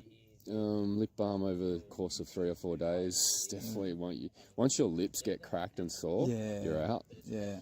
Don't forget chafing like everywhere. What do you all use? the time. I'm Squirrel's nut butter. Yeah. Yeah. I think pretty much. Only Squirrel's nut butter? I do get other tubes, but I can't really remember the brands. But it's pretty much what I get at Wild Earth. So whatever's there at Wild Earth. Have that as a tube, but get your crew when it's cold to carry the nut butter in their pocket, or have a little bowl full of hot water and just keep it in that, because when you want it and it's freezing cold, it'll be rock solid and you can't use it. That's always one that rookies miss. I guess for some people, you got to keep the sun cream up, because you can get burnt on day 1, and day 2 is going to be double as hard as you need it to be if you're sunburnt. So that's a big one. I like arm sleeves. So arm sleeves for me are a no-brainer. They're probably not as used.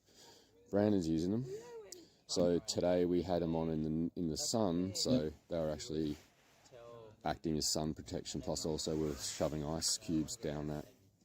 And he had an ice bandana. So that would be me. Every time it gets hot, I'm ice bandana straight away. So the ice on the back of the neck while you're running. Always ice in the hands. So if it's really hot, keeping your hands cold and your fingers, like even when you're getting in your chair, I'll just hold ice in my fists or dip them in cold water if you can. That's a bit impractical, but at least, hold some ice. And I'll go out and hold the ice in my hand and run with it. So that's it's getting really hot. Just that keeping the fingers and the hands in the ice can really give the body the perception to cool down. But I'll come in and have ice maybe in between my knees, on my chest, on the back of my neck. So it's like a fighter coming in. We just pack down, and I really just try to stay cool, because I have to fight that heat pretty hard. So the arm warmers at night are good too. I had them out here. So the arm warmers at night, because you can start out, the hardest part of the backyard is obviously from sleeping bag to corral, and then that first 2 minutes even. But you start to warm up, and then you're so rugged up that you get a bit hot, so then you can just wind down the arms warmers, which is really good to regulate. So I might even just wind down a half on one side for a bit, and then the other half, and then then the full, and by the end of the loop, I'm running hot again. But then I come in, get under the sleeping bag, and you repeat the cycle. It's freezing when they rip that bag off. Yeah, I saw Jason just then. He was shivering coming into the corral. And Yeah. it's like, oh, is he okay? And it's Yeah. like, no, it's cold. Yeah, it's freezing. Yeah. It's so cold And it's here. just going to get worse for the next. Well, we're not even midnight yet, so it's midnight at the end of this one, and then Oh, is it? then the Are hard we stuff after 11? kicks in. Yeah, it's 20 past 11. Oh, crikey. Yeah, so then they're getting close to the 72 now, and they've got to be sniffing it. Yeah. But it's not going to be easy. Yeah. Um, Yeah, people are talking about, big numbers and whatever, but it's like, no, it's just this next one. Like, yeah, and that's what a key factor is, that's what ends you in these is future thought. Future thought's just the killer. Like, I feel this bad now, how am I going to feel in 12 hours? Well, it's just not a problem that exists yet. So going into that thought, any future thought begins a narrative, and a narrative's just fiction. So you're playing out something that hasn't even begun yet. So yeah, it's just stay in the moment. What's the next thing I've got to do? what do you do when you're out there and, because you'd still have, even though obviously you've got skills to control it, you'd still have negative thoughts come into your head? Yeah, 100% all the time. Yeah. They don't stop. If you're alive, they'll be coming. And then what are your like strategies? Do you have a go-to, or do you have a mantra? Or I think one of the best things that you can do is speak to yourself as saying to yourself, like, you are. So I'll say, you are, you're good, you're strong, you're meant to be here. You're sort of you're ready for this. You're all, like you just speak to yourself like, and if you're speaking to yourself in that third person, it's like a coach talking to your brain. Because if you say to yourself, I am strong, and then you're not feeling strong, it's an immediate sort of argument. Like, I'm not strong. But if someone's saying you are strong, it's, oh, okay. And it's like your brain's that primal, like, oh, okay. So I sort of talk to myself in very simple terms, like, you're strong, you're good, you're meant to be here. I think that's one of the things, because sometimes you start to think, yeah, you lose your sense, maybe I don't belong here, or these other guys are too strong. You just keep telling yourself you're meant to be here, yeah, you're good. I think that's the key, and then it might just be, I really do break it down to actually, can you just, out of everything, can you just run to the next tree there? And the answer is, yeah, okay, I can run there. And then you just run to that tree, and then there's another tree after that. Can you run to that one? Yeah. And you can literally break down 72 hours into chunks like that, and that's what the game is. If I start thinking, can I, what happens in 3 hours, or what happens in 6 hours, or can I make it to the dawn and it's only 10 p.m? Well, that's a very long time. And the longer you're giving your mind to think about things, the easier it is to quit. 'Cause it's just like, fulfill this shit now, or it's going to be 3 times this bad tomorrow. So yeah, just keep it short, sharp, and talk to yourself as your own coach. All right, I'm going to let you go and warm up, mate. Yeah, back to bed. Thanks for the chat. That was a little off-the-cuff chat. Yeah, good. Happy days. Thanks, mate. Oh, so superb when you can just rock up next to James Blant and Jimmy B and just have conversations just like that. But I am so cold. It's hard to describe how cold I am right now. I need to come back by this heater. There's Chimpy near the computer. Hey Chimpy, that's what the computer looks like. Let us transition out of this. I've got to think at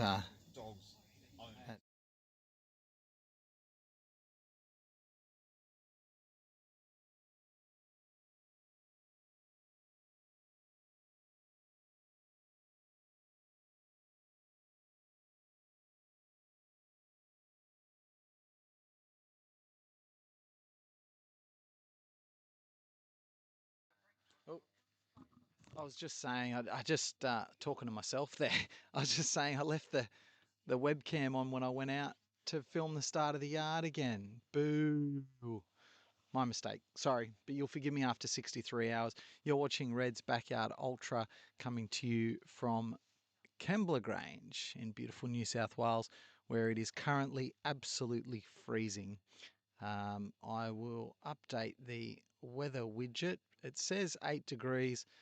I think we might have even dropped dropped a degree since then. It says 10. Come on. Come on, come on, come on, come on. I don't think so.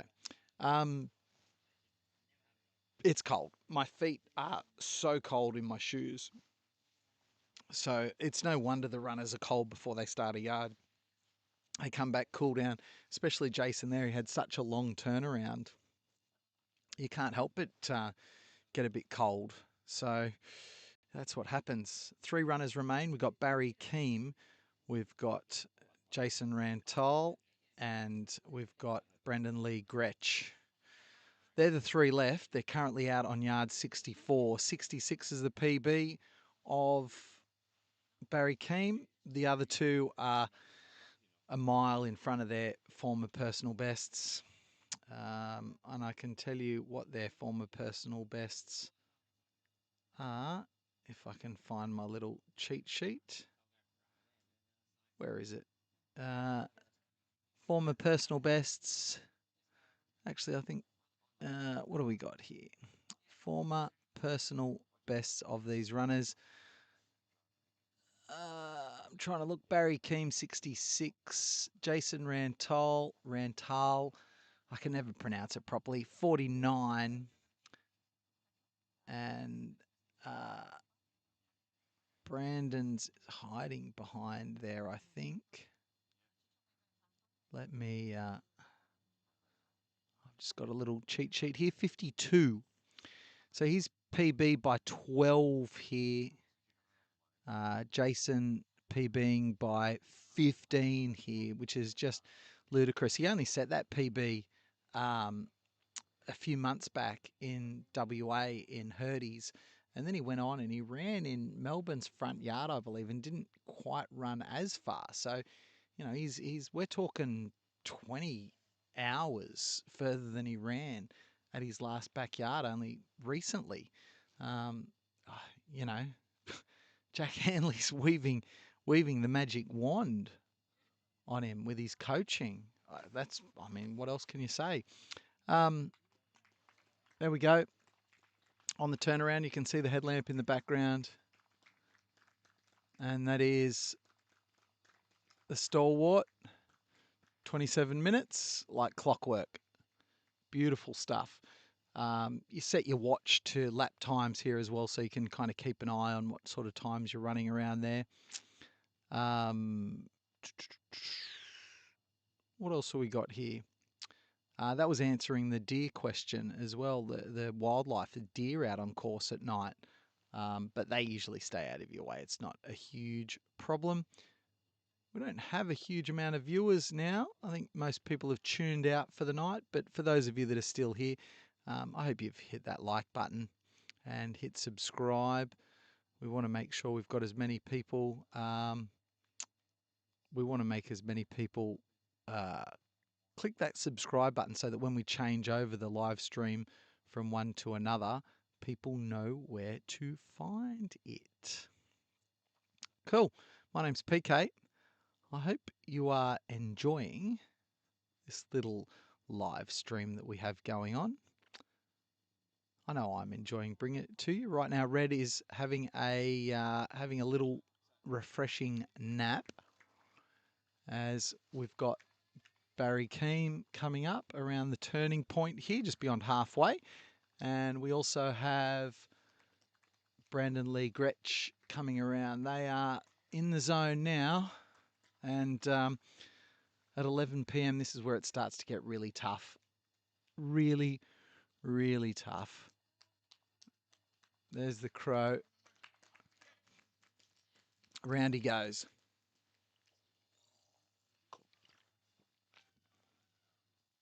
Still some wonderful support for runners at this hour of the night. And I'm sure they would be extremely appreciative of the spectators, the crew, the family, the friends that are still here. And we have some enthusiasts that are here as well, which is wonderful. People that are just happy to hang out. They got the vibe from the race and they've come back to hang out, and they want to be a part of it. So welcome along to everyone that is here and hanging out. I'm just looking again. Geez, that must have been excited while I was talking to Jimmy B. Yo, come and join me, mate. I think we might be able to drag Jack back into the box here in a second. He's going to come over. Before he gets over here, I'm just going to quickly stand really close to the gas heater and try and warm up just a nudge here, because it is absolutely freezing my buns off. It's very, very cold, especially when you're not running. So here we go. Hey, come on, boys. Come and join me. I'll take this seat here. We'll move the seats a bit closer. Let me jump down here. All right. Now, let me show you what the little... There we go. That's what our little software looks like. Gets us all on there. Which way do we want to turn it? Like that way there. Beautiful. Now, people don't know who you are, so you got to introduce yourself. What are you doing here? I'm crewing for Jason. He's my dad, and he's going pretty well. What's your name? Ryder, Ryder, how old are you, buddy? 11. 11 years old. My daughter turns 11 on Wednesday. So it's a pretty cool age to be, isn't it? Yeah. What's the best thing about being an 11-year-old? I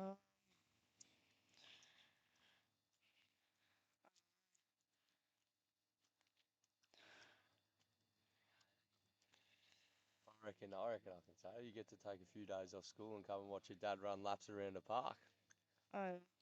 Oh, yeah? That's not bad, is it? So does everyone at school know where you are right now?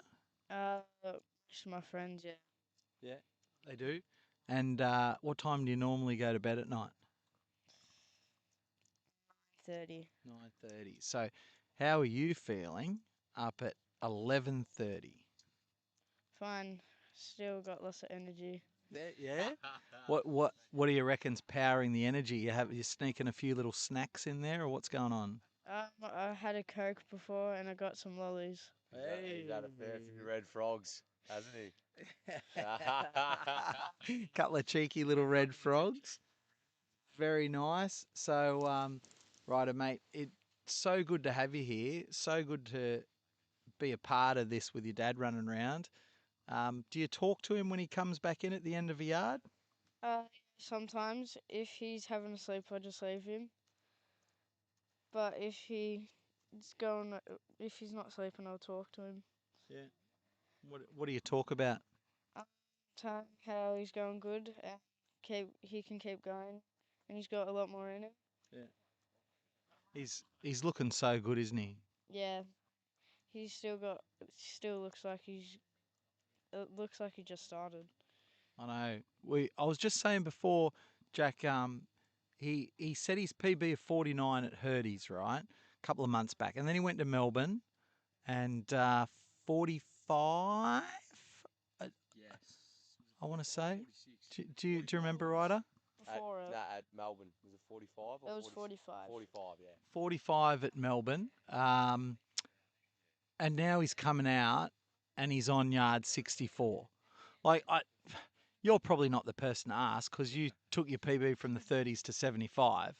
But for mere mortals, like taking your PB from 49 to 64 is, somewhat unrealistic. And only a few weeks ago or a few months ago, doing 45 and going 20 hours further, like that's almost a full day further.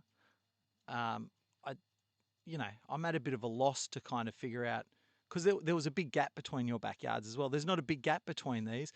My comment was, Jesus, Jack Hanley's waving the magic wand over there. Like, what's going on? Come on. Well, now, to put it in a bit of perspective, his performance at Melbourne front yard was probably one of his best performances I've seen. He was in a lot of trouble from probably about yard 20, I reckon. He's probably even a bit earlier than that. I was doing the first shift, so I was there till about 5 in the morning on the first side. I did about the first 13 hours. He's okay, but then he could not 15, he could not get any fuel in properly for the next sort of 25 hours. We were just trying everything, but everything he put in, he just come straight back up. So it was one of those ones where we don't know if he was a little bit sick going into it or some sort of gastro, because it was strange. Nothing was working. And he absolutely gave that everything to get to 45. Like, that was everything. Like, it was something, like, he had no fuel in him. He just kept going and going until he literally couldn't go anymore. So I think that sort of really clicked things into gear for him and opened up his eyes to go, fuck, if I can get this right, if I can change a few things with my nutrition, dial in on a bit of training and actually a bit of structured training, yeah, I think he knew that he could do what he's doing right now. And I think we all knew, I believed in him. I'm sure Ryder believed in him as well. And I think he actually believed in himself coming into this event that he can win it. And that's yeah, he's showing everyone what he's capable of, and it's unbelievable at the age of 52 to be doing what he's doing. And if he was, to win this event and get on the Australian team, I'm pretty sure he would be the oldest on the Australian team by a bit as well. Oh, really? By a bit. I'm pretty sure. I want to tell you something interesting about age, and then I've got a question for you, Ryder. But fun fact, when there was only a handful left at Bigs last year, I was watching the live stream with the misso, and she said, "Who's still in?" I think there was maybe 8 runners left or 9 runners left, and I went through them, and she's looking at them, and she's going, "How old are they?" And I went through all their ages, and we figured out that I was literally the median age. I'm 48, and I was the median age of people like in the last 8 or 9 at Bigs. So 52, it's it's like that meme, like I'm in my prime. Like in the world of backyards, Harvey Lewis is 50. Like, isn't Merrin like he's over 50? Like, these are the best guys going around.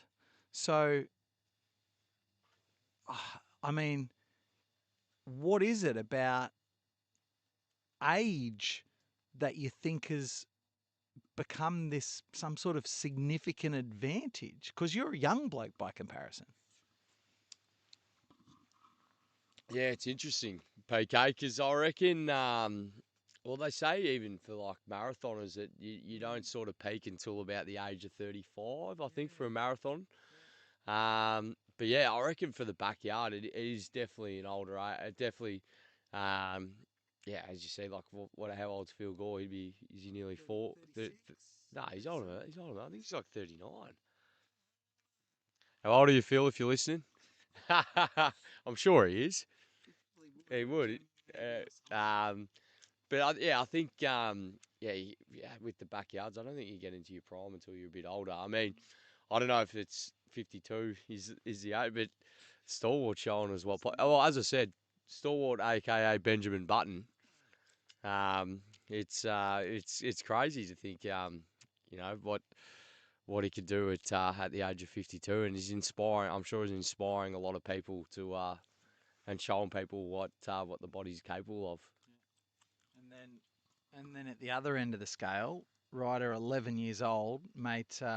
Someone's asking in the live stream. They want you to talk about your little backyard adventures, your little backyard ultra from the house. Tell us about that. Yeah, I just decided one day that me and River, I asked River, do you want to do just a few loops from the garage? And he said, yeah, sure. And then we went to ask Dad, and he was like, yeah, you got 5, I believe it was like you got 9 minutes to get out there. So he set up our chairs where we got our shoes and stuff on. Then we went out, and it was just me and River until, I believe, late loop 3, and then Dad joined. And then the last loop, River was struggling a bit, so I left them and finished, and then went I went back and got River to finish with 1 minute left for him to get in. What a brother. How old's River? River is 9. How many yards did River do? He just got the 4 in. Both did 4 yards. So you realise, mate, 4 yards, you've run much further than a half marathon. Are you aware of that? Like, do you know what that means? Like, how far that is for like normal people when you go to the shops and you look around at people walking around at the shops? Do you realise how ridiculously far that is for most people? Well, sort of. It was. Dad was a bit surprised that we could get it done with, because I hadn't run like that far for a few months. Or River, he wasn't running that much near, like, around there as well. So I was a bit surprised we could get it done as well. But we got it done in the end. I think it might be just in the genes, eh? You reckon? So, okay, here's the big question. My daughter will want to know the answer to this, and so I'll remember that this happened at like almost midnight. But she'll want to know, what did you eat and drink when you did your little backyard? Because she's practicing, so she's very serious about it now. So when we go for a run, she'll practice fueling. So she makes sure we always will take a couple of snakes with us or a killer python, just so that she's getting the carbs in. She knows about carbohydrates. She'll go to the shops, she'll pick up the packets, and she'll go, look, Dad, this one's 92 grams per 100 grams. Do you do anything like that? What did you eat and drink? Dad made up a few drinks for us, I believe, with like the drinks he sort of uses, like something like that. Organic Performance, Carb Blend. Yeah. Give 'em a shout out, Ryder, a big sponsor. And we had rice cakes and like lollies and rice, like crackers and stuff. What'd you like most? Probably the rice cakes. Rice cakes? Yeah. Yeah? I got some honey on them as well. He's learning. So, do you understand the whole, I need to eat this much food, I need to drink this much water? Do you know anything about carbohydrates or sodium? Do you understand any of that stuff, or do you just know you need to eat and drink things? Well, yeah, I'm sort of learning about the carbohydrates and sodium, but I'm understanding it more and like how much you need to go for like how long, and different, like if you're sweating more, you need more like fluids and stuff. So we've been working on that lately. We have. He's all over it. So talk about stuff that wasn't on my bingo card. A conversation about carbohydrates and sodium intake at 11:42 on a Monday night with an 11-year-old.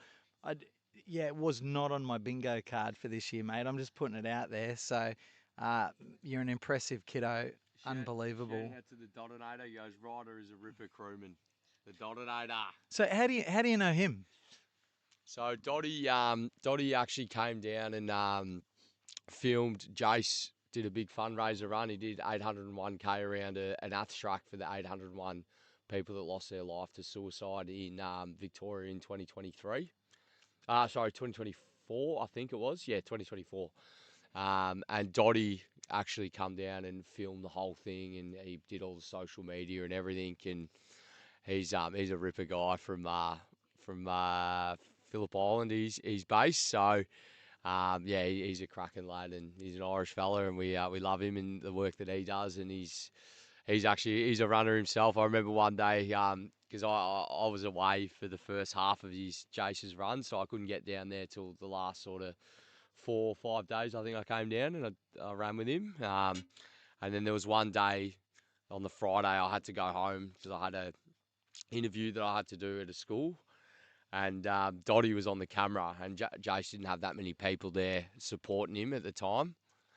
And it was Dottie was filming, and then he put the shoes on and ran a marathon with him, and supported him. So good. And he's going to be working on the longest mile this weekend, and he said he was coming up for Sat Champs, so He we'll is. we'll cross paths very He will. quickly. He's a ripper. You'll like Yeah, him, don't nice. Yeah, nice. And then, so this is talking of older age runners. Everyone forgets about the amazing Jen Russo, who ran 76 yards at Dead Cow last year at the age of 58 to 59. So that's pretty cool. And 50K, Jacko. So you're getting corrected there, mate. 50. Oops. 50, not a marathon, the 50. Sorry, Donator. I've sold you a couple short there. We never want to sell you a short for a trip to Hawaii 5-0. Very good. Now, you guys are probably going to have to be on your toes here because, yeah. All right. Well, you guys go and do your crew duties. I'll be here. Yep. Lovely. All right. Because I reckon in the next couple of minutes, their man, the stalwart Jason Rantel's going to be back here. As I'm going to stand up and move closer to the heater because I really have to warm up here. This is outrageous. It's so cold. But here we are. So we are on yard number 64, 3 runners on course. They're all looking pretty good at this stage, but that doesn't mean much. Things can change and they can change rapidly. But the 3 on course are Barry Keem, Jason Rantel, and Brendan Lee Gretsch. They're the 3 remaining. Incredible runners, all 3 of them. Fun fact about Barry Keem is I reckon he'd be the fastest out of the 3 of them.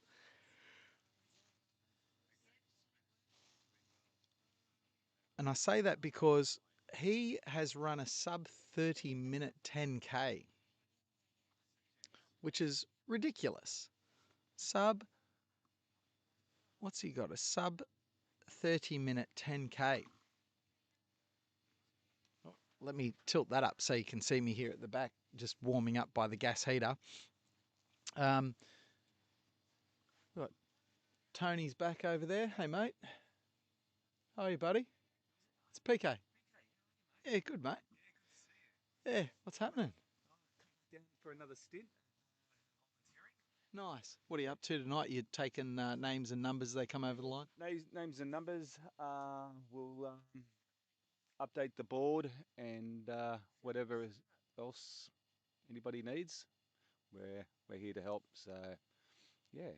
So it's crazy the amount of people that ran that are now back to either watch or volunteer.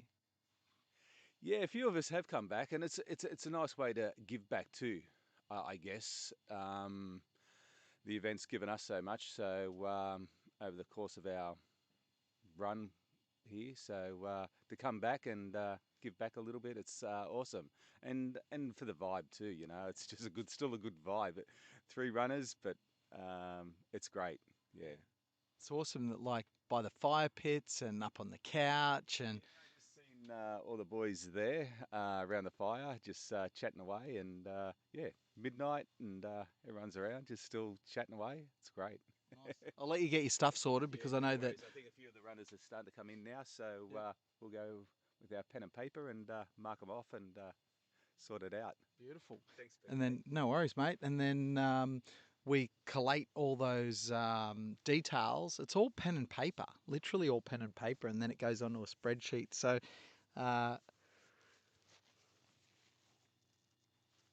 Excuse me, from yard 27, I think Red was telling me they've collected yard times manually. So when they get passed over to someone like Wazza from backyardultra.com.au to go onto the website, there'll be a whole bunch of information there that otherwise wouldn't exist. So no official timing here, no timing mats, very old school, all pen and paper. So that takes a lot of help and a lot of support, which is what they have here at Red's Backyard Ultra. My name's PK. Welcome along at Pete Quist, if you KVIST. If you want to follow me on Instagram or Strava, But right now, click like on the stream to show your love for the stream, and make sure you subscribe as well to the channel, because that's the way you follow us around when the stream changes. We change from one to another. Click like on the stream, and you get the notifications to move over. Hello. How are you, mate? There's Jason Rantal. He's back. There he is with his son Ryder. Has his in tray. The headlamp goes off. It's a 49-minute, 45-second yard or thereabouts. Takes off his gloves, and he's got plenty of time to rest. In fact, I think he's going to head up to have a comfort stop.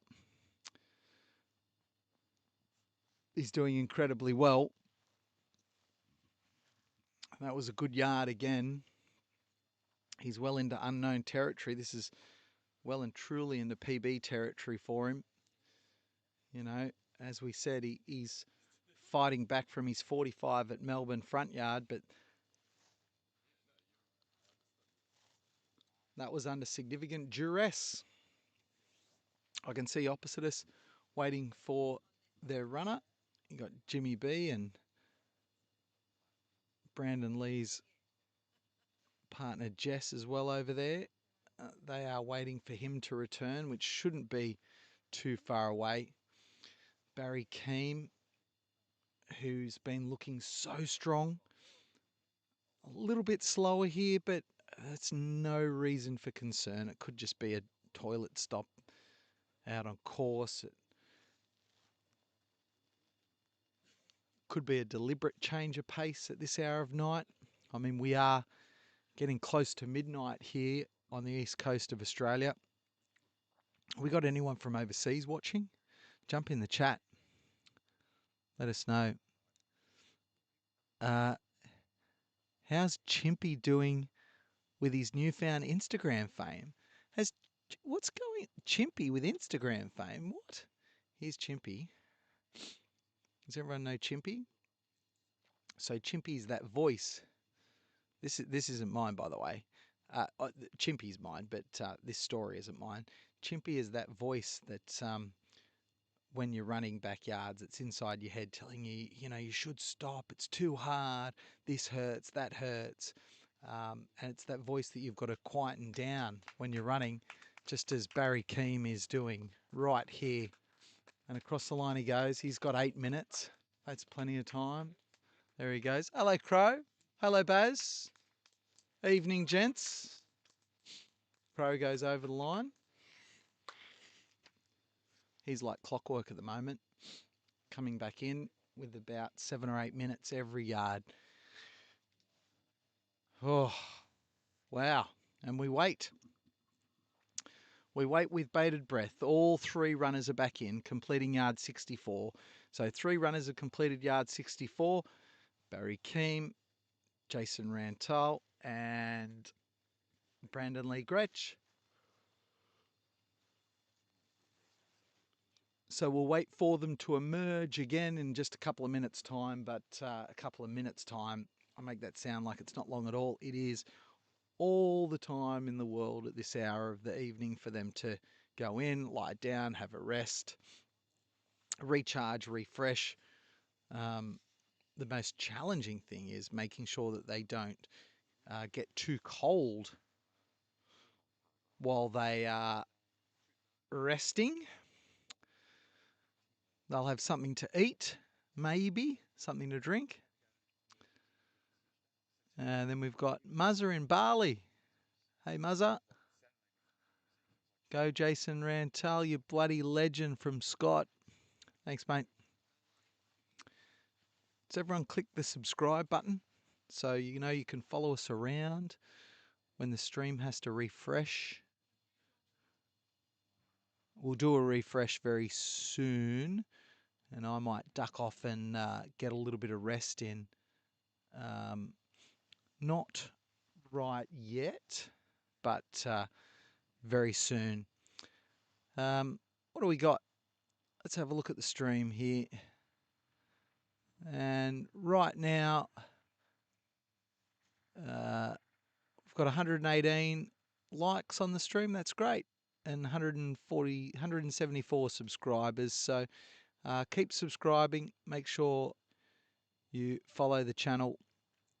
That's the best way to stay up to speed with everything going on. Our viewers have definitely tapered off for the late hours of the evening, and I'm sure they will ramp up again in the morning hours if these runners are still going. But right now we've got a select group of viewers and runners, seeing how far they can go. Just updating the board. It's hard to get that board updated because of the dew, right? It's a bit damp, isn't it? I don't think the dew is as bad tonight as it has been. Is that? No, that's right. It doesn't seem as wet as it was last night. That seems to be the consensus. But I don't know what. There must be. Maybe there's a bit of cloud cover. Might be a little bit of cloud cover. Anyway, I don't know anything about the science of dew. How are we talking about the science of dew? We've talked about basically everything else, haven't we? We should talk about the art of ringing bells, the art of the headlamp. What are we looking for, folks? Oh, the spreadsheet that tells you K's completed. It's not this one. It's like a laminated one, isn't it? I've seen that around. I don't think it's up this end. Laminated spreadsheet of K's completed. What do we got here? Some jelly beans. Oh, I need to have some of those real quick. I need to take a jelly bean tax. I haven't had my sugar fix for a little while. It's funny, but I think about fueling even for stuff like this the same as I do when I'm fueling for running. And it's like carbohydrates. How much can I have? I don't know. A bit crazy. Jelly beans. All right. Cozzy, race directing. Race directing it is now. He is a man of many talents. It's so funny, isn't it, mate? Like, it seems so long ago. I'm not going to distract him. He's got the 3-minute whistle here. I don't want to do that. 3 minutes, about now.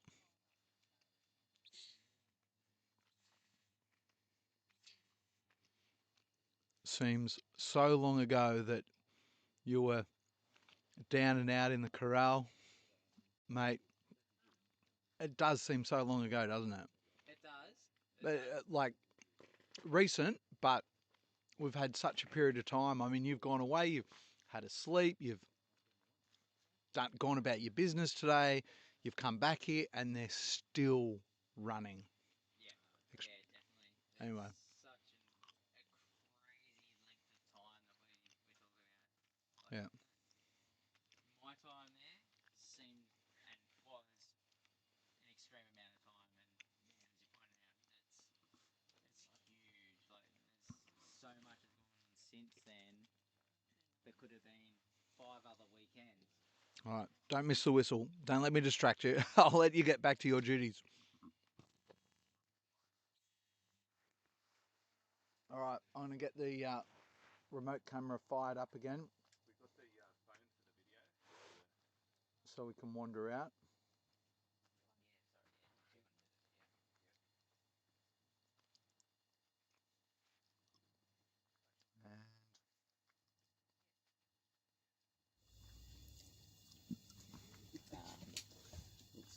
There we go.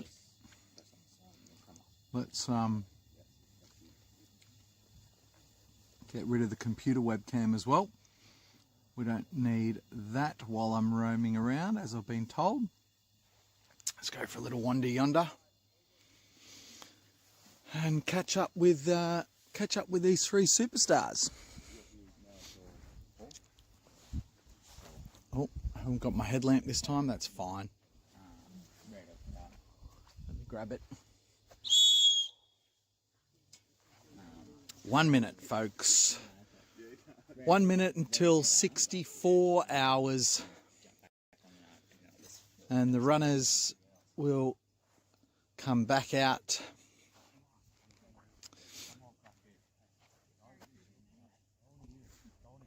Jason Rantel comes back out.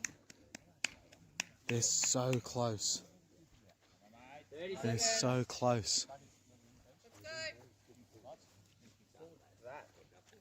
Gee whiz. Baz. Yeah, BBK. Oh, we can smell the Australian team, can't we? And they We can smell terrific. smell the Australian team. Oh yeah. I'm going to smoke ciggy with you, mate. Yeah, legend. Let's go.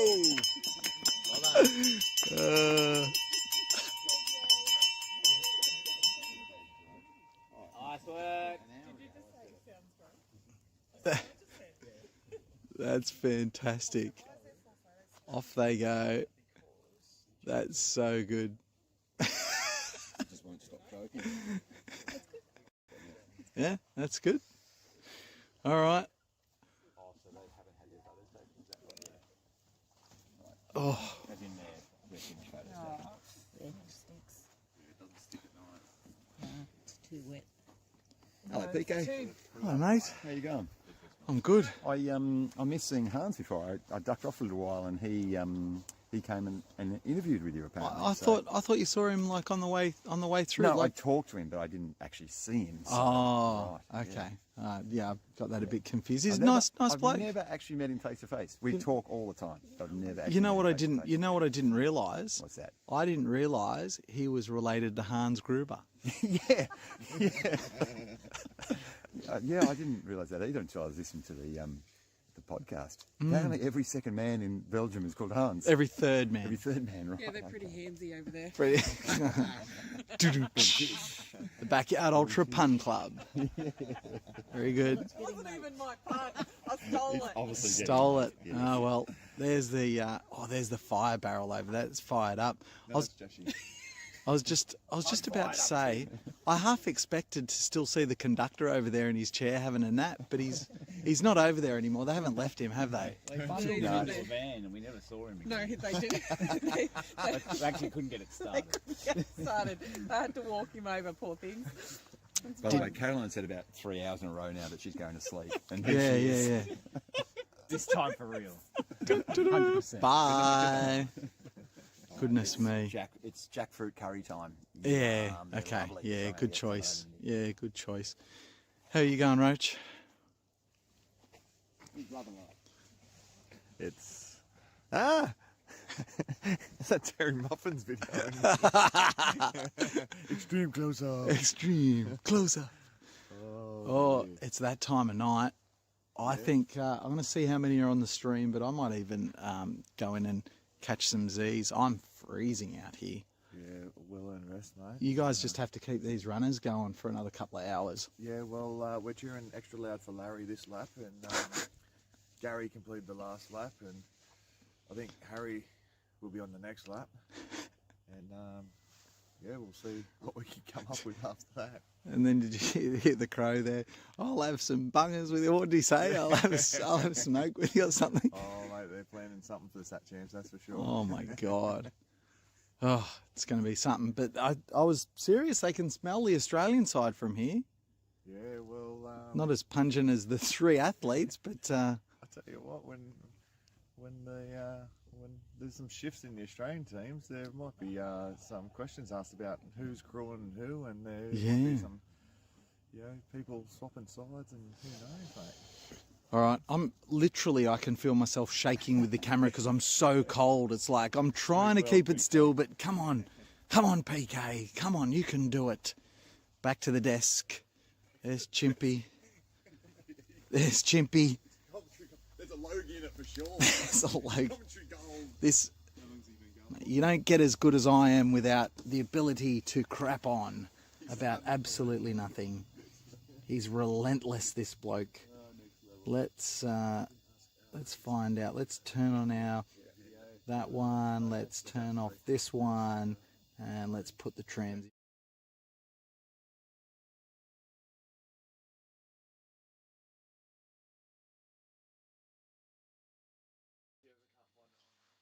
Okay. You're watching Reds Backyard Ultra 2026. 3 runners remain. Brendan Lee Gretsch, Jason Rantal, and that other bloke, Barry Keane. And all of a sudden, 2 of them are well and truly out in PB territory. Barry Keane's the only one that's not in PB territory, but on yard 65 he's awfully close because he's PB 66. Welcome along to the live stream if you're joining us. What have we got here? Who caught that bit with Brandon Lee, the crow, in the corral? Did you see that? Could you hear that? I'd love to hear if you caught that audio that came through.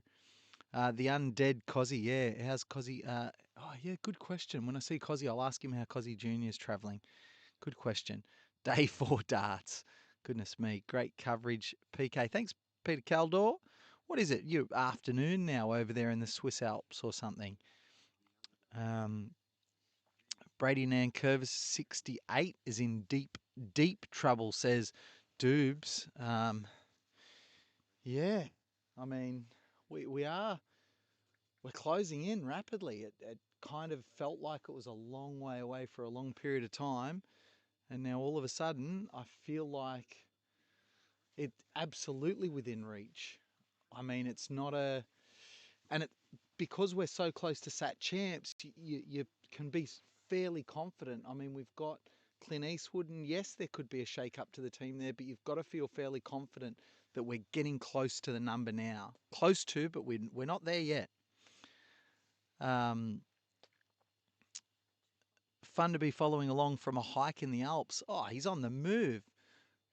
PK, Juan, get some rest. We've got the graveyard shift. Oh, so in the chat, they're going to take over the graveyard shift in the chat. So I don't even need to do commentary because they'll just look after themselves. That's good. I like that. Love your work. Get some shut-eye. I will eventually. Grow on the darts. Oh, my goodness. 4 p.m. over there in the Swiss Alps. Wonderful. Viewers from around the world. How many are watching? Probably 2. How many are watching? Let me have a look. I will check it out. Not too many at this hour, I wouldn't imagine. What do we got? I might go to the actual stream here. What do we got here? Let's refresh. And I don't know. I don't even know what I'm doing at this hour, Tony. Just quietly. I should know. Where does it say viewers? I'm sure I've used YouTube before. 38. So it's better than 37. 38. It's probably like my 63rd favourite number. 38. It's up there with some of my favourites. Yeah, but that's not bad considering it's after midnight on a school night, on a weeknight. It's nice to have their company, and we kind of joked. I don't know if you know this story, but there wasn't going to be a live stream at this event until Friday. Red and I had a conversation on the phone, and I said, "Oh, because I was crewing, and it's like, do you want me to just bring my gear down?" She's like, "Yeah, bring your gear." Okay.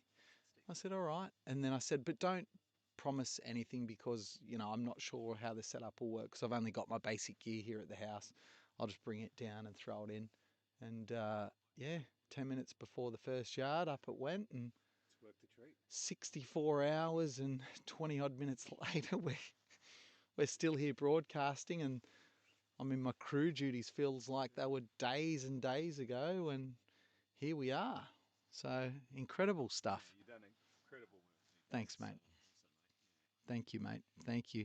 And this bloke, Tony Parry, that I'm talking to, by the way, I met him when I was driving around these crazies doing 24 park runs in 24 hours back at the start of the year. So I didn't know you from a loaf of bread back then. Picked me up And from the station. yeah, picked you up from Sutherland Station, and then off we went for Drove us around for 24 an hours. adventure. And I got to say, Hang on, I've got to put Tony on so he can tell you the story. Hang on, let me put the mic across so he can have a chat. You grab it, mate. I've got to warm my hands. Yeah, so PK picked us up at Sutherland Station, as he said, and for 24 hours in his little. What sort of car did you have? I was driving backyard Benny's Volvo. It was an electric That's Volvo. right. Yes, yeah, that's right. And yeah, drove us around all night. And as we always say, without volunteers, these things would never happen. And without PK's services, yeah, we wouldn't have completed what we set out to do. So it's a big thanks to him and the others that yeah helped us throughout the day and night. It was amazing, and it's just an amazing event. It was great, yeah, and very much appreciative of you, PK, to yeah helping us out during that event. It was great. So I've got to ask you real quick. How does because I watched you battle, and that was middle of summer. It was so hot during the day, humid at night, really tough conditions. You just kept battling and fighting and kept turning up and getting those 5Ks done because, like, you've got the whole group that you have to make sure everyone finishes. Otherwise, the bus or the car can't leave. Definitely have to encourage each other. That was a big one. Just encourage each other, and I think we just fed off each other too. You know, especially in the later stages.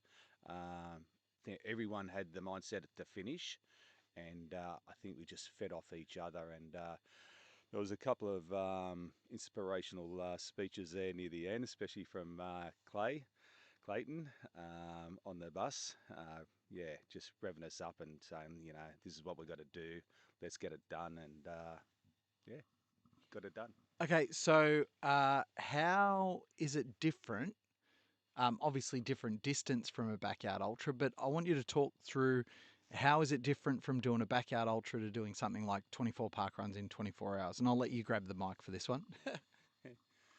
No, it's similar. I guess the hardest part for the 24 hours was the travel. So once we finished, we had to get back into our vehicles and then head off to the next one. Some we had about 5 minutes, I think some about 8 minutes travel. So yeah, not too much stretching the legs. So we're a little bit cramped, especially in the bus. There was quite a few of us. But yeah, at least here at the backyard, we can sit down in our appropriate tents, stretch out, have a feed, and stuff. So yeah, a few things different, but not too many. So yeah. So let me ask you this. I was honestly driving you guys around thinking this has to be harder or as hard as a backyard because there's different challenges to overcome. And yet it feels like in some way it was easier than doing a backyard. Was that just because of the shorter distance or, I mean, what are your thoughts? How do you compare them in that sense? Yeah, that's a hard one to describe that. For me, probably we're on a different course each lap too. So some were a little bit more challenging than others.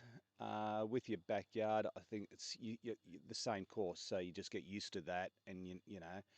But with the park runs, you're on a new course. It's yeah, it's just a different challenge for some of the courses as well. I have to say, we're in one of our courses. We're in the I think it was Macquarie University, and we had to go in there, and no one had a clue where we we're going, and it was like it was like a rabbit warren. It was just crazy, and I think we lost the course about 3 or 4 times, and then got back onto it, and so that was amusing. But yeah, yeah. I remember dropping you guys off. I wasn't even sure that we dropped you off at the right place, and then everyone disappeared. And then after a couple of minutes, I saw headlamps go one way. And then after a few minutes, I saw headlamps go the other way. And then after a few more minutes, I saw headlamps go another way again. And then at the end of about half an hour, 35 minutes, which is about what everyone was doing, I started to see people come back. Some from one side of the car park, some from the other side of the car park, some from down the hill. And I'm thinking, what the hell has gone on here? Organised chaos. Organised chaos. But so do you reckon, had you were in obviously in decent conditioning at that stage, if you think back to it, the conditions were hard for the 24 park runs, but let's say you could have had that option of the 24 park runs in that weather, or I could have clicked my fingers and it would have been ideal backyard ultra conditions and you could have run a backyard ultra. Do you think you would have run 24 at a backyard at that time? It's hard to say, PK. Yeah, I'd have to give that a bit of thought. Yeah, I would not have said sure. yes. Okay. Without doubt. Without doubt, No yeah, question. yeah, okay. Yeah. But our conditions over this weekend were perfect. Yeah. I think, especially the first day, we had those cloud cover, cool conditions. So I think that helped, especially from last year. Last year was quite hot during the day. I think affected a few people. But yeah, going back to the 24 park runs, we had pretty good weather, didn't we? By memory, It was hot in the day, very hot. Oh, That's yes, yeah. You jogging my memory. Or something. That's got right. to that one out at it was one of the ones out west. So I ended up running, I think, 10 or 12 of them with you. Yes. Which I looked back and I'm like, did I really run that many? And I probably would have run more, except when we got to the evening, one of the runners who didn't expect to be, he said at the start, I'm only going to do a few, didn't bring a headlamp. And so I had to hand off my headlamp and go, all right, well, you can take that, which was fine because I got to rest through the evening. But I remember during the heat of the day, there was one I did early and even I was like a bit woozy and I'm like, I'm going to have to sit a few out here. And so I sat 3 or 4 out during the really tough part of the day. And I remember watching yourself and the Roach was there, Simon McCauley, and both of you at that point, it's like, well, you're not finishing. Like flat out. I mean, I wasn't trying to death ride you or anything, but it was just, it just seemed like the writing was on the wall. It's like, you can't escape this. Yeah, you really jolted me. Yeah, you've jolted me memory now. Yeah. All right, talk us through it. Talk us through it. Yeah, as PK just said, it was about probably from 12 o'clock onwards for about till about for 4 of the park runs, and yeah, a few of them had no shade. Yeah, Western Sydney. Yeah, crazy hot. So yeah. Yeah, it blows my mind that, what was it though that, because even you were saying you weren't necessarily going to do 24 when you started, I don't think. No. Yeah, when I turned up and the weeks before it, mine was going to be 12, and yeah, I was happy with that. And then yeah, just feeding off everybody else. Yeah, I was going to catch the train back home. I had it sorted from I forget what time of the day it was, and from what station. But yeah, I had a plan to head back home, and then yeah, bring the missus up and said, yeah, I stay for a few more, and having too much fun on the party bus and in PK's car, and it was great. So I said, no, you know what, I'm going to stay on for a little bit longer, and obviously, yeah, just I finished with the boys, girls, and it was a great day. Yeah, it was good. And so I remember as well, that's where I met Mish Lee, another tremendous result here, Mish in the 30s. She's turning out to be quite a handy little runner too. Had the Roach with us. We had Clayton Talbot from Backyard Ultra Run Club there. Yeah, Backyard Benny did it as well. So Benny stepped in to drive, didn't he? Yeah, Yeah, in the later stages, yeah, Benny put his hand up and said, "I'll drive," and hats go off to him because there was no way I could have drove after doing what I'd done. And but yeah, he was still go hear it, mate. He was great. He was just pumping him out and getting in the driver's seat and saying, "Let's go. We're on to another one." So yeah, credit to him, mate. I couldn't have done it, but yeah, he done well. And yeah, so yourself as well, PK. Thanks, mate. Do you reckon? Do you reckon I should give it a crack next year? More to the point, if anyone's kind of watching and they're like, "That sounds like something fun that I could do." By the way, I should explain: 24 park runs in 24 hours. They do it in a few cities around Australia now as well, but it's I'd say a bit easier in Sydney because there is so many park runs that they can draw between. Closer together. What you do is you run a park run. You start with an official park run on Saturday morning. You do the official one. And then for the next 23 hours, you drive between the different locations and do another park run. You don't have to start on the hour. It doesn't matter. But obviously you want to keep as close to time as possible. And then you try and finish up with the last park run and finish that within the 24-hour time frame. And every single person that we took out that started in our group also finished, which is extraordinary. So yeah, so do you reckon that's something that I should have a crack at? What about other people? Do you think like, is it too crazy? Where do you put it on the crazy scale? I think it's too crazy. And as you say, you don't have to do the whole 24, so you can go out and bust out 6, 12, whatever. But I'll put it out there. If you do a PK, I'll sign up. Yeah. I'm going to do it with you. 100%, mate. Yeah, 100%. So let's get behind PK and we'll nut it out together. Sounds great. Got to add it to the resume, I think, because I was still broken from the miler at that point. I was trying to recover, but no, I thoroughly enjoyed getting out and doing the yards. Timmy Mofo was there as well. I remember sharing some yards with Timmy Mofo. It was good. But if anyone wants to have a crack, it's not an official event. It's not anything that's kind of pay your way in. It's just a bunch of people that just kind of get together and want to do something crazy on a Saturday in the middle of summer. So I'm just trying to think, how would people find out details? You've got to kind of know someone, probably through Google it or their Facebook group. Or I reckon the easiest way is probably getting in touch with the Backyard Ultra Run Club, because that way you can join the WhatsApp group and then you can ask questions in the WhatsApp group and they will know what's going on, because people there will be doing it, won't they? Are you in the Backyard Ultra chat? Yeah. But you're always busy over in Bali, aren't you? Yeah, we spent a bit of time over there. So got a bit of family that live over there, so that's our connection. So yeah, and I do a couple of trail runs over there as well. Oh, yeah. Main one I've been doing for the last probably few years is Rinjani 100. So that's on an island called Lombok, just probably about a 20-minute flight from Bali. So yeah, I do that each year. Have different categories. So Rinjani sits at 3,726 metres. That's the highest we get to. Yeah, so they up and over. Yeah, so you sort of go up one side of the mountain, down into the what they call the crater rim.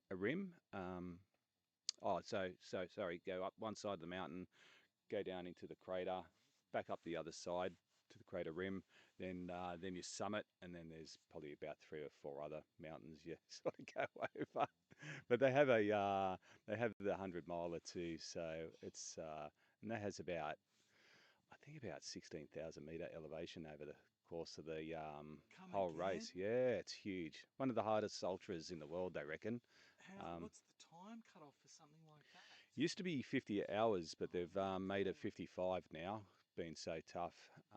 16,000 meters. Yeah, elevation. Vertical. Yeah. In 160 kilometers. So we're talking about 1,000 meters of vertical for every 10 k's. nuts, isn't it? It's pretty crazy. Yeah. Stairs. Yeah. So only probably about three or four finish the miler each year. Only 3 or 4 people. People, yep. How many start? I think this year they had couple of hundred. I'd have to go back and have a look, but yeah, some guy Only from 3 or 4 finish. only 3 or 4 finish it. Yep. Because Yep. of the time cut. Yeah, the time cut-offs are pretty strict. Yeah, it's pretty crazy. But if anyone wants to have a look, just Google it. Yeah. Google it. Rinjani 100 and have a look. I'll take PK over for a holiday one day and set him up. So yeah, no, it's a awesome event, well run. Yeah, so forget his surname, but Hendra, he runs it. He's run a lot of ultras throughout the world. Quite a few in Australia as well. He's done the Coast to Cozzy 3 times, I think. Yep. Yeah, so his latest one, he was just over in Alaska. It was an invitational event, 5,000 kilometers across Alaska. It was crazy on a bicycle. He's also, yeah. So yeah, he's one of the crazies out there. So, but lovely guy. But yeah, crazy. How much vertical in the Rinjani 100? That's getting around 10,000. That's 60 kilometers. I DNF'd this year at 50 Ks. I finished last year with 8 minutes to spare. Has about 5,500 meters elevation. So yeah, it gets up there. How long that take? We get 20-hour cut off. 20 hours for the 60 kilometers. 60 Ks. Yeah. 20 hours. Yeah. So probably the last kilometer to the summit, it's just scree. It's just like sand. Oh, yeah. So slipping down, 2 just steps forward, 1 step back. Exactly. Yeah. It's tough. Yeah. That's what the community's like. And then we're all just looking for these crazy things to do because not because we're crazy, but because we can, right? Like, because we've kind of realized that the human body can do this sort of stuff and, you can survive and you can live. And anyway, while we're on that note, I see a headlamp coming towards us right on that 27-minute mark. So, like absolute clockwork, this will be the stalwart. Yep, Tony's going to go over, cheer him on. Thanks, mate. That's actually the crow. Wow, that's actually the crow. Okay. The crow. I just heard the crow yelling out as he comes through. He's like, you have to pass second if you want to come first.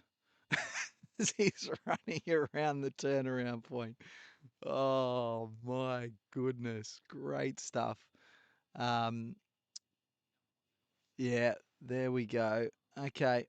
Let's go back to the chat. What do we got? Okay, couldn't hear the comments in the that was in the changeover in the corral. Yeah, the boys were just laughing and joking and having a bit of fun. It's crazy. Here they are. The other 2 boys, so that was the crow coming through first. But now just behind him by about a minute. This looks like it's Barry Keane. There he goes. And here comes Jason Rantel. Here he goes around the turnaround. Not his quickest yard, but by no means in trouble. Won't be a flash yard for him. It won't be a 47-minute, that's for sure, but it'll still be pretty good. So the 3 runners on course, looking good to finish yard 65. Closing in very much on Barry Keane's PR, personal record, and then we look toward the Australian team. We are very, very close to that. We're only a few yards away. Wow. Incredible stuff. Back to the comments.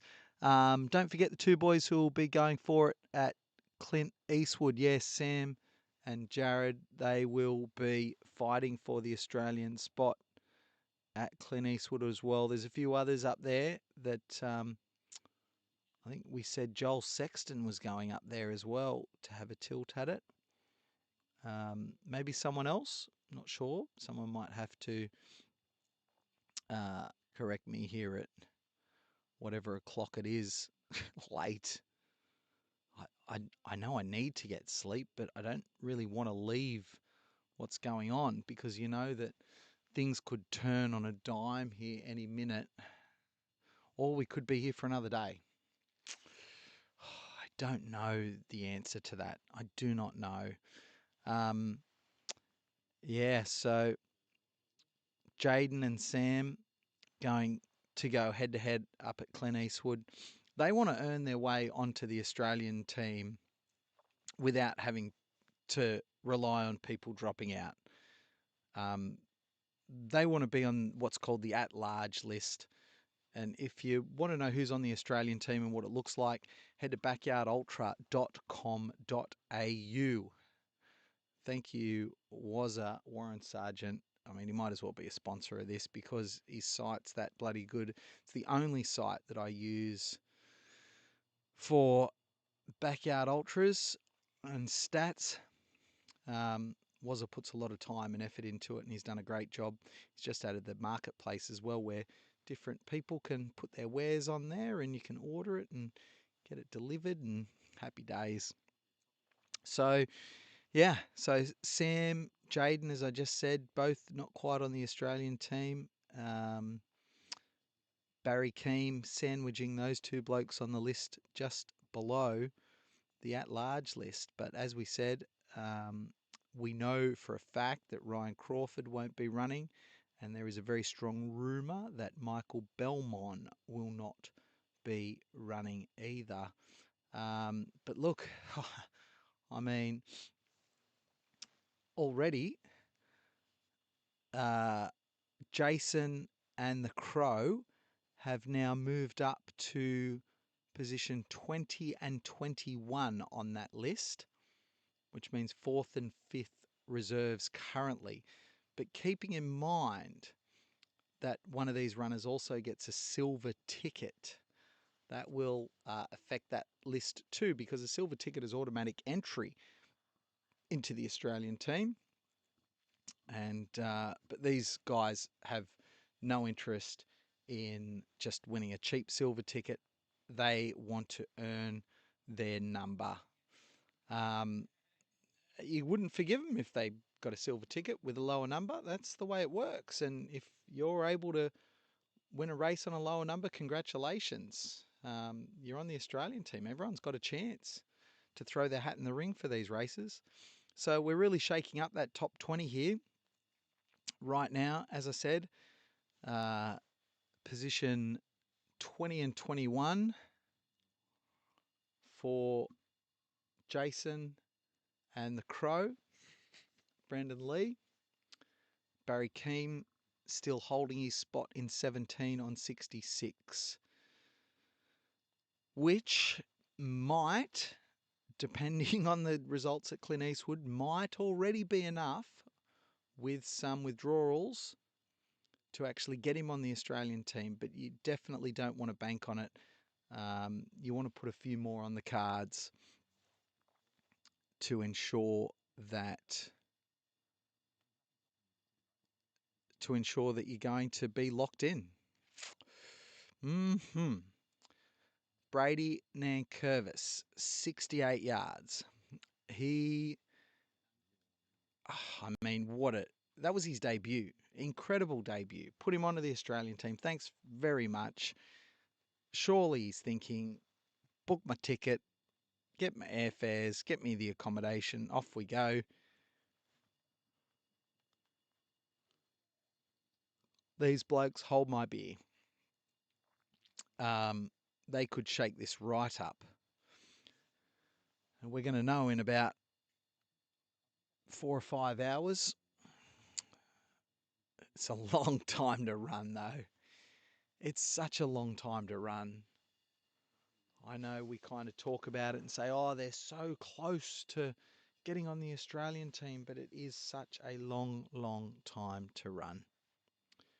On that note, I reckon I've got to go and have a nap. I know I said it before. I didn't want to leave. I think I might change over the stream before I go for a nap, though, just so it doesn't play up on me while I'm gone. So let me get that right first and get everyone onto the new link.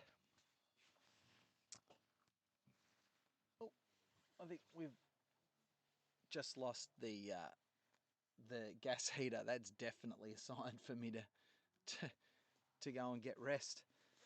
Oh, goodness me, it's very cold. Okay. All right, what do we got here? I hope you're enjoying the stream anyway, folks. Stand by for a changeover to the new stream. I just have to focus for a second to get it right. What do we do here? All right, stand by. We'll see you on the new stream in just a few moments.